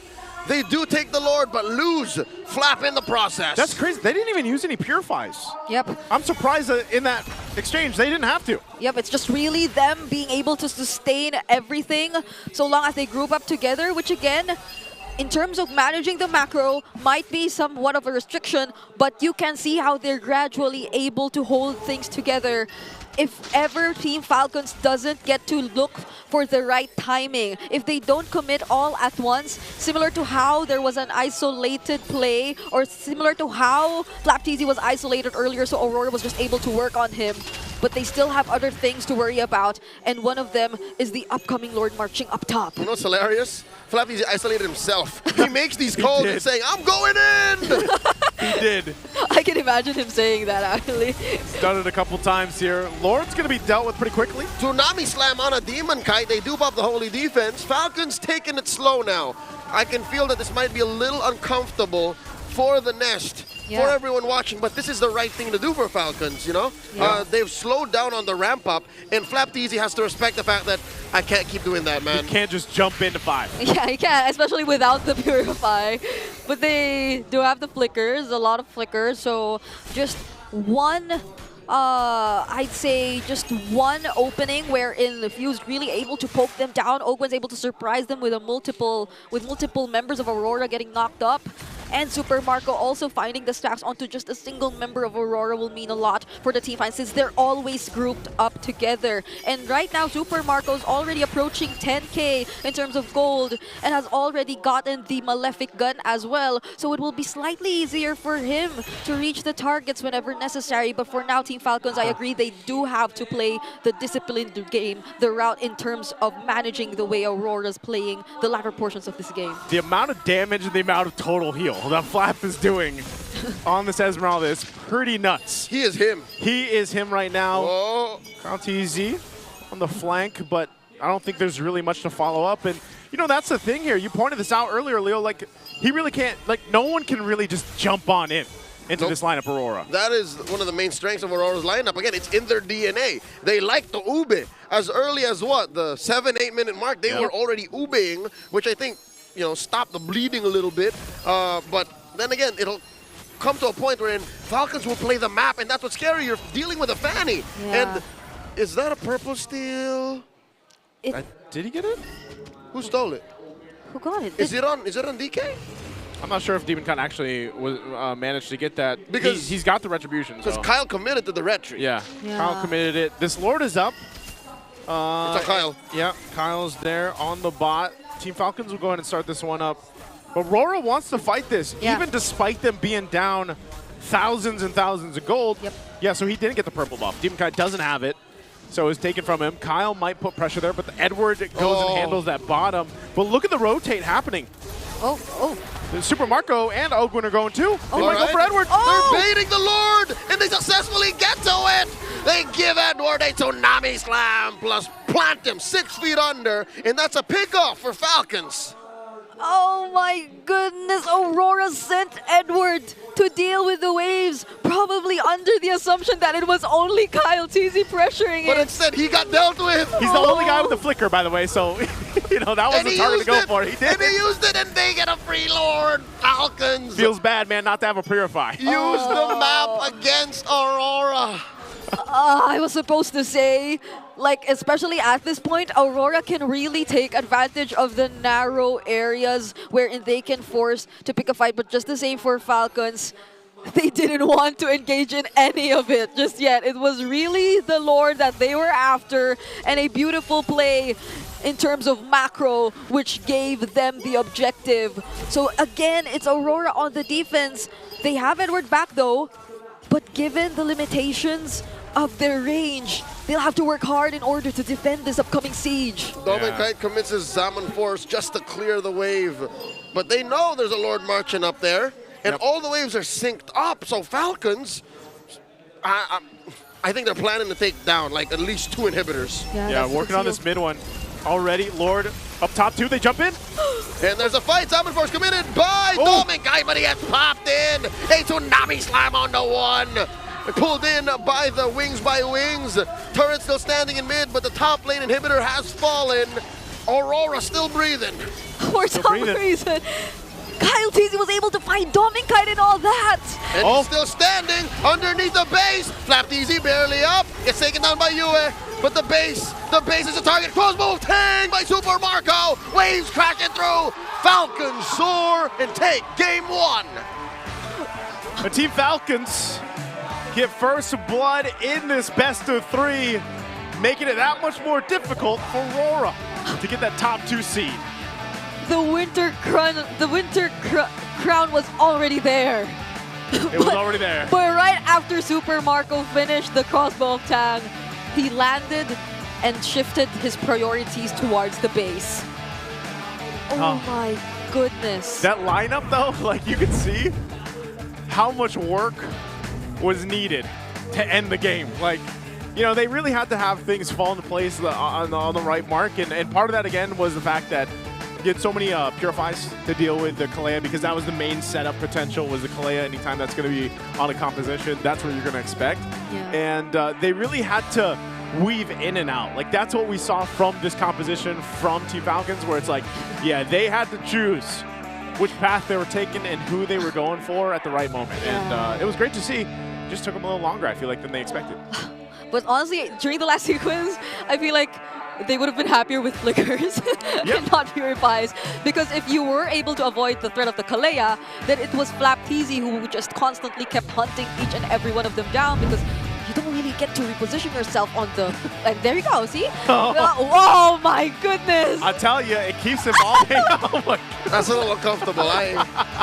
He reminds me of my sleep paralysis demon. No. Flapteasy, our MVP.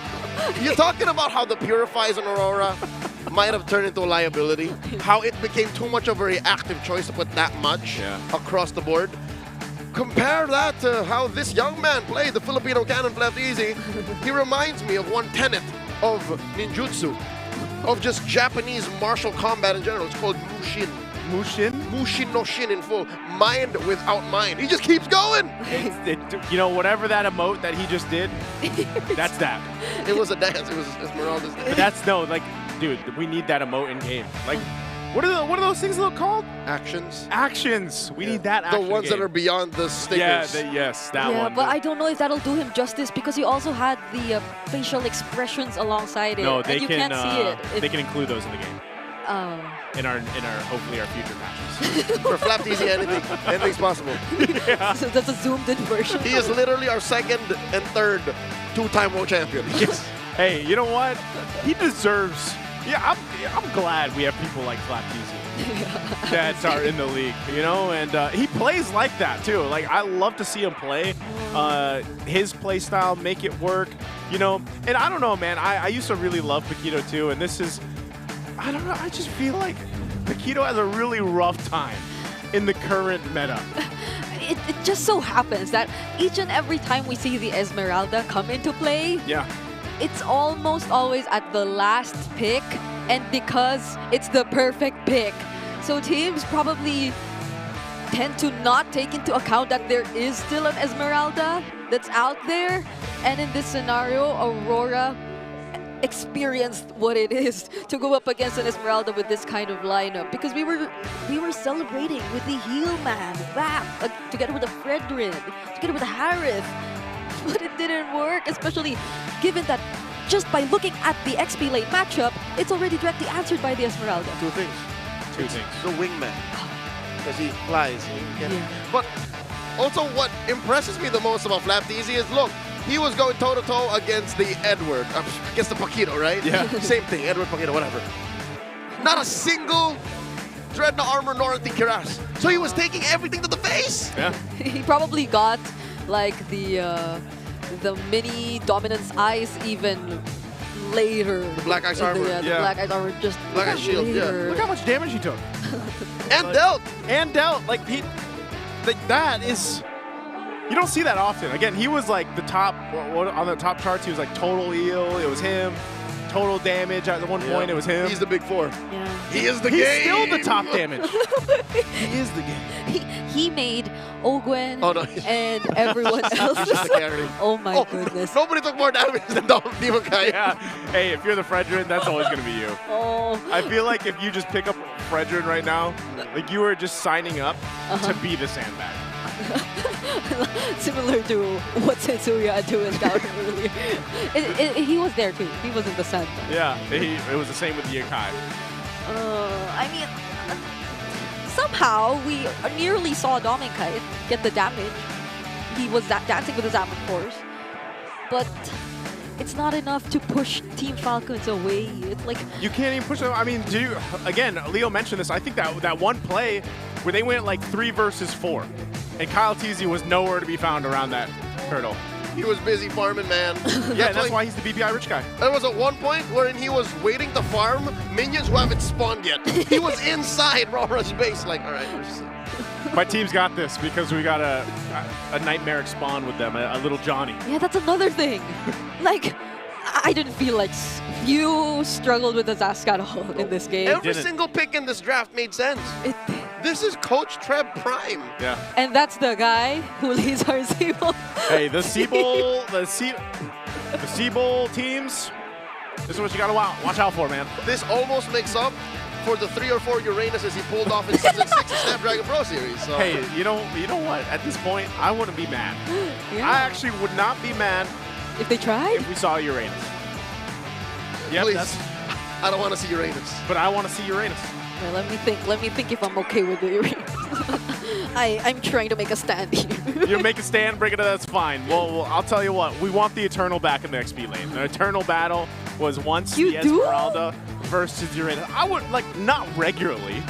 I'm just saying, you know, it's nice to have some nostalgia. Joseph, you can't have your cake and eat it too. You can't go like, sometimes I want this, but no, it's like XP Lane remastered. What's wrong with that? Game of the Year edition. Game of the Year edition.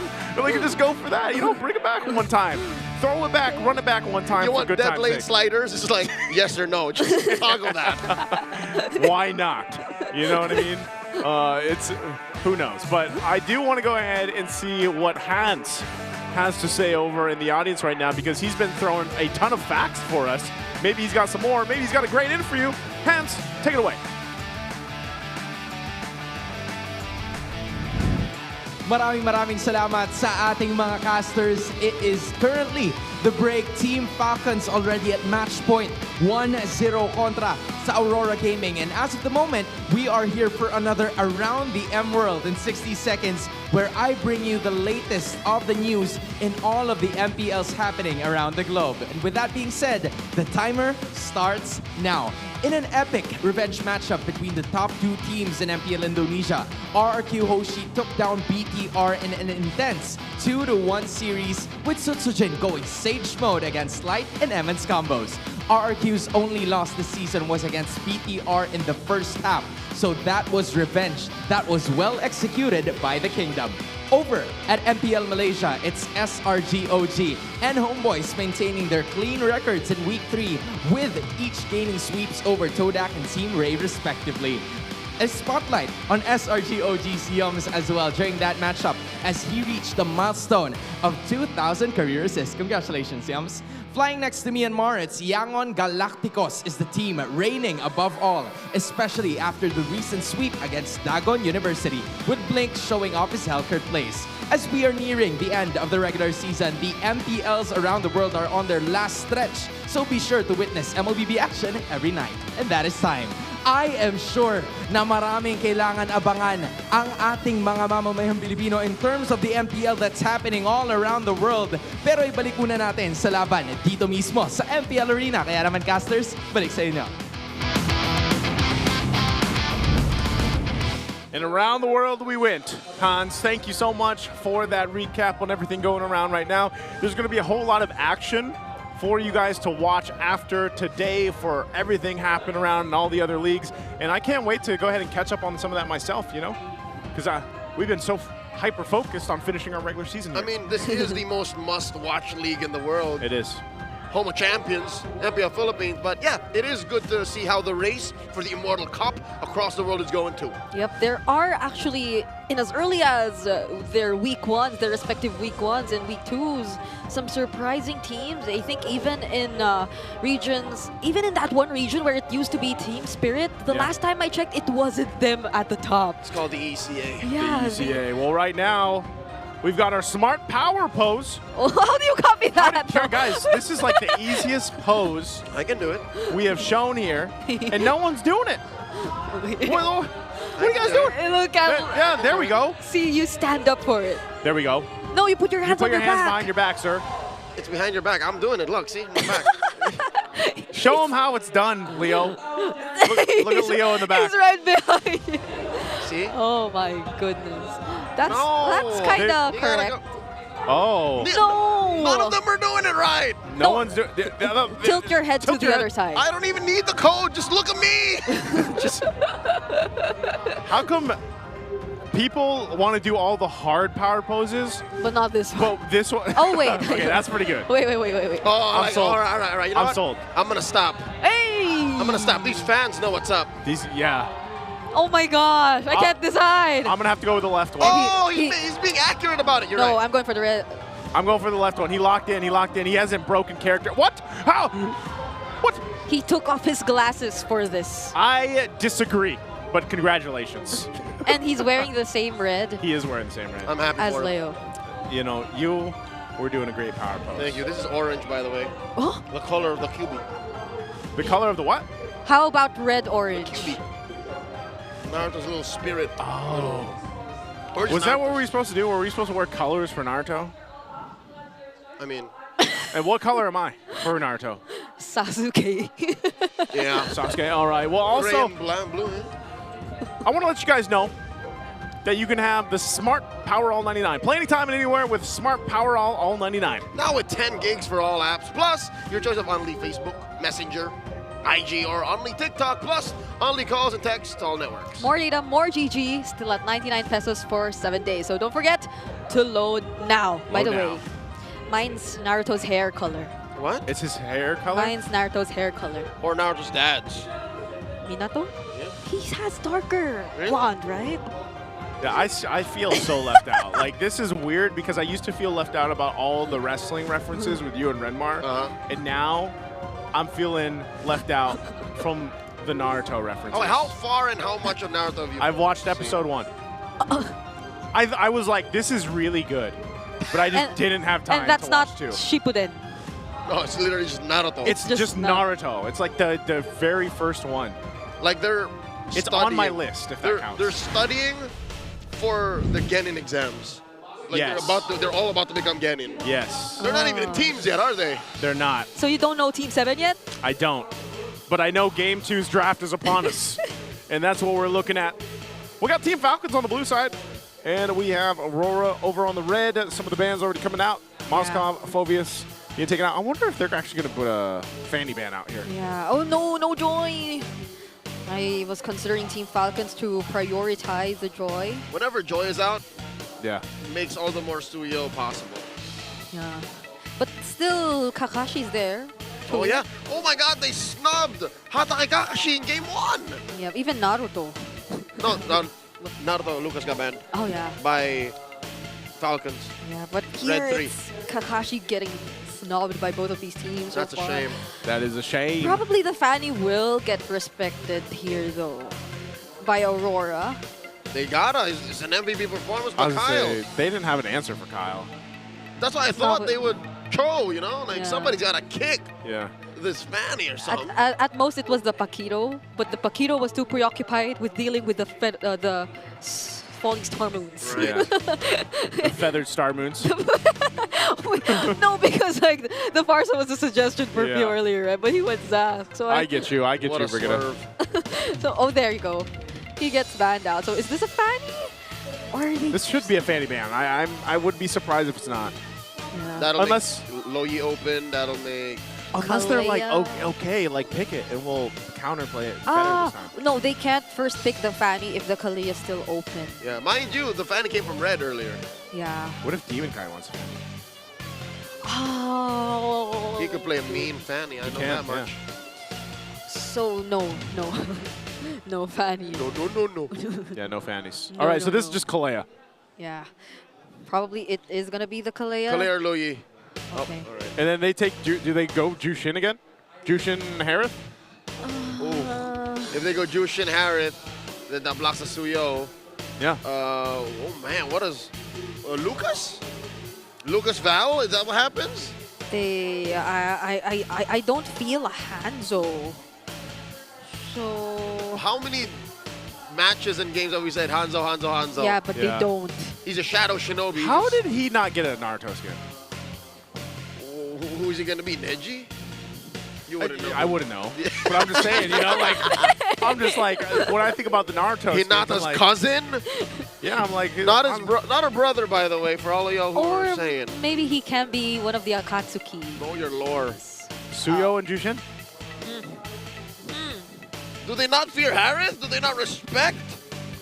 I mean, this is Aurora's comfort. We talked about It this. is their comfort. It is comfort. though. Play the Harith. I think after you have a Fredrin game like that, you're just like, Oh! it's Naruto and Valentina. I hate when I'm right. Lucas Valentina, but Back in SPS, the Lucas was a 90% win rate against the Suyo. Yep. And that was pre-nerf. That was, yeah. I just don't like this Valentine. Like I'm with Falcons draft. Yeah, I'm feeling it. It's Yeah. just I'm 50-50 on the Valentina. Because? It's a That's nothing right now. Well, Jushin. What? Steal a Crimson Beacon? Yeah, just beacon, you know? Just dash, an extra dash, just one more dash. Go for the beacon. You already got the Kalea. Like, that's the thing. And no, well, what are they going to pick here? Let's see. Do they go their XP lane? Yeah, so they take a glue. No, it doesn't do much too.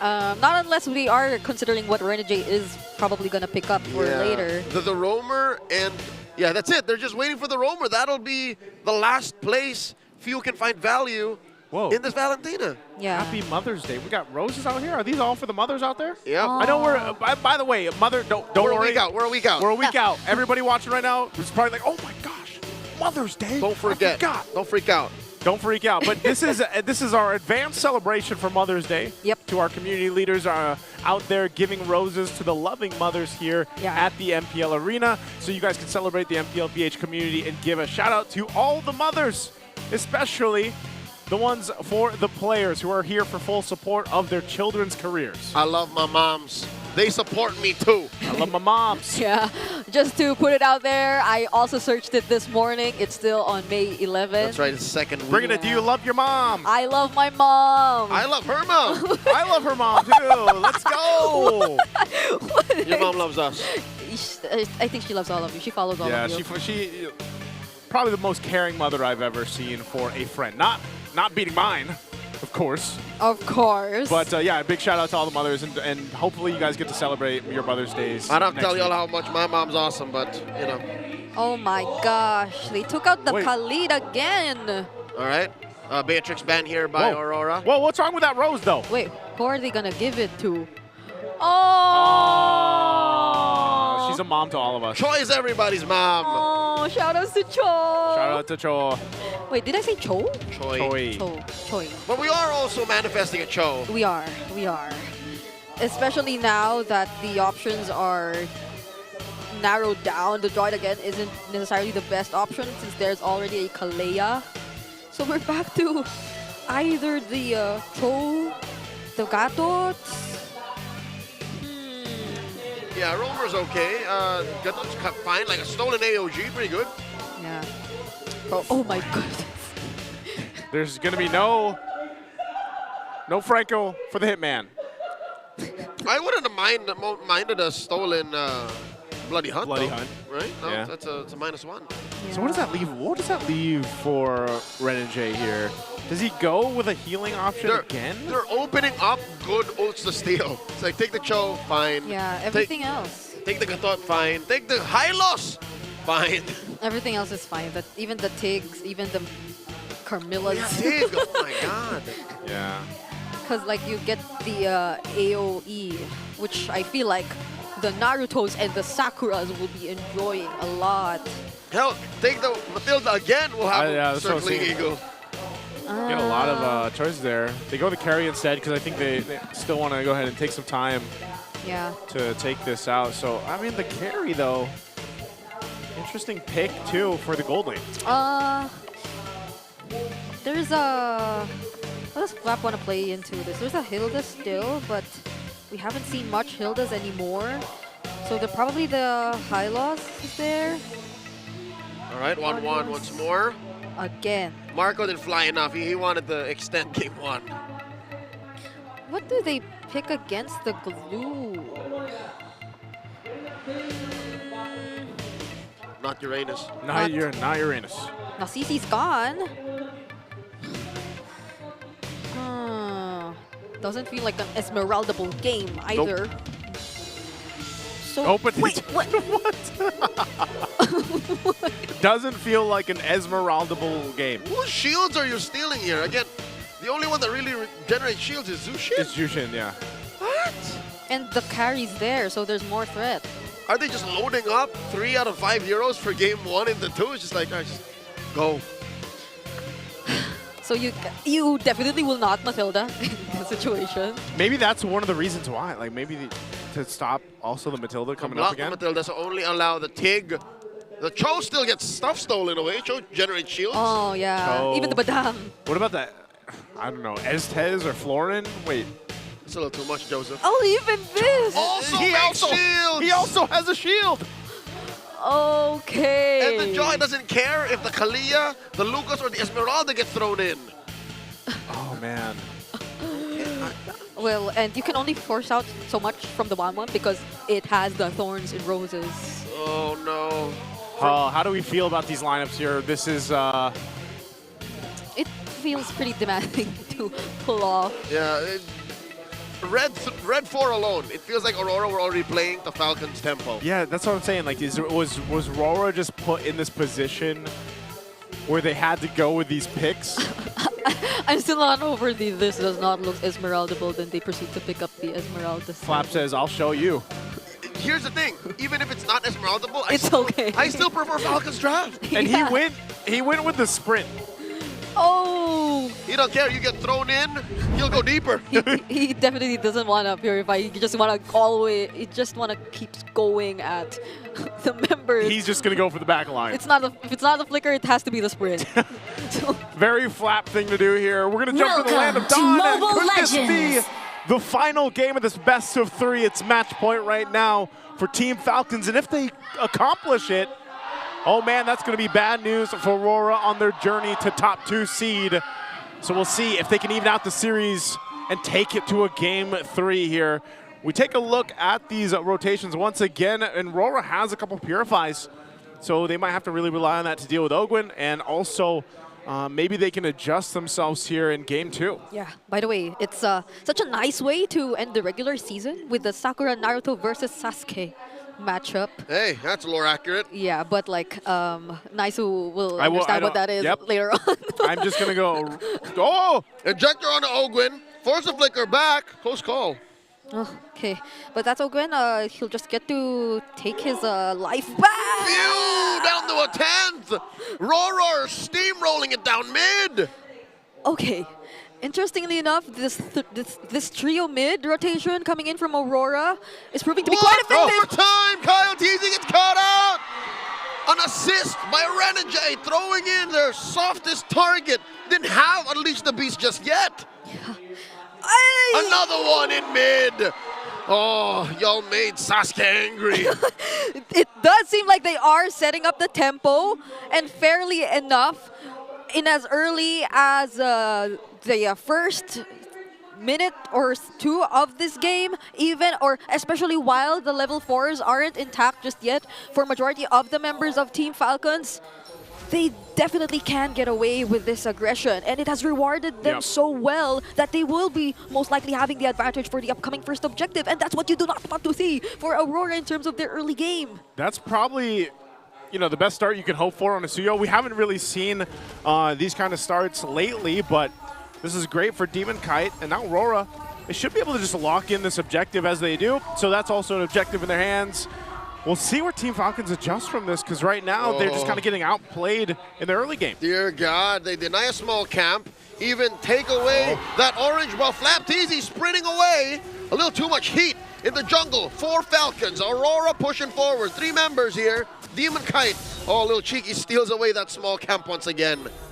They've been transitioning from securing the objective for themselves and invading Kyle TZ on this Lucas, which used to happen a lot more often for the Suyos who came into play after the patch. But now they are clearly ahead, even 1 level ahead. Demon Kite is up against Kyle TZ. Yep. So they definitely will have to take time, considering that they also have a 1-1 in their lineup, who Demon Kite is managing pretty well since earlier. Look at just how he's able to freeze the lane! Ogwin coming in, yeet! Throwing Kyle TZ out, the answer, Unleash the Beast! Goes in for the flash combo, the flicker forward, here, and the Tsunami Slam! Phew, takes down Demon Kite, 1 kill on the board for Falcons, and the Choke Slam by Yue underneath the turret. Ogwin falls too.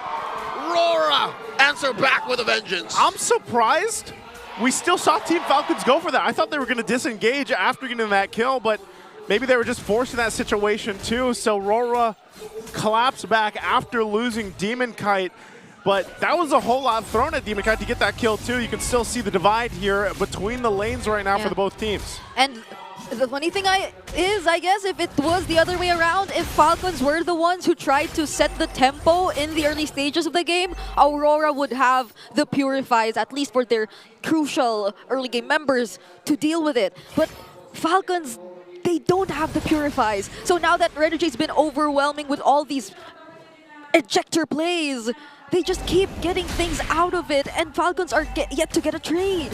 Yeah, this turtle's up, second one. RORA controls this, few holds on. Oh, the split again. I don't think you can do much though. Yep. Clean.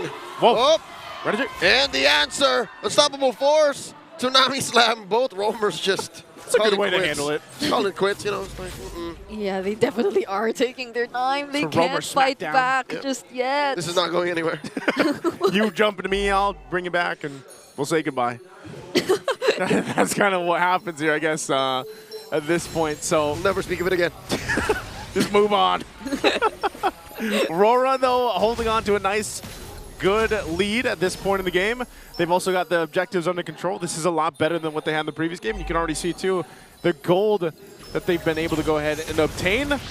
Team Falcons, do they actually want to hold into this fight here? Oh, Edward, a little in too deep, flapped easy, dancing around all of them. Yue looking to get a nice slam, a yeet from Falcons.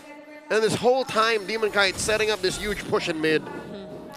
Now I am starting to see the vision of how this could have been different if it was probably not the Valentina.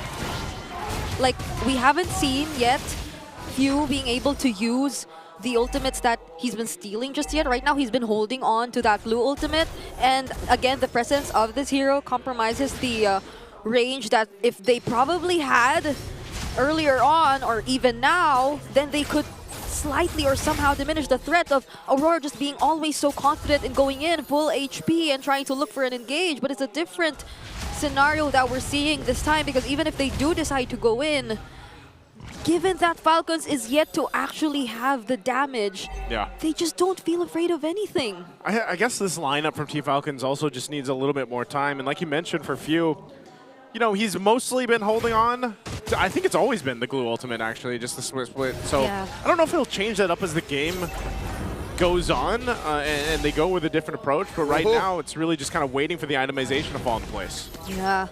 At least if there is a member from Aurora who tends to get in too deep, they can immediately look for a punish. Oh, Tsunami Slam here by Ogwen. He secures the turtle. Down he goes. Yue gets the kill, the trade. Super Marco takes down the Hitman. And look at this, Edward jumping onto one. Move over, but Few finishes him off with his own ult. And another one from Yue. In comes Few. Dealing a lot of damage. Doming Kite here. Face full of flap daisy. 3 for 3. The carnage. The violence in RORA's jungle. And in comes Demon Kite. Can they finish the job here? Yue looking to yeet these members of Falcons left. Oh, Super Marco dashing away, moonwalk. Okay, well, I'm surprised. I love it. I'm still surprised that, again, Team Falcons was able to get what they could out of that fight. And hey, we got to see how Few exactly used everything from the glue. Yeah, the grab. It wasn't used not until the team fight went past, or went more than a few seconds. But it was then that it was the perfect time for him to actually use it. So if it does so happen that Team Falcons is able to repeat that exact same sequence in terms of the team fights, wherein even for just a moment, FlapTZ able to actually zone out Doming Kite, and then them working on whoever gets to dive in deep. Super Marco also casting the crossbow of Tang earlier. Then this could somehow turn out better for Team Falcons, especially considering that they do have some ways to reach key targets in the back lines. Even Few can do that. Left easy man-to-man defense against Demon Kite. Again, this is DK for the first time in the series playing the map. You see the audacity on Ogwen, just concealed playing in the face of RORA. Yeah.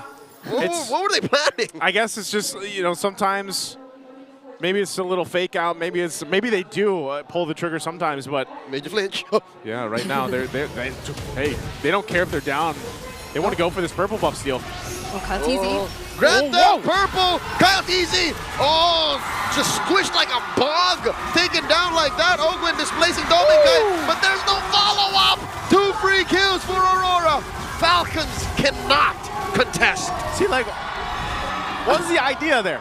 Was that, I mean, let's just take the purple even though we're down like this? It was so unfortunate because even though he wanted to burst it down so the wall would open up and he could get away. yeah. He got bursted. They weren't even successful. He got DK trapped. still kept it. Oh. Sounds of frustration from Brigida. I do this sometimes in ranked games, but again, what's on the line? A star, right? I can just play again, but these guys are playing at the tippity top, cream of the crop, pro level plays. Yeah. It's just, right now it's not going to look very good for Team Falcons as Aurora has ballooned the gold lead. Dear God. And I'm surprised Dome Kite got to this, this quick of a power spike on the carry already. That's just how the game has gone. So they'll work with the Lord here. It takes out the tier 2 up top. They work their way through the middle. They're going to be trying to get these holy shields down too. And yeah, it just seems like Team Falcons is on their backs are against the wall here. This might be a rather quick game for Aurora if they can win this. Yeah, the threat of the setups from Ogwen, we don't feel it at all. Renegde's got the flicker. Seal. And they're playing with Rage here, forcing that push. Top lane has fallen. Falling Star Moon here by Flapteezy. Tsunami Slam, no one home. Purified by Yue. Look at this, unleash the beast underneath tier 1 in mid, tier 3 that is. Renegade gets the immortality pop. Down goes Flapteezy. In comes the giant QB. Kyle Teezy is mad, serving up a kill to Few. Kyle TZ bringing Renegade under that turret. It was something that Team Falcons was clearly able to maximize because even if the damage was not enough and Renegade was able to flicker out under the turret, there was Few with a flicker to provide the follow-up. And there was also Super Marco who was able to look for the stacks onto Edward, as you can see here in this instant replay. So he was able to fly over the rest of the members of Aurora, threatening them and forcing them to move back. Yeah, and with that, Team Falcons might have got some kills out of that, but we always have to take a look at what exactly the big picture here is. They've got no turrets. They're still down 6,000 gold. They still have a ton of ground to cover to get back in this game, which is still, it's kind of impressive that they're actually able to go ahead and win some of these fights in a way. But again, they're defending in their base, and it's up to Aurora to continue to put the pressure here on this pace and the momentum that they have. So part of it too is just Aurora has control of this game. Yeah, and if I were Falcons, probably one of the biggest things I really want to take into consideration before I start a fight is Yue. Like the presence of Yue, and if Yue is still standing right after we try to go for an engage and we become unsuccessful in doing so. Because Yue also, aside from Dominkite, he has the Sky Piercer. Yeah. So just one mistake from Team Falcons and Yue freely using the Lantern Flares over everyone would cost them their lives. Flapteezy showing himself here, forcing Aurora to respond. They sent Renegade to go for the man-to-man defense. Lord gets soft reset here, still standing. You're right, Yue here is such a linchpin of Aurora's strats here. They're respecting what he's putting out. He's the reason why they're not pushing out just yet. Oh, they spot Flapteezy. 3 members trying to jump him, and that's 3 members isolated. Yeah, they got the sprint out though. Few this time around is going to hold on to the beacon ultimate. So now with that, Rora's going to go ahead and start this up because Flap, now that he has no sprints, got to be a little more careful with this. But they could still contest this as Few holds on to that Jushin ultimate. So Aurora will respect that fact, and they're going to go ahead and just pull off of the Lord and not deal and push it in just yet. Yeah, but the wave down bottom's It's a pretty really big wave. good for Aurora. So if they don't take care of this, but hold on, is Aurora going to burst this? Lord down to a 10 to 16. Demon Guy secures it. Falcons already starting the fight in front of them. Falling Star Moon, in comes a stolen ult. Plus the pushback. Yue with the Crimson Beacon. Down goes Flapteezy. Marco gets Edward on him. Double kill for DK. Kyle Teezy takes out Demon Kite.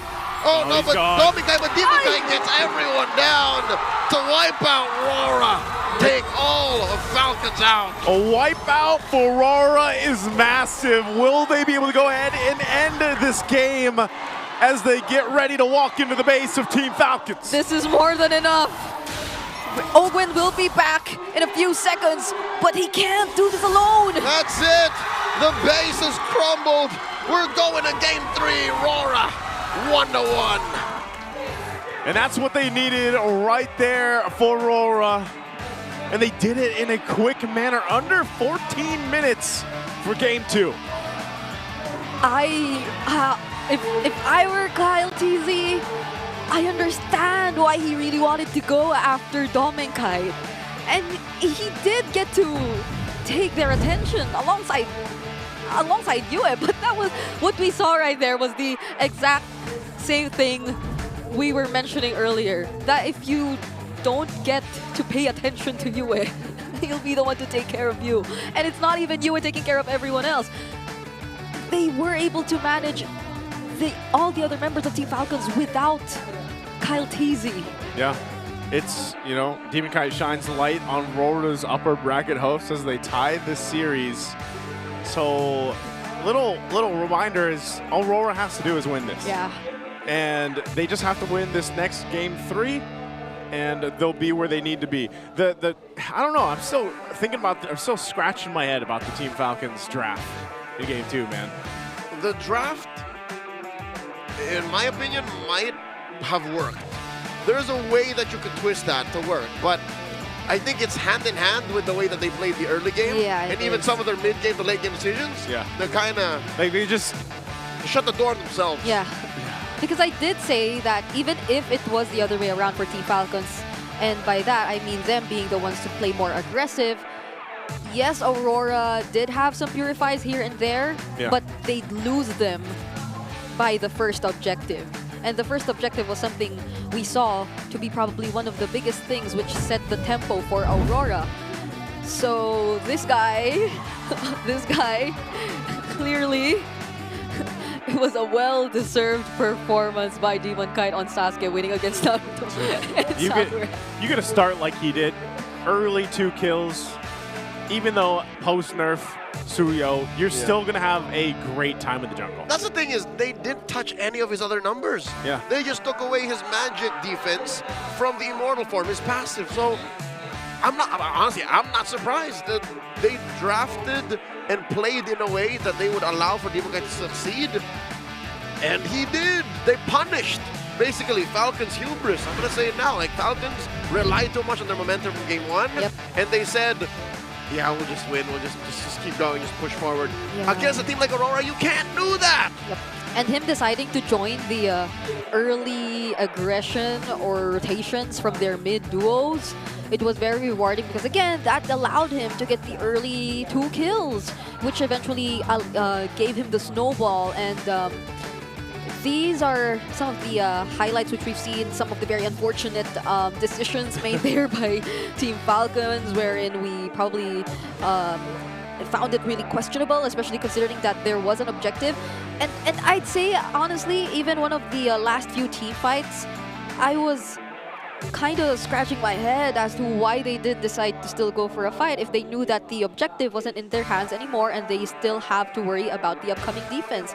And this was probably it because they did not get the objective anymore, but they still decided to proceed with a fight with this 6K gold lead that Aurora had in their hands. So it was a risk that they took, and they definitely knew that if they lost it there, they would have lost the game. It might have just been one of those cases where it was like, we already know we're so far down towards that last Lord that it's like, you know what, let's just see if we can pull a miracle, win this fight. And if they didn't, they knew that, yeah, the game was probably going to be over and they were going to go ahead and get to game 3 because that's the thing, RORA with their lineup here worked out really well. And it's surprising as well because there was so much focus on what would Renegade play during the draft. And this Jawhead worked out great. You know, a couple times all we got to see him do was Unstoppable Force and Ogwin, and they tossed each other into the air, and that was it. But most of the time, he was finding the right targets, especially early game. I think early game is where the value of the Jawhead from Renegade showed the most, and it's what allowed them to go ahead and win a lot of those early team fights and everything else. So just a great game. And even for Yue, like you mentioned earlier, Brigida, this Jushin was so valuable from start to finish in this game. He never died. He never died. And he just held on to that Sky Piercer for the entire game. So regardless if Falcons did find a way to turn things around, but he gets left alone, then it still isn't a guaranteed win for Team Falcons. So yeah, I agree. They really played the early well, even picking up the thrill on Renegade earlier. So you could feel the presence of a Jawhead all the more. And this is probably one of the best scenarios where you get to see a Kalea denied. Owen had to pick up the fleeting time later on, right after his first defense item, but not even that became much of help to Team Falcons, because even if he did have the Tsunami Slam available every now and then, the follow-up damage didn't seem to be enough at all. And one of their major sources of damage probably was Kyle TZ, who had other things to do, like searching and splitting up the fight so it could be a little more favorable for Team Falcons. Yeah. But then leaving it all to Super Marco, who was yet to get the necessary damage, also wasn't just enough for Team Falcons. I played my fair share of Lucas games that look like this. Yeah. It's miserable. It's like, it's so weird because you see those crazy Lucas games. Oh, yeah. Where he's just like 1v3 and even. I have more of those. Yeah. But like 1 in 5? Yeah. 1 in 6? You just get those one odd games. Yeah, I was like, how could I have lost that level 3 fight? I'll tell you how. You didn't have your second charge, flash combo. Flash combo, yeah. You jumped over something else when you did the second skill dash. So it happens, you know? I think Aurora knew that. Aurora knew how to play around it. And the rich guy, Demon Kite, he told BPI, I got this. I'm going to go for a, what was that, a double kill, triple kill early? Double kill in the early game. You got the double, and then you got the triple in the towards the end. And then, you know what, I'm going to farm out. He's saving epically for tomorrow. But today. But it's happened today. Because he was good in the first 5 minutes. He was. Round 90, got Round 90, 5 minutes, got the account done, and got the game a win and the MVP performance. Now, that's great for Aurora because that was one hell of a dominant game, I would say. And they can go, now they're the ones with the momentum. They can go ahead and take that into game 3, and maybe that gets them what they are after for in this matchup. So, did we predict 2-1s earlier? Yes, we all did. We all did, right? Yes. But no one said a sweep. I said Falcons could, but I did say Falcons 2-1. We were both Falcons. Correct. She wasn't. I was Aurora. I mean, look, it's just scary how they're able to bounce back like that after a loss, similar to what happened in game number 1. You know, and also we're going to take a trip down memory lane, like we talked about with some nostalgia earlier on. There's a thing we do here every Sunday for MPL Philippines. This is throwing it back. And right now we're looking at the highest kill in a single game. This is a record that was from Blacklist's Wise. Ooh. He had the highest kill in a single game. Oh. This was back in, what is this, season 7? Season 7. In the summer of Diggy. The summer of Diggy. He had 29 kills in a single game. Yeah, regular season of season 7, it was between Smart Omega and Blacklist, and Wise was playing the Granger against Omega's Diggy strategy. This is when he was in the jungle. Oh, I miss Popple Roll. Could we really ever break this record, considering this was the Diggy strat back then? Have we, like, what's the closest we've got? Wasn't at M6? M6 was 17 Innocent. kills. Innocent. Innocent got 70 kills on the Granger too. Wow, and it was the Granger. But yeah, I don't, dude, oh my. Unless there's another Diggy strategy, I can't see this happening. Oh my goodness. I can't see this record being broken. Diggy already doesn't even show up. It's the Rafaela, it's the Popple. This is a good meta. Those were the days we could see multiple gold laners, supposedly. Was that a good meta? Like, did we lineup. actually enjoy that? I did. I loved using Popple. Yeah, I don't think there's a meta that I hated, because even when Assassins became a thing, I learned how to play Suyo. And then eventually I picked up Lucas. You know, there was a meta that I didn't like. What was that? But it was specifically down to the jungle. We all know. It was like pure utility. Oh. For everything. Like, I just didn't like that. Hey, I was Baksha Fred. You don't like that one? I didn't like playing it. You know, like those were the times too when I was just like, I did. Oh my gosh. I love the start, how it was Karina first, and then Lancelot, and then, you know, everyone else just followed. I was supposed to say, let me guess, your favorite was probably the utility jungler era, because that's when you could play the most gourds. No, like, actually, no. Gord did show up sporadically. He showed up sporadically, but I played the most Gord before that meta. Oh. It was before the utility meta. Because that's when I hit #1 in the world. Like, it was before. You know, just throwing that under the bus. You know, I'm at the age where I just stay back in my day. Just casually, you know. You know, back in my day. But right now, the focus here is game 3. And RORA is going to go over to the red side this time. And they've got a pretty good win rate over there. And I think this is going to be crucial for them because their last draft was pretty good. Team Falcons, being on the blue side, I don't know, man. I don't know. Maybe they still, because like it was even Brigida that said, yeah, this is an Esmeralda. This is not an Esmeralda draft. Yeah, and it suddenly flaps like, psych. And he didn't have a good time, man. And neither, like even for the Valentina, like aside from maybe one cool moment. No, there's nothing. He was stealing nothing. There was one cool moment where he took the glue. The glue. And he was able to go ahead and bring people back with the grab, split, all that stuff. But that was like it. Was that really like? I get it though. The Suyo came out, right? The Suyo came out. It's like, all right, let's make a very combat-ready mage, so that we can, take care of business, go home early. Was the Valentina really the only option? Wasn't there a Farsa open and an Eve? And how about a Selena? I mean, I would have been okay, I guess, with the Zaska kid too. Right? If you're gonna throw it back to the draft in game 1, ride that momentum. Yeah. Why not go all the way or something? But at least the Roars are happy with what happened here, and we are getting a well-deserved game number 3 before we wrap up the regular season. Yeah, would not be cool to end like the regular season on a wet fart. I couldn't ask for more. I mean, we had so many emotional roller coaster matches this week, so I'm hoping at least I'm hoping at least the last series would feel the same, because the previous matches this week were just They were cinema, Brigida. The forecast is in ruins. The whole season, or in general, yeah. But today, this week 8, I am currently at 3, 5. I'm at 5 points today, just alone, pending this match. Oh. 5 points out of 14. So my max is 7 if I get this one right. Oh. Because it's 2 points per match if I get the score and right. So that's what you said, 2-1 right. Falcons. Yeah. So let's see. I don't know. I mean, yesterday was probably the craziest too. Yesterday I scored 0. Yesterday was a little weird. I was happy to see the eliminated teams get their last match like that, though. Oh yeah.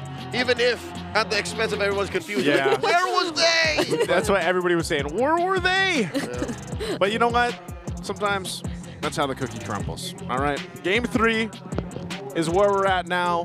And we've got blue side Team Falcons. They got that 52.63% win rate. Will that help them demolish the dreams of Aurora, douse out the lights of Aurora, looking to get that top 2 seed? I mean, it's scary to think that a lot of teams who are motivated by just not letting teams get what they want tend to win. So Because like at the end of the day, they're all friends.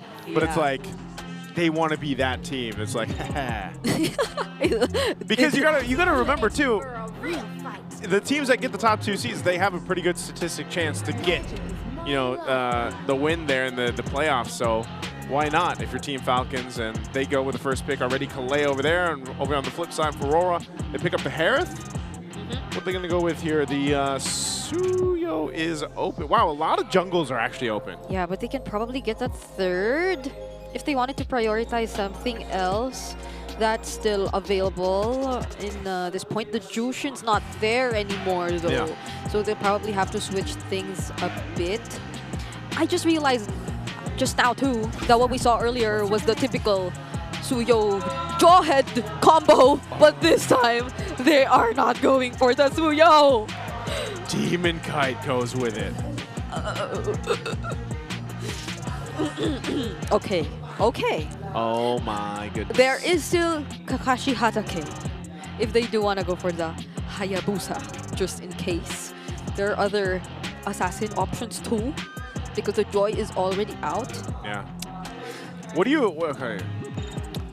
you need anything else to deal with the Fanny here?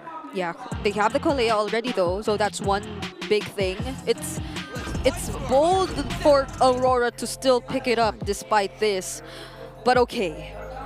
They're going very similar. So I will not be saying the word Esmeraldable.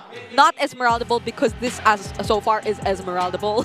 But I'm not sure if they still want to go for that. Why the Valentina though? Like, yeah. I'm still wondering about that. Yeah, I know there are people who would react violently to this again.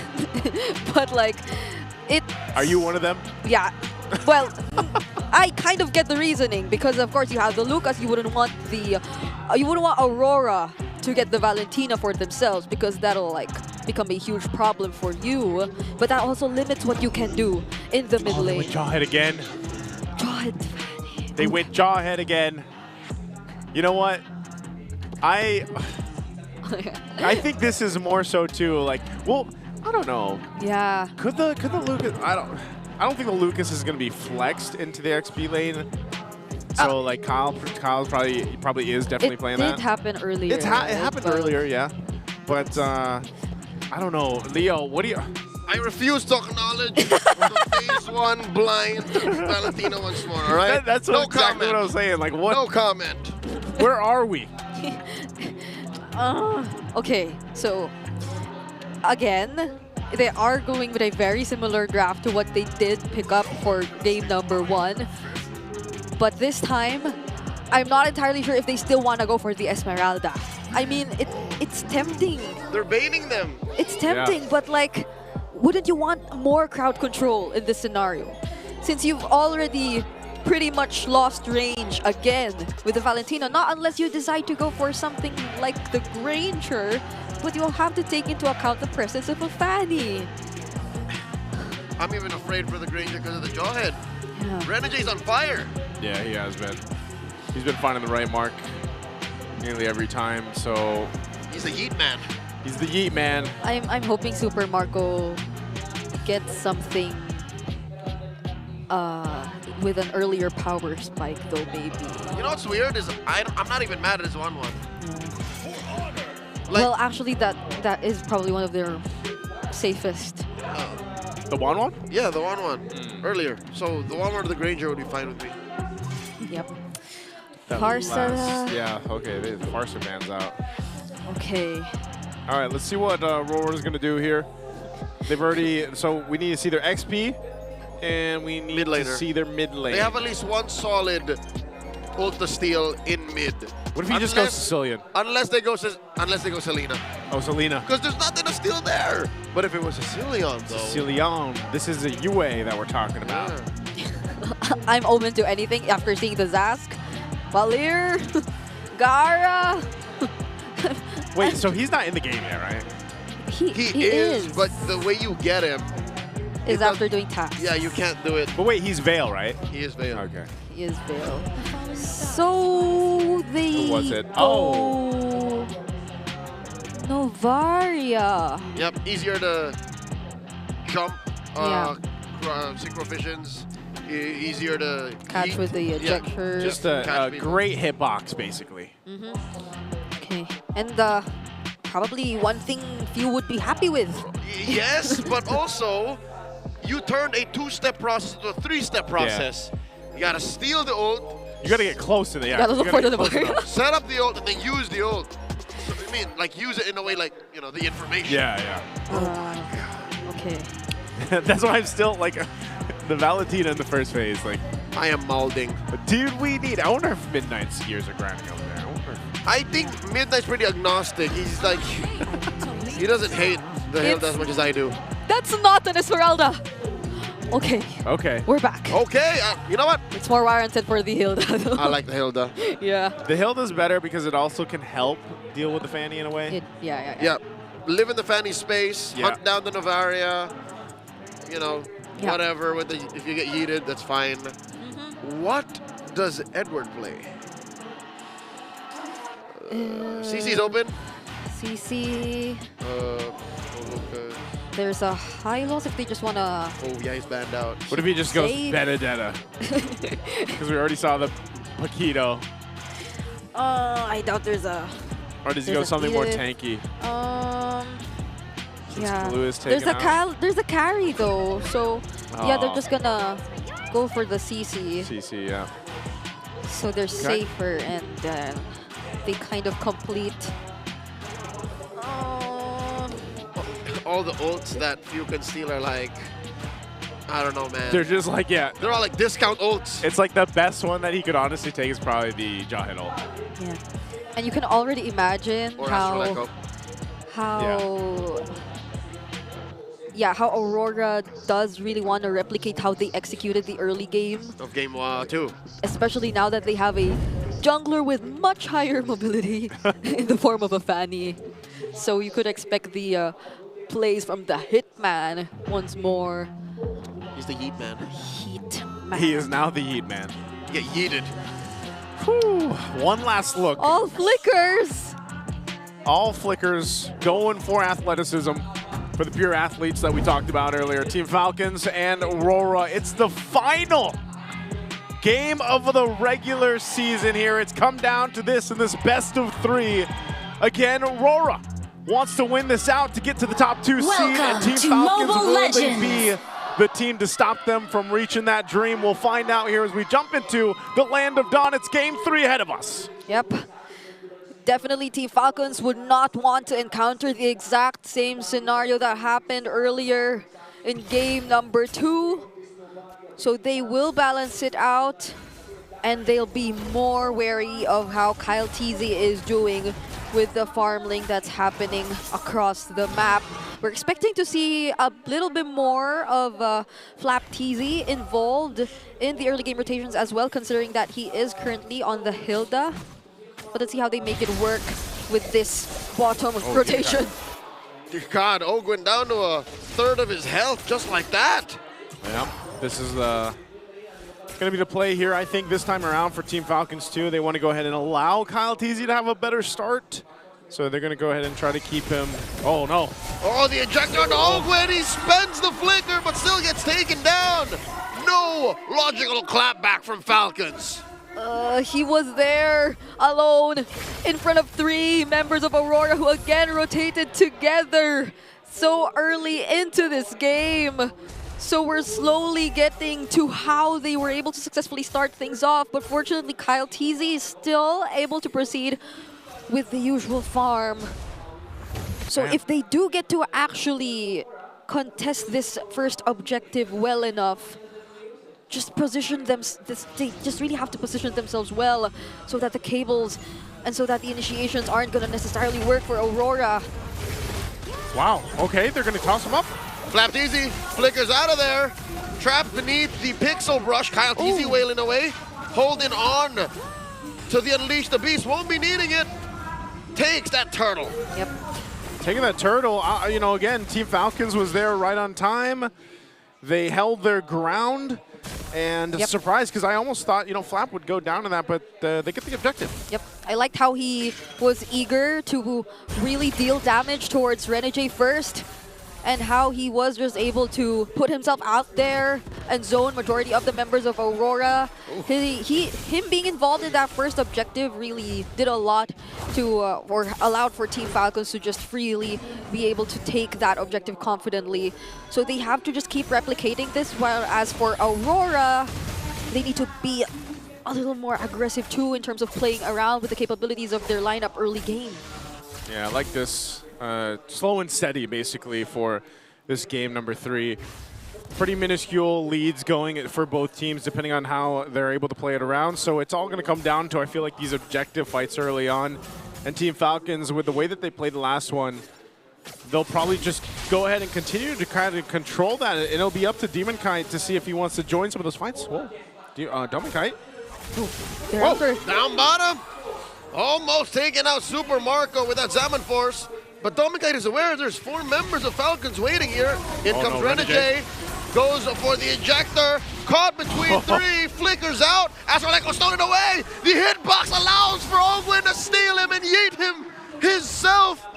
Gets that Tsunami Slam. A kill for Falcons. They were able to really maximize that bush in the bottom lane. Super Marco really taking his time, playing aggressively up against Dominic, knowing fully well that he will be assisted by the rest of the members of Team Falcons, and them all not showing up all at the same time too, allowing them to anticipate Renegade and his arrival. So now they have somehow evened out the advantage that Aurora had earlier, but there's the Unstoppable Force! It's their turn to hit the Astral Echoes. US spots 3. Ogwin very low, gets taken out by Edward. Unleash the Beast. Oh, the Shockwave Blast misses Demon Kite. He gets on out of there. 4 members of Aurora still holding on, going for that Turtle Dance. Count easy very low, holding on for that Retribution. He secures it, summon force. Behind Demon Kite, Super Marco takes out Demon Kite. Down goes Flap. Trades left and right. But the Falcons are happy with the objective they've gotten. What a trade. You know, an objective in the hands of Team Falcons, but still Aurora showing some team fight capability. I'm surprised. Oh, Ogwen going to jump in, forcing Edward back just to get off of the turret here. So now, again, 2 objectives in the hands of Team Falcons. Great for them. Demon Kite almost got caught, then he went back to see if he could get it, and then gets caught and taken out. So, again, RORA will have to make some adjustments. Yep, I mean, it was a great start. Demon Kite, interestingly enough, was really after Ogwen first, before anyone else. And you would assume that the Kalea would have been one of the possible counters to the Fanny, one of the sources of crowd control for Team Falcons, but they were able to catch him in a position where he wasn't ready to answer back. And so for some reason, though, Team Falcons, even without Ogwen, complete with the other resources that they had, Kyle TZ2 on his ultimate, they were still confident enough to pursue taking that objective, knowing fully well that Demon Kite still needed to take some time in order to reset and return back. But hold on. Astral Echoes plus the ejector forcing her response. Kyle TZ knew what was up. Jumps out on a Renegade. Edward up next. He has it with a vengeance, but not going to be enough as both go down. Falcons punishing Aurora for going in a little too deep. This is like you said, Leo, it's like the 4 out of 5. It's the 4 out of the 5 games for the Lucas this time. Yep, I was about to say, when you play with a Lucas and you have your Unleash the Beast online, it's like having 2 ults. It's basically having the clear, the purify, the cleanse, and then you enhance your first skill, you enhance your second skill, and then you have the Shockwave Blast. So there's a reason why it takes a lot of time to build up that energy. It was a perfect usage and timing of that cleanse from Kyle TZ, but there's another Astral Echo! And the Tsunami Slam in! Demon Kite takes the final turtle, but Renegade falls. Kyle TZ gets taken down here. The concealed retreat by Falcons. They regret that fight. Yeah, so he didn't, you know, again, he didn't have the energy, and you were just saying that. That's a big thing to build up, and it takes time, so they took that chance. They didn't get it, and Demon Kite swooped in and got the turtle, so that's good. At least they get the last turtle for them. That's also going to be a turret now on the bottom side that Demon Kite pushes in, and so that will give Aurora some breathing room at this point in the game, almost leading into that first load, about a minute and some time away. Yep. Both sides were just able to take away a turret from the opposing team so far. But given that Falcons, they have Flap TZ, he's just all over the map. They're able to manage things somehow, but now they have their attention on him. Unstoppable force on the Renegades. Catch, and down goes Flap. They threw everything at him. Oh my god. That's literally everything. It's just, yep, Flap, you're gone. I was just saying he was managing things. Glorious post out of that one. Oh my goodness, he was just trying to manage the macro here for Team Falcons, but now Aurora are just so quick to decide on what to do next.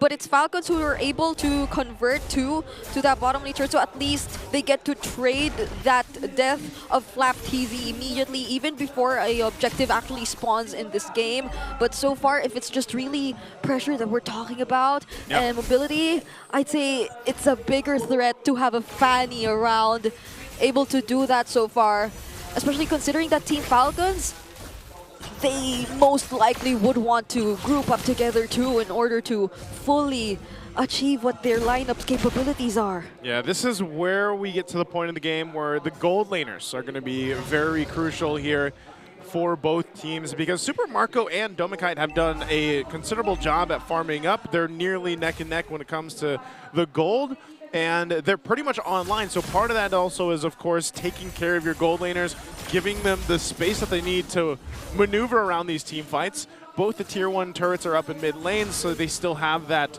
even balance space to work with for this Lord. But it's going to be RORA that starts things up, gets the information. But this is always the case, right? Whenever you have a Fanny, the Fanny's not going to be there right away. Like, you'll just show up And Demon Kite can also continue to put pressure across the map if he wants to, just like we saw previously today. So both teams will take their time with this first Lord. Yep, but Aurora already seems to be planning something with the position that Renegade and Dominkite are currently in. But you can say the same for Ogwin and Super Marco. Yeah. They're also on the opposite side of the map. Interesting way. Renegade, though. Oh. He's stalking his prey. Oh my. I'm sure he hasn't been seen here, so. Nope. He hasn't. All right. The patience that Renegade is putting out on display. Demon Kite clearing the waves. Marco captures a face full of Star Shatter. Flapped Easy jumping on the Dominkite. Edward disincentivizing more of an engagement. Renegade's still here. No one's with him, though. Forced to, Yep, he's just going to recall out of here.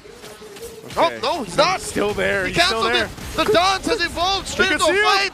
And there is an ejector. He finds him. Down goes Ogwin. The Lord goes to Kyle. Easy. Zaman force here by Dominkite. Down goes Kyle. Edward gets 2. And that's 3 down. 4 down for 2. Aurora punish Falcons for that bold take. They get a punish? Somehow Dominkite survived that? Yeah. And yeah, they got the Lord, but man, did it cost them. Yep. You already had to use the flicker even before Dominkite got to get that low, so there wasn't any way for him to chase! Easy! Gets taken out by Edward.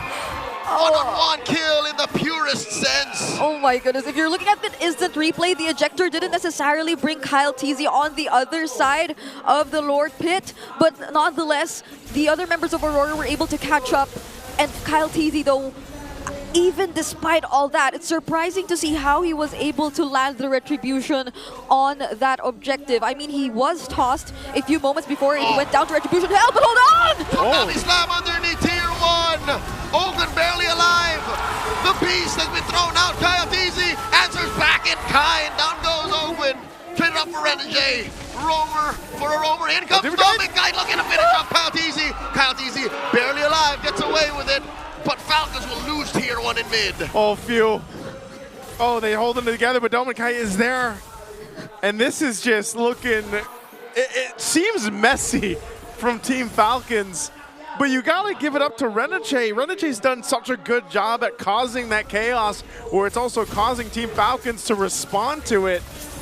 And still, you know, it just seems like Team Falcons lack some of the firepower, which is interesting because Super Marco is, you know, at least mostly locked in on the carry, but it just seems like he's not able to get to those fights in time before all is expended. Yeah, for some reason, the Kite brothers are always able to escape and get away, even when they're just 1 HP or 2 hits away from dying. So Team Falcons might really want to still hold on to the damage that will probably come on later. Easy did see Renegade in the brush.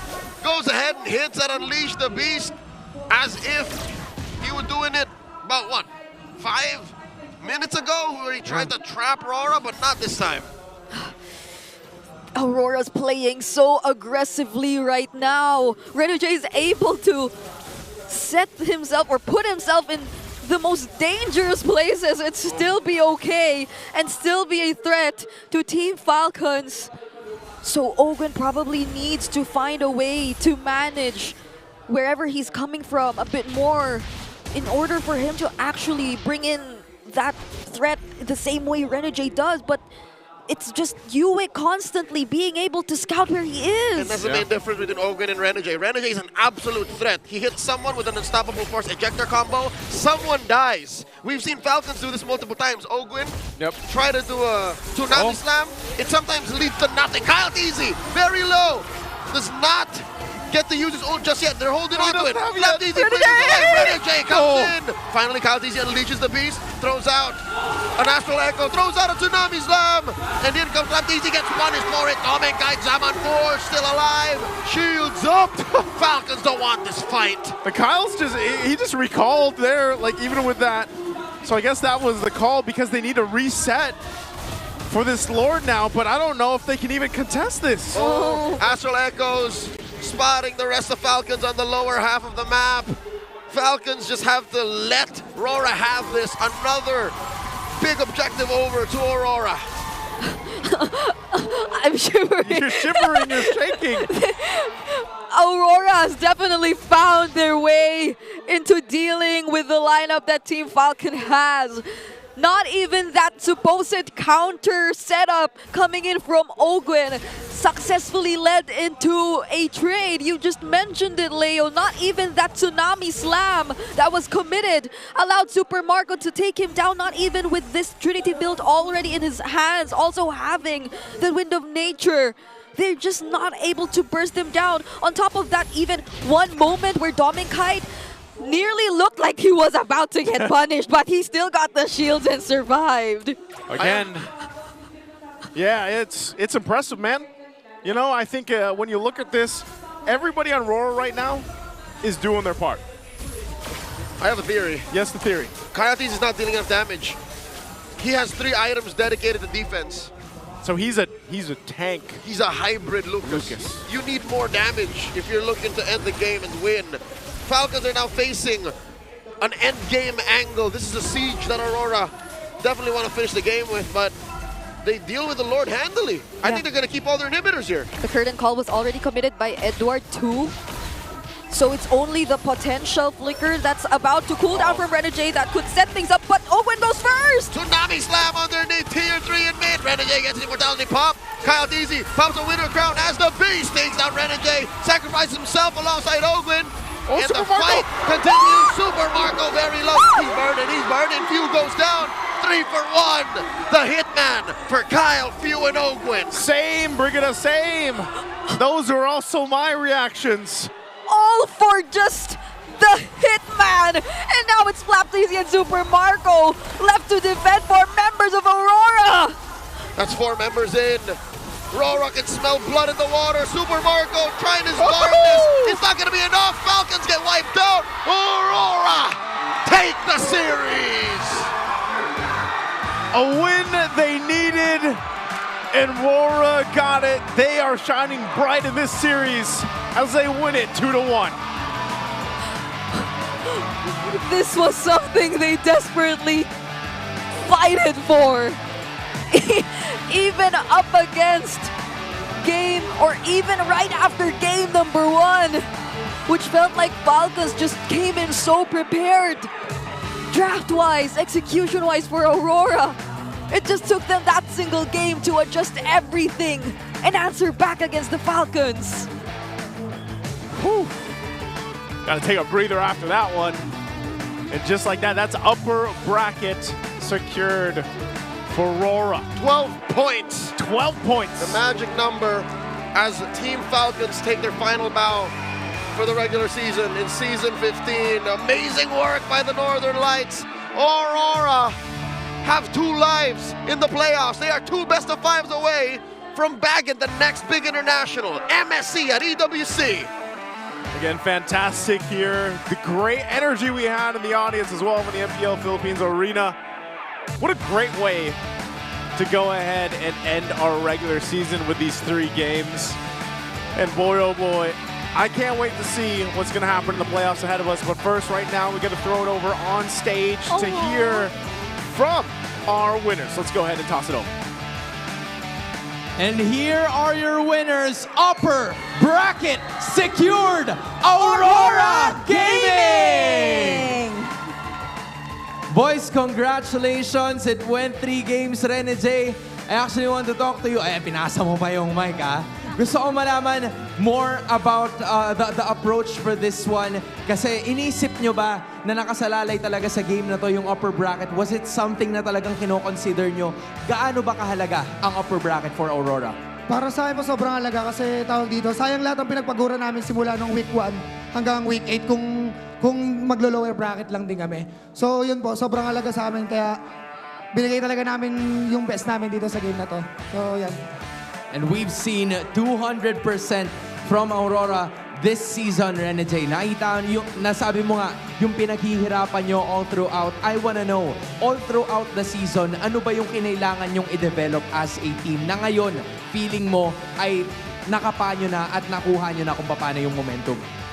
Siguro unang-una yung namin as a team, yung laro namin as a team, tsaka yung yung sa lahat ng draft execution, yun, feeling ko yun po yung namin, in-improve. Kasi lahat naman ng mga ka-team ko, magagaling na sila pumindot. Kumbaga, yung na lang talaga namin, yung chemistry namin, tsaka kung paano kami magre-reset sa mga laban tuwing natatalo kami. And we've seen that in this matchup. Definitely, the chemistry is clear. And speaking of chemistry, Rene J, okay lang ba kung magkatabi muna yung Kite Brothers ngayon? Ayan! We've been celebrating yung mga duos for this season. No? Last season, Demon Kite and Dom and Kite, hindi pa kayo tinawag na Kite Brothers. So, gusto lang namin malaman kung ano yung difference sa season na ito. Bakit nasa-showcase talaga yung connection and chemistry niyong dalawa? Siguro yung yung bonding. Kasi this season, mas naging close po kami lahat. Especially with Dom. Mas parang yung connection namin outside the game na dadala namin inside game. So, kung ano man mangyari, parang nagsasandalan kami sa isa't isa. Nagsasandalan sa isa't Kuya ko isa. yan. Ano? Kuya? Kuya ka daw. Ano masasabi mo doon?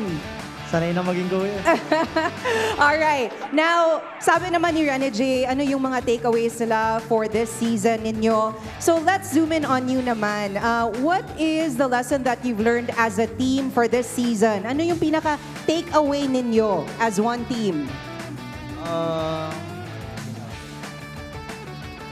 Sa akin yung lang siguro po, yung decision making lang po. Tapos yung parang understanding lang po namin sa isa't isa. Kumbaga, kung ano yung mga nagiging mistakes ng isa't isa, naman, parang tinetake naman nila as mistakes yun. Tapos, ini-improve nila. Yun. Decision making and understanding each other. Narinig mo ba yun? Go Daddy daw! Ang gwapo mo daw! Anong masasabi mo sa mga fans nyo ngayon? Maraming salamat sa mga sumusuporta sa Aurora. Lalo na sa mga offline viewers at sa online viewers. There you have it, Hans. There we have it. Solid ang naging bonding ng Kite Brothers. Pupunta na ako sa kapi-tapi-tagang commissioner. Ito na naman, as per usual, Yue. Mas malakas naman!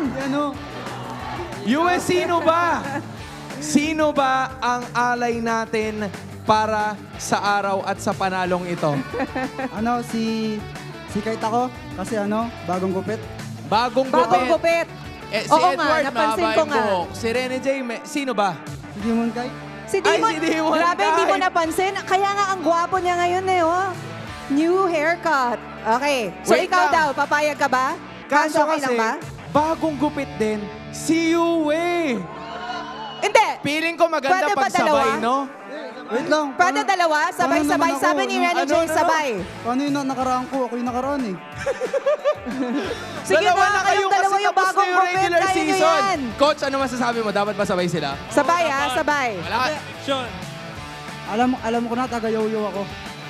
Sige, taga-yoyo ka. Ikaw magsabi. Hindi, ikaw Alright, you magsabi got kung this. ano bang kailangan nilang makuha dyan. Sige, i-promote mo, tapos ikaw Ayan, magko-commentary. Demon Kite. Silang lima. This jersey is brought to you by Aurora MLBB. Solid! I love it. Feeling ko, pwede nang sumali sa atin dito sa stage, Oo no? nga. Saan ba namin makikita? Paano ba namin masusuportahan yung Aurora? Pwede kayo manood sa KMC na watch party namin tsaka sa mismong MPL venue. Galing naman. Grabe, pwede na. Pwede na mag-host. Dito ka na mismo, pero ngayon, you guys deserve the rest and you deserve the win. Once again, your winners, Aurora Gaming! Gentlemen, you may now take your walk of victory.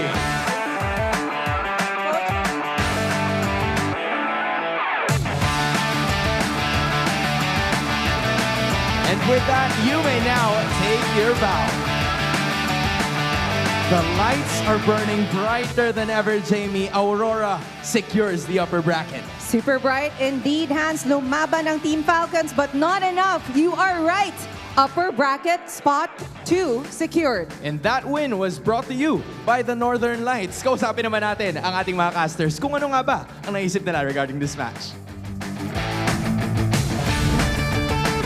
Thank you so much. Great to hear the interview there from Aurora Gaming. And also, I love how they've always had that segment where they go ahead and try to, show off their jerseys and their merch. And encourage everyone to go and buy one of the jerseys, so and show the support. But yeah, again, congratulations to Aurora. It's great that they were able to reverse sweep Team Falcons, and they should be proud of that win, which again gets them that upper bracket slot going in the playoffs, which is huge. Yeah, I mean, Renegade himself said it. They worked so hard for that top 2 spot that they've had for such a long time, and even at one point the top 1, but they wouldn't want that to go to waste, and now they're able to finally secure it for themselves. And our MVP for that game is going to be Edward on the CC. Just the mere usage of the curtain calls, denying how those members of Team Falcons who wanted to set things up move a little bit more forward and catch someone has made a huge impact in this game. That's the beauty of how Aurora drafted their lineup. Sure, our eyes are on Dominkite, again, always a power pick on the Harith. Sure, Renegade on that Jawhead, the Yeet Man, was on fire since game 2. But look at Edward, all right? Consider what he does up against Falcons lineup. Falcons is a mid-range to short-range lineup. Even Marco, even the carry needs to be at a certain range to deal the most damage, yeah? That's what the curtain call does. It compromises everything Falcons does. And all Edward has to do is throw it out and then stand in front of them. Top vengeance, maybe. The rest just follows. But he does more than just that. He deals damage. Yeah. There was one point, I'm not sure if it was to the Like end, this. yeah, that's a 1v1, but he was like top of the damage. Yeah, he was. I think he was top in the damage meter overall, too, on this CC, so. Might even be the carry. Yeah, I was close, if not pretty close. Dealt so much damage, that's why he had so much kills, if not the most kills, even towards the end of the game. Oh, yeah, We're no, he seeing has it the right most. here. He has the most Has kills. the most. So it really does so much, especially if there are 2 members of Team Falcons who really wants to make things happen. Yeah. But even if it's not 2 members, him just using it on 1, sometimes even Kyle TZ, who's all alone, is already such a huge problem. And I feel like the vengeance in itself, too, kind of denied Super Marco in so many ways, because even though if he was the recipient of the damage majority of the times, it'll just go back.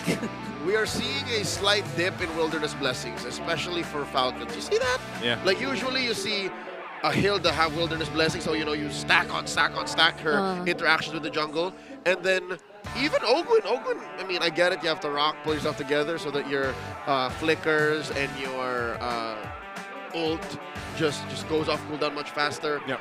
But could you consider maybe Falcon's rotational speed is also kind of down? That's why they can't answer back to Aurora as quickly? I think so, but also I think one of the big things too was it just felt like they lacked overall damage. Like when they got into those fights, you know, and even if they got the, like this, let's say they did pick up one of the targets with the Tsunami Slam or something, they weren't really able to win those team fights. Yeah. And it's a kind of damage they have. It's all DOT. You know, carry has to spend like a good 2 seconds on somebody for them to die. Yeah.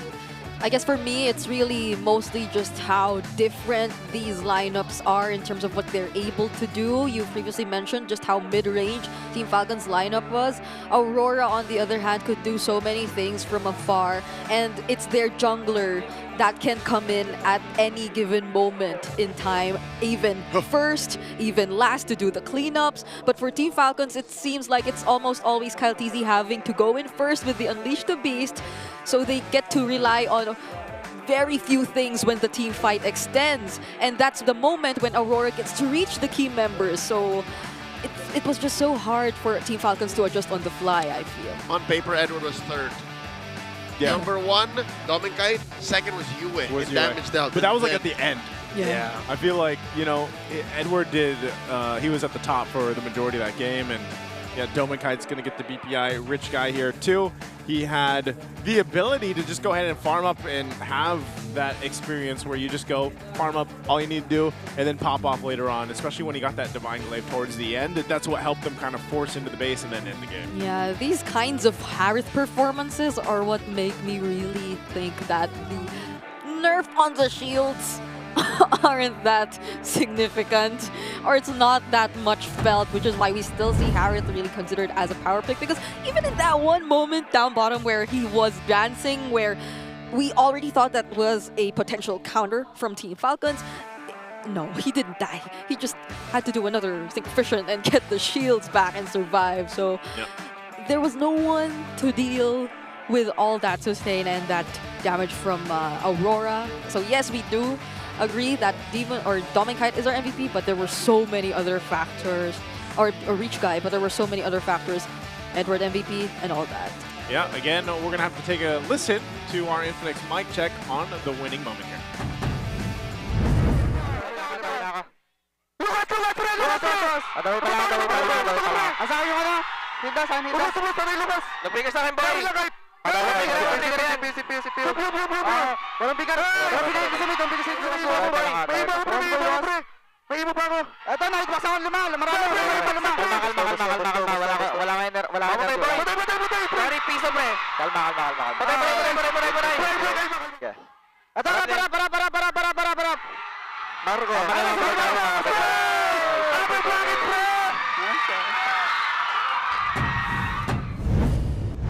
And there you have it. Those are the shot calls there, and we'll translate it for you real quick. That was just a whole lot of shot calling coming out from Energy too. He's team captain. He's team for captain. a reason.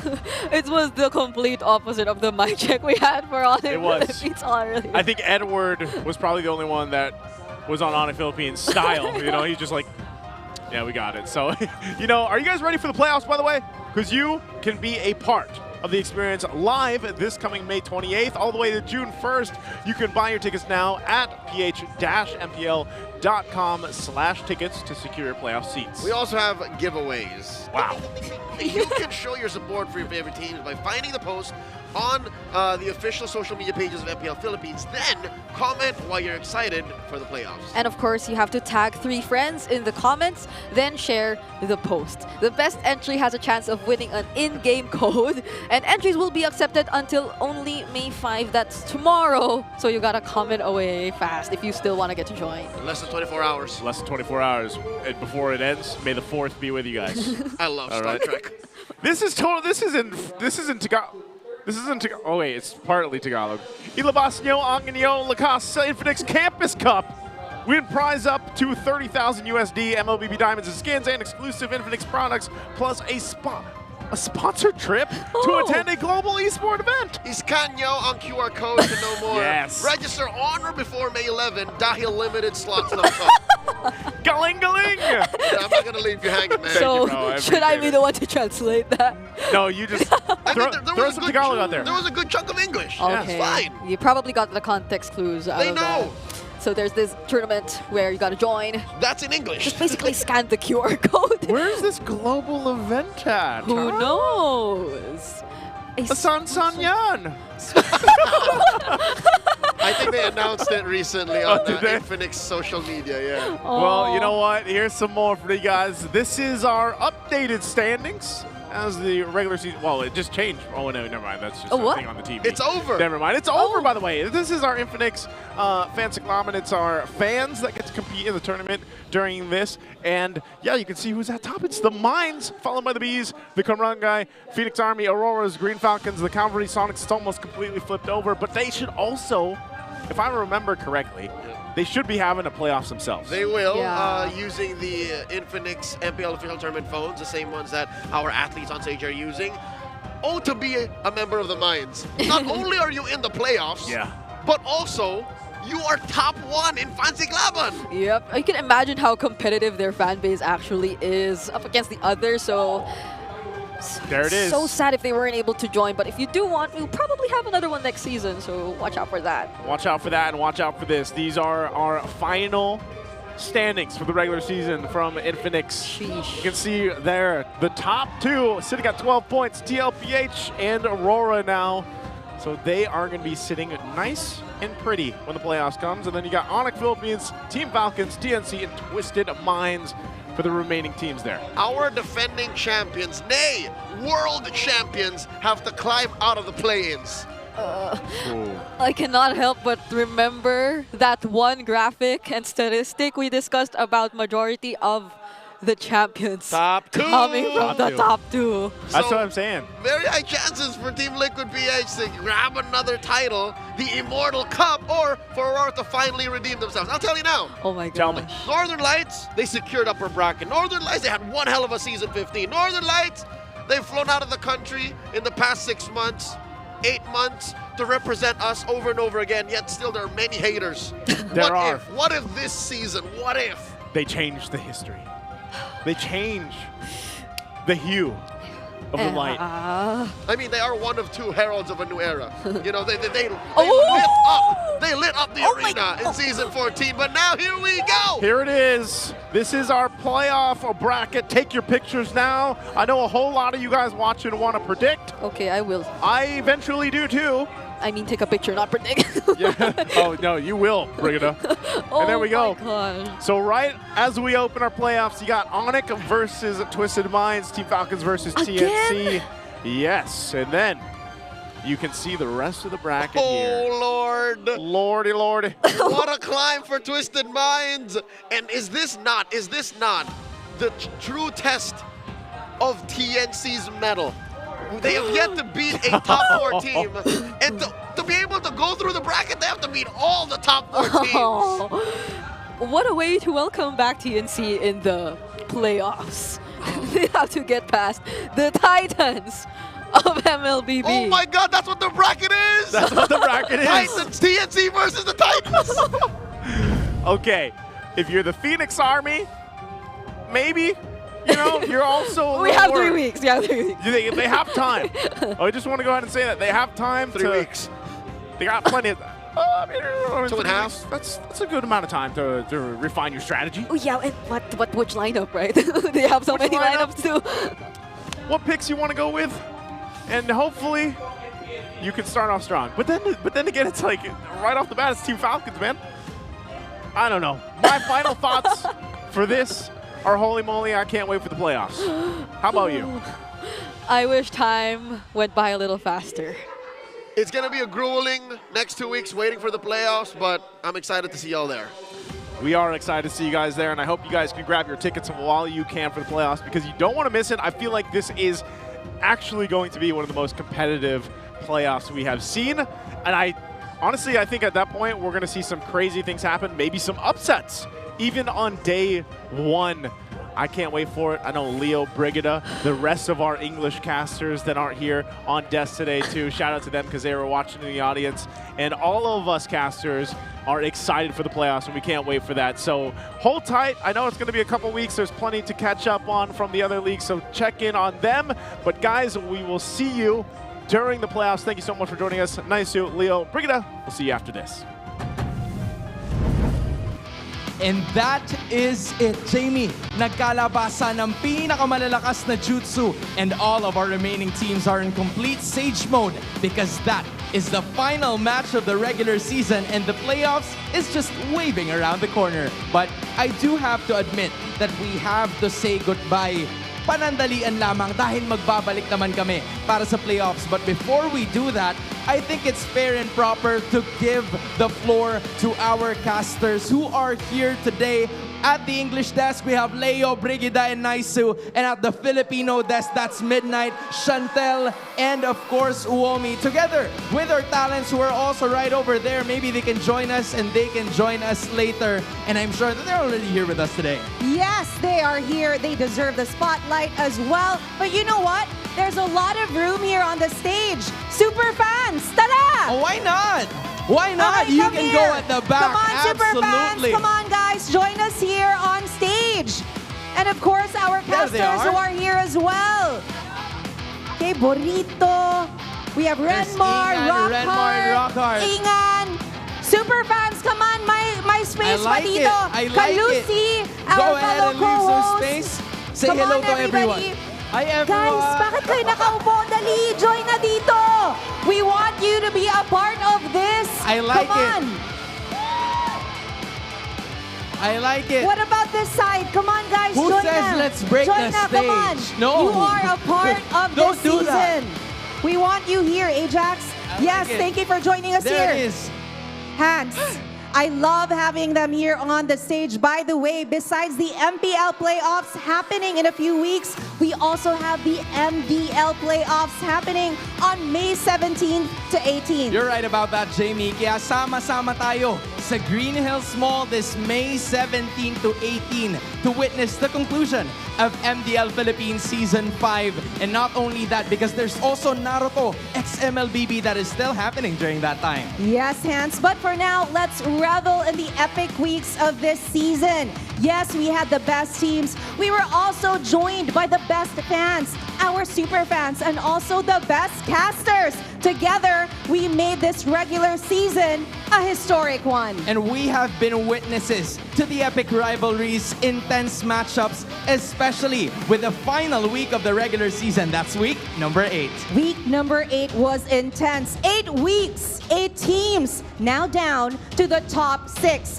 the best of the best. But even though the regular season is over, let's not forget, hindi pa tapos ang bakbakan. Because next up is the playoffs, the finale of MPL Philippines Season 15. Sino nga ba ang kokoronahan natin bilang kampiyon? Sino ang maghahari bilang pinakamalakas dito sa Pilipinas? Guys, I'm gonna need your help with this one, alright? Sasamahan nyo ako with this one. Are you guys ready? Okay, in behalf of all of the players, production, casters, at sa lahat ng ating mga MPL fans, sama-sama natin tunghayan ang Lakas ng Pinas!